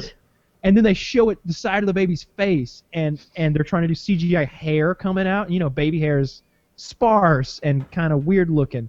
It looks like a nasty goblin she's holding in her arms. Split second. I'm telling you, like, it was really shitty. It really was poorly made, I felt like. I don't get why it's getting all these Oscar nominations. I got nothing against, like, I really felt like it wasn't propaganda. They made war look terrible. They made the Iraq war look terrible. There was lots of disillusionment among, like, multiple characters about the war. There was a part where like one of his buddies has died, and his buddy's mother is reading a letter that the dead man had written while in Iraq, and it's all this sort of anti-war stuff as he's laying there dead, you know. And there's lots of that throughout the movie, so it definitely wasn't a hoorah, hoorah, you know, war movie. It didn't feel like that at all. But at the same time, like, I just didn't feel like it was very well made. And I didn't expect that. I thought I'd go in there and be like, well, they did a really good job at making that movie, but they really bent the facts. But it seemed like the opposite. They did a bad job. I felt like maybe I'll feel differently if I watch it again. But that's what I took away from it. Now, where do you rate last night's episode of It's Always Sunny when it comes to good shows? It's definitely the poorest of this season. Really? Oh, really? I still haven't seen it. Huh. Yeah. Oh, well, then I won't spoil it too much, but you get to see Cricket. Cricket comes back. Everything Cricket did was great. Yeah, those are my favorite scenes with Cricket. Without, I don't think this is a spoiler, so I wish they had done the exorcism. I wish they had performed the exorcism. I think that would have like spiked the football and made it a good, what I would consider a good episode, not just an average one. But because they didn't do that, and because I was really let down by the Pete character, the Pete character was all about. Pete character was weak. The Pete character was all about rubbing it in your face once again that the gang are terrible human beings. Horrible people. Yeah. And if you remember back, Psycho Pete is supposed to be played by that guy from Horrible Bosses, like one of the main guys, like the good-looking suave guy who bangs all the ladies. Like that guy is Psycho Pete. Wait, is that Psycho Pete? I think that guy had a different name. Schmitty. No, it was Psycho Pete from the high school reunion episode, because he like came in at the last minute and banged the waitress, and that was it. But they had been talking about him the whole time, how he killed his family and ate him, and now all of a sudden Psycho Pete is this overweight guy from the past. I don't know, man. I like the show. I liked that episode. I like watching those characters, you know, just interact. It's fun for me, but I thought it was lacking. Frank's role in the show was almost non-existent. What did Frank do? You know, for some reason I kept watching Frank every time he was in the scene. Like at the start, they were at the bar, and the focus was on Mac and Charlie a ton. But all I could do was watch everyone but Mac and Charlie. I was right. It's Schmitty. The guy from Horrible Bosses is Schmitty. Did we talk about the alternate? Yeah, we never saw Psycho Pete. Sorry? For Sonny? Did we talk about the alternate fan theory for Sonny? What do you like, mean? For what's really, those fan theories for like the show and that you really think's happening. I read one about Sonny that was pretty popular, and I thought it was interesting. I wasn't sure if we talked about that. I think I've talked about it a couple times. Where go ahead and describe it. Well, essentially, someone was saying that the characters are not the way they're portrayed in the show, except for Charlie and Frank, because Charlie and Frank are weird fucks, and they embrace how weird and how odd they are, and they're fine living as a duo, being weird fucks in their apartment. But you see Dennis, who's apparently this good-looking guy, having so much trouble getting laid. Mac, who is trying to be, this superhero of muscularity and masculinity. Straight. And then Dee, who is just, really not that bad-looking, but everybody rips on her for being an ugly bitch. But really, people are saying that the last episode they'll show that Dennis is actually kind of an awkward-looking, gangly, ugly guy who, that's why he has to have the Dennis system to, get any. And Mac is just kind of a weak, scrawny little fuck, and that's why he's overcompensating, trying to be like the ocular pat-down guy. And then Dee has like horrible scoliosis still, and so she's really ugly, and that's why she can only date paraplegics and army retarded people, retarded rappers, yeah. And so I wasn't sure if we talked about that before. I thought that was really interesting because that would be a funny end to the series if like it just showed that none of them were how we thought they were. And we'll find out in 3 years, maybe. And they've used that plot device of an unreliable point of view before. When you go back to the Who Knocked Up Dee episode, when progressively as the night goes on, Dee becomes more and more bird-like. She is a bird. She is an ostrich. Emu or ostrich or whatever. And so they've used that dynamic before a couple times. So I saw that in a Reddit post, and I was like, yeah, that makes a lot of sense because Dennis is a good-looking guy. He shouldn't need a Dennis system. He shouldn't need to rape women. Yeah. Yeah, he really should fit rape in women. because he's a good-looking guy, and the actor who's playing him, if you don't know anything about that guy, like he's a super cool dude. Like I don't know, he's like his dad was like a fighter pilot ace. He speaks like half a dozen languages. He's wealthy. He's a genius of some kind. Like it's pretty. The actor is who Dennis thinks he is. He's perfectly cast, but yeah, you hit it right on the head. Like it doesn't make sense for Dee to be fucking all these gross guys. If you go back to the episode the gang broke Dee, like she fucks that horrible guy. I'm pretty sure that's the guy. That's the huge disgusting guy from the Borat movie. I think that's Borat's sidekick. That she also fucked that old Asian guy outside the nearby the one that looked restaurant like or fucking whatever. Hop Sing from Bonanza. Yeah. Oh yeah, fucked him real good. Yeah, that's terrible. Bonanza reference. Our audience will love that. Did anybody else ever watch Bonanza? I've seen every episode. Nah, because I wasn't born that I watched late. Bonanza. I wasn't between born then MASH. either. Ben Cartwright is my jam. That's a good show right there. The Bonanza's about this wealthy cattle baron family that owns this huge property called the Bonanza, and all the things that they get up to. They fight Indians and set wrongs right, and he's a little Ben Cartwright is a little bit like Eddard Stark. He's kind of like the lord of his land, and he sets the law around there, and he enforces the king's justice and such. And his sons are all cool. There's Hoss, the big tough guy, who's super strong, and there's Little Joe. Little Joe's played by the guy. What's his name from fucking Little House on the Prairie back in the day? Another Laura great Ingalls reference. Wilder. Yeah, Gene Wilder, right? No, it's not Gene Wilder. No, it's Gene Wilder. Yeah, I can't think of it. Anyway, Bonanza then. Yeah, Bonanza, Little House on the Prairie. How far back can we go with these TV shows? I love TV, man. I've seen so much TV. Whenever someone brings something up, I'm like, oh yeah, I've seen every episode of that twice. Yeah, okay. So stat rank Always Sunny. I'll say episode 2 was first, episode 1 was second. The most recent one is in third place. That's where I place them. Which one was the first one again? And then the 1 and 3, it's hard to me to place them. First one was the plane where they were trying to set the drinking record. 2-1-3. That's how I ranked it. Yeah, 2-1-3. Wait, what was the 2 and second 1, one then? and then I'll see about. Second 3. one was where they had the bar and they were doing like Tinder or whatever. And they were doing group dating, and Dennis was losing his shit and breaking down his facade. 0 stars. 1, 3, 2. Rate me. Are you rating me right now? Yeah, I thought that one was the worst. Oh, that one was stellar. That was I like just that. a fantastic episode. 3 jokes, That was 30 minutes long. No, that's Louis C.K.'s most recent special. Right. Oh, let's shit on him for a minute.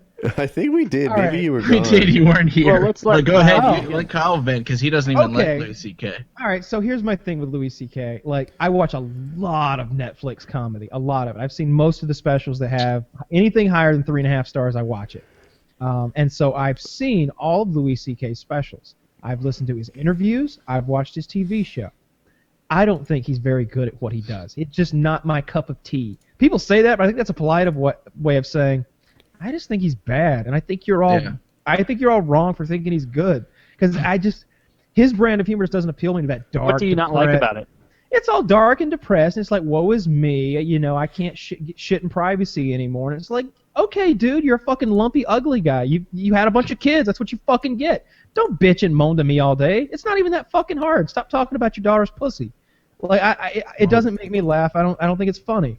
I never have. And when I came into this news special thinking like, let's have an open mind here. Let's not.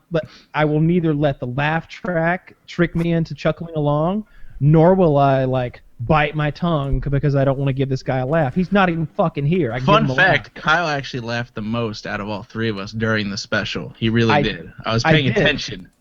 Yeah, I did. There was one part that was like a dirty joke. I don't remember what it was, but he was getting repetitive about how dirty it was, and it was getting dirtier and dirtier. Something about fucking the mouse fucking or something. And I got a chuckle out of that I don't think anyone else got. But I laughed. I'm gonna say I laughed 4 times, and none of them were hard. Like, were they all just like harder than average exhale laughs? Like, it was just like, all right, yeah, that was pretty good. I like that one. But then, like, 10 to 15 minutes would go by, and you get another one of those, and that went on for an hour and a half. The guy that opened for him, we were all like, "The fuck is this guy doing up there?" Like maybe that guy was crazy. He was the hairy opener was on the hunchback. special. what the hell is up with that? Special. It was interesting and weird. I'd never seen that before. But yeah, he opened. Cool. That's not interesting. That's really fucking stupid. He was slow and bad, and really, this dude looks like a gorilla. He looks weird. Yeah, but he when he looked told like, his stepladder joke, Frankenstein.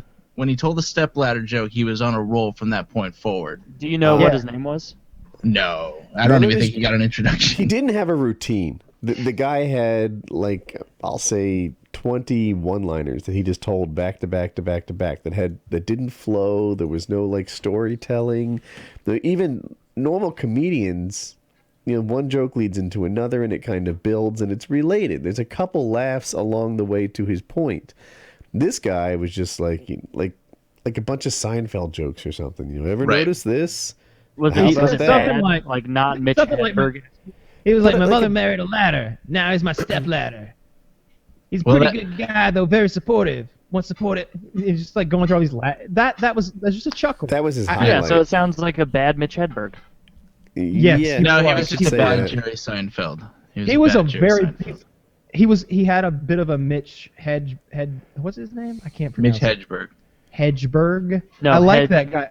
No. Whatever. I like Kyle, that guy. you're so I like bad his with delivery. names. Oh my god, that was okay. All right, I'm Hedberg, sorry. I like his delivery. I like his whole deadpan thing and explaining, and it comes across well. And he's got good delivery and timing. I love it. This See, guy it's was weird. shit. I'm not a huge fan of Mitch Hedberg. I don't know why. Have you heard the one where he's like he really is doing well. The audience is dying at every joke he tells, and I am too. And then like it gets quiet for a moment, and you can hear an ambulance outside, like driving down the road, and he goes, "That's how bad I'm killing right now." And it's just like, yeah, the crowd loves. Like he's so quick, like it was just boom, boom, just every time he was. He's got good timing.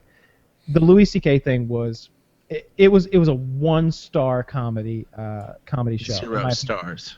It was a 1-star for me. Like if I'm being completely honest, like it was as bad as the Bob Saget one that has 1 star on Netflix. Did you watch that? The most recent Bob Saget one?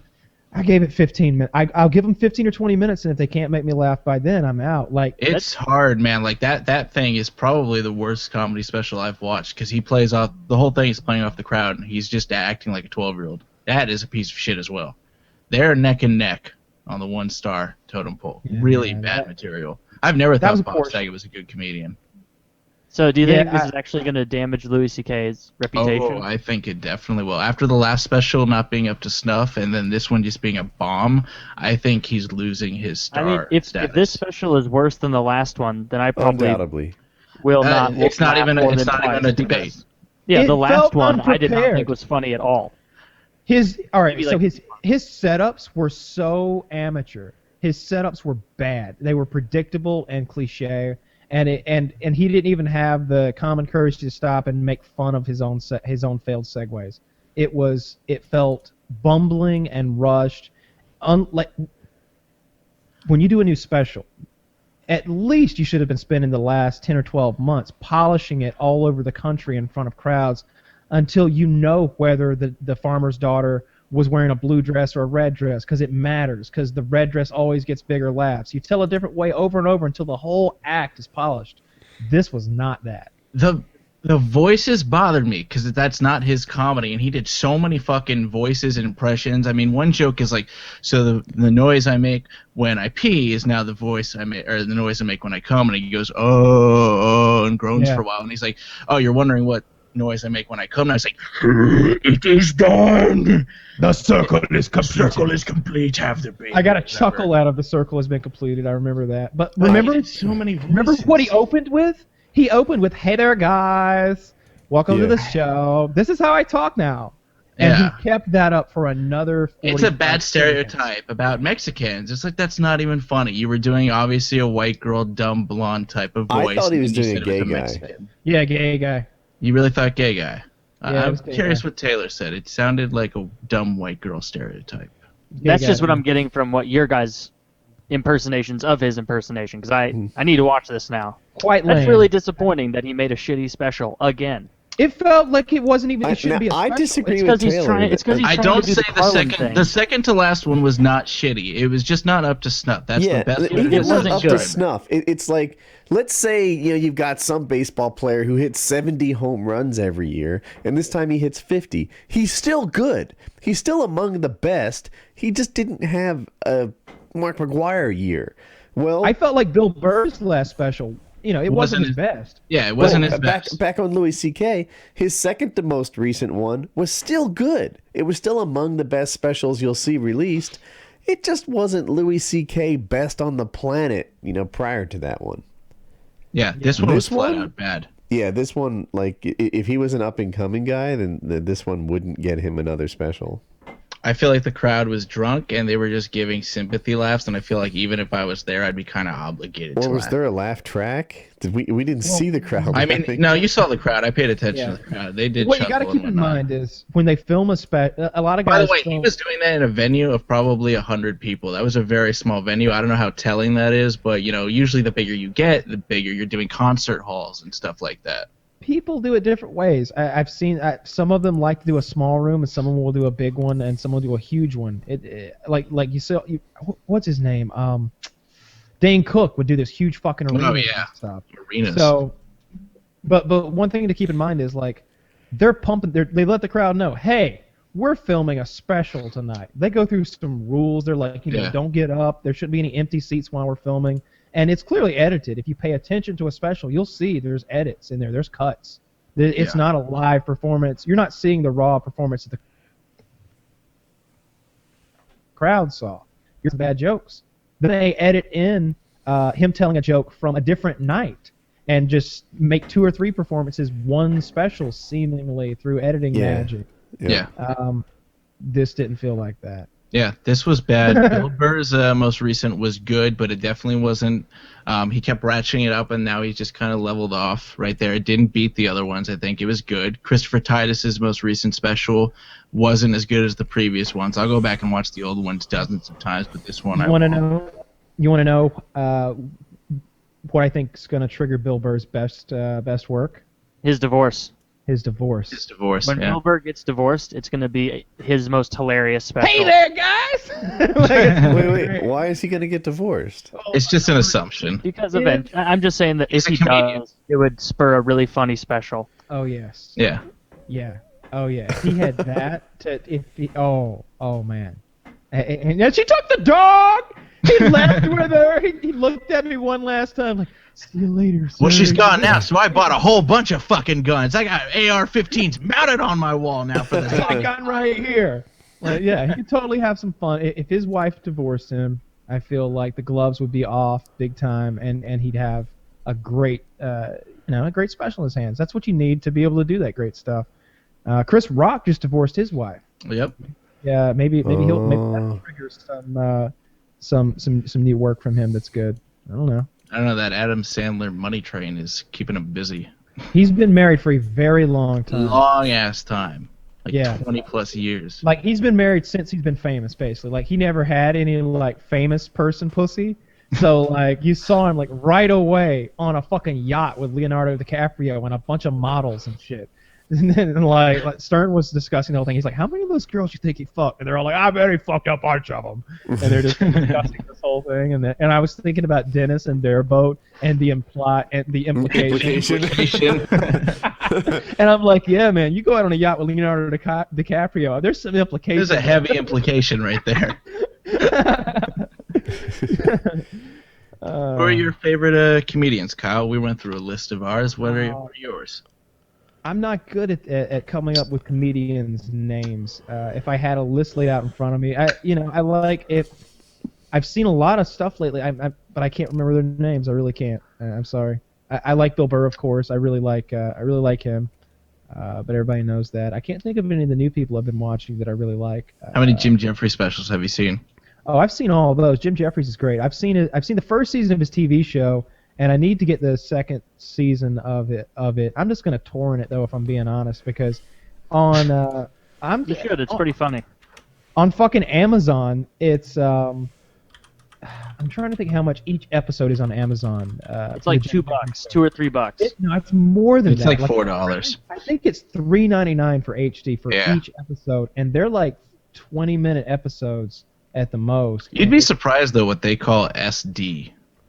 Like YouTube does that too. You can buy SD and it's like that's 1080p basically, especially on YouTube. You know what their limitations are. It's a 72-inch TV though. I feel like it. That's Well, sorry, Your Highness. You know, get the 1080p. I'm just saying. And so I'm gonna have to get. I'd love to see it, but I'm not gonna pay that much for it. That's just absurd. I'm sorry. And that's why it'll never come back on the air because of people like you taking away money.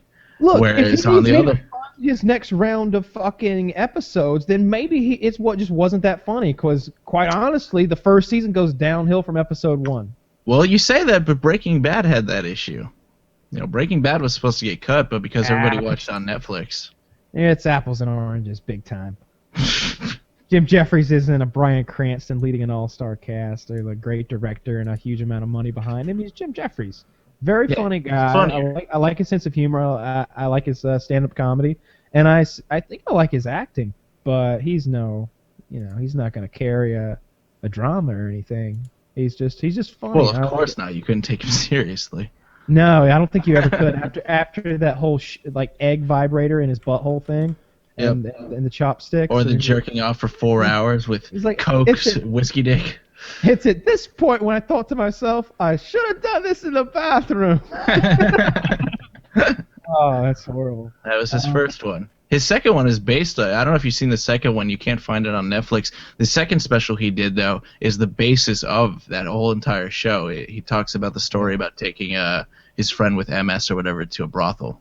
Yeah. I've seen that one, too. So, yeah, I can't think of the comedians I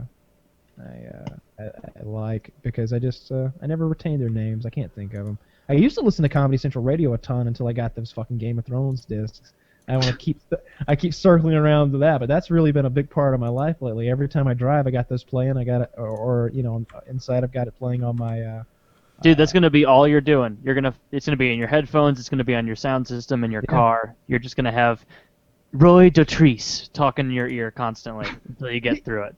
He mispronounces a lot of the characters' names and often. He has called Joffrey Jeffrey 3 fucking times. I've counted. He called Sansa Sansha, and what else? He does it a lot. He's mispronounced a lot of things. In between Feast for Crows and Dance with Dragons, he changes a character's name entirely. And so that's confusing. What was that? Sorry, tuned out. He changes what? No, it's all right. Changes the character's name. Yeah. Oh, I thought you were going to say the voices. I know he changes the voices throughout the recording of the books too. No, he does a pretty good job for a very, very old man at keeping those voices straight. Yeah, there was You a better part finish writing where those fucking books, or he's not going to be around to record the other ones. I recognize his accents. Like if he's doing Varys's accent, I'm like, oh, that's Varys. That's definitely Varys. Like I don't need them to introduce the character. I can recognize his voice that he does for that character at this point. Most of the characters, I would say, he's very good. I just wish he wouldn't mispronounce names occasionally. And I heard he stuttered once. And I'm like, come on, Wings, give him a fucking retake. $50 for this shit. Like, I bet you got bank as you set the world record for most characters for Game of Thrones audiobook. Like, I'm sure you got $100,000 for this, at least. So, you know, if you say Jeffrey, and everyone here knows you just said Jeffrey, then rewind and start over and say Joffrey, because it's annoying. There was one point where I was like, oh, in the books her name's Sansa. Okay. like literally, because he said it twice in a row early in the story, and You told me that too. You were like, Yeah, in the books, her Woody. name is Sancha. And I was just like, okay, that does make more sense, because I know that they do rename a couple of characters. It seems like Theon Greyjoy's sister and that redheaded chick that Jon Snow is banging, in the book their names are very similar, so they changed one of their names so that they would be dissimilar to lessen confusion. It's going to be sad when she dies in those books. Did you just hear whistling? Yeah, a little bit. What was that? I don't know. Maybe it's a serial killer called the Whistler, and he's in one of our homes. It's the sound of 4 hours passing. In that door behind Kyle. Yeah, what do you got behind you in that dark room over there? Yeah. Better aim a potato gun at it. Need to bring back the potato gun. Oh, the potato gun's on my front porch. It's there waiting. Oh, for home defense. Okay. Yeah, that makes perfect sense. Yeah. It's just sitting out there. I've got the Chris Vector for home defense. Every now and then, the dog got in my trash again. So every night around, a couple times, I stalk out there with my suppressed Chris Vector and a flash, like over my arm with a flashlight in this hand, and I creep and creep and creep. And when I get to the trash cans, I hit the light and fucking wait to like see that motherfucker, and I'm just gonna open up on him, but he's never there. That trash is everywhere in that fucking yard. All this like fast food styrofoam boxes with like ketchup and French fries everywhere, and fucking like coffee grounds, and it's just trash, garbage everywhere in my fucking yard. He's gotta go. He's gotta go. I've thought about getting in Kitty's car because it's like a hatchback type thing, like a SUV, and listening to Game of Thrones while I like have a thermos of coffee and my gun, and waiting until I see him like go for the trash, and then like popping the back window and fucking taking him out. Like, I don't want to kill this dog, but man, I can't be cleaning that trash up. I can't, and I feel so shitty still because the garbage man cleaned it up last time without me, knowing it. You want to kill this dog. There's a little part of I you that... don't want to kill it. If I could snap my fingers and he'd fucking like whatever, go to a puppy farm or like a loving home or just eat someone else's garbage, I would do it in a heartbeat. But I can't do that, but I can shoot him.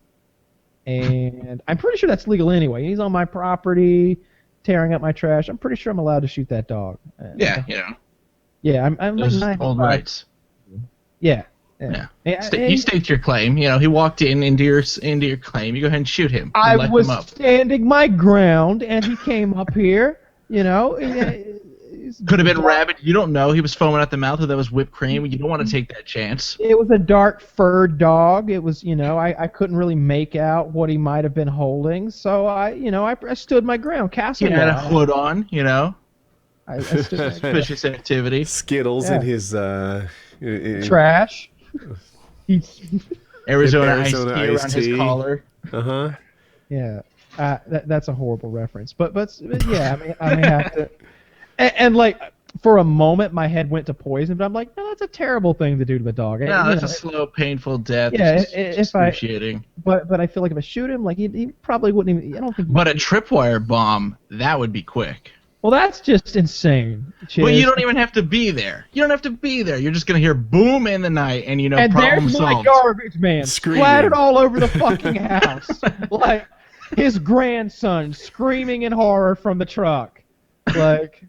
But I bet the grandson would clean up that mess real good. Oh. If that man taught his children anything. See if the grandson's half the garbage man the grandfather was. Yeah. You give him an extra tip when he's done. And, I'm sorry, I thought there was a you dog. give that grandson like a 6-pack of beer. he'll clean up anything. They seem very conservative and religious. And the grandson's the most annoying little fucking kid you've ever seen. Like. And you can tell the grandpa's like super annoyed with him too. There was a ballistic torso in my yard, and there happened to be a can of spray paint sitting on top of it. A ballistic torso was, a human torso made out of ballistics gel that you shoot at to test bullets. And the kid kept asking some question that like he wouldn't ask out loud, and the guy's like, "All right, I'll ask him." And I'm like, "Okay, what's this gonna be?" He's like, "He wants to know why that can of paint is sitting on that other thing." And what that other thing is. And I picked it up and I said, well, this can of paint just happens to be sitting here because I tossed it out of my truck and it fell there. See? I told you. It just happened to be sitting there. I said, and this thing here is this this material that mimics human flesh to test bullets. We test bullets and we show that off. Well, there. Are you happy, Dylan? Are you happy now? And then he just drove away angrily. And I was like, that kid must hate these garbage trips with his grandpa. Like, wow. He's not cutting him any slack. Poor Dylan. I remember the kid said something like, I want to work like you, Grandpa. And he's like, don't you do that. You use your mind like this feller.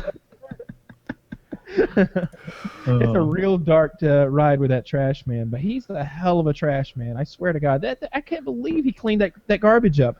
There weren't even any extra bags for him to put the refuse in. Bare hands. He had to use the old trash bags that had been gnawed upon and torn apart by this animal, and somehow he got the garbage in it, and there wasn't a scrap of garbage left in my yard. Like, he cleaned it like he would have cleaned his own yard. It was ridiculous, and it was disgusting. And it'd been out there 2 days. 2 days. Well, it happened, and a day passed, and then the next day came, and there he was that afternoon before I could get to it. It's nothing could be done. And he didn't mention it last time I paid him, and I forgot to tip him because I don't carry cash, and I had to scrounge up $25 worth of cash. I don't keep cash, so I'm looking for ones everywhere, so I couldn't even tip him. I got to tip him next time. Hopefully he won't have cleared my garbage away again. Because I haven't cleaned it yet. I left it out there because I'm hoping that I can bait him back in with the same garbage. I don't want to tear it up again. But yeah, it's entrapment at some point, Kyle. I thought about using a trap. There's the kind that snaps too. Those are really cool. That breaks the animal's leg and keeps it there. And the dog, quite frankly, might gnaw its leg off, which would be horrible. I wouldn't want that. But those cage traps that are problem. Those cage traps, or maybe take out some poor other animal, like my cat or something. Those live traps that are the size for a dog, those are expensive. I think $150 or something. So he's just gonna have to go. I'm hoping that I got to find a way to get him though, because I can't be outside and there's no window that faces where the trash cans are. Maybe I could move my trash cans out into the field that I could see from the window, and then I'd see when he was out there. I could check on him. You just set up in the garage. Oh, it's so cold, dude. I gotta get some thermal scopes. That would help too. It's really dark. I don't have a yard light. You guys ready to wild card? A lot of thought is going into this dog murder. Bam.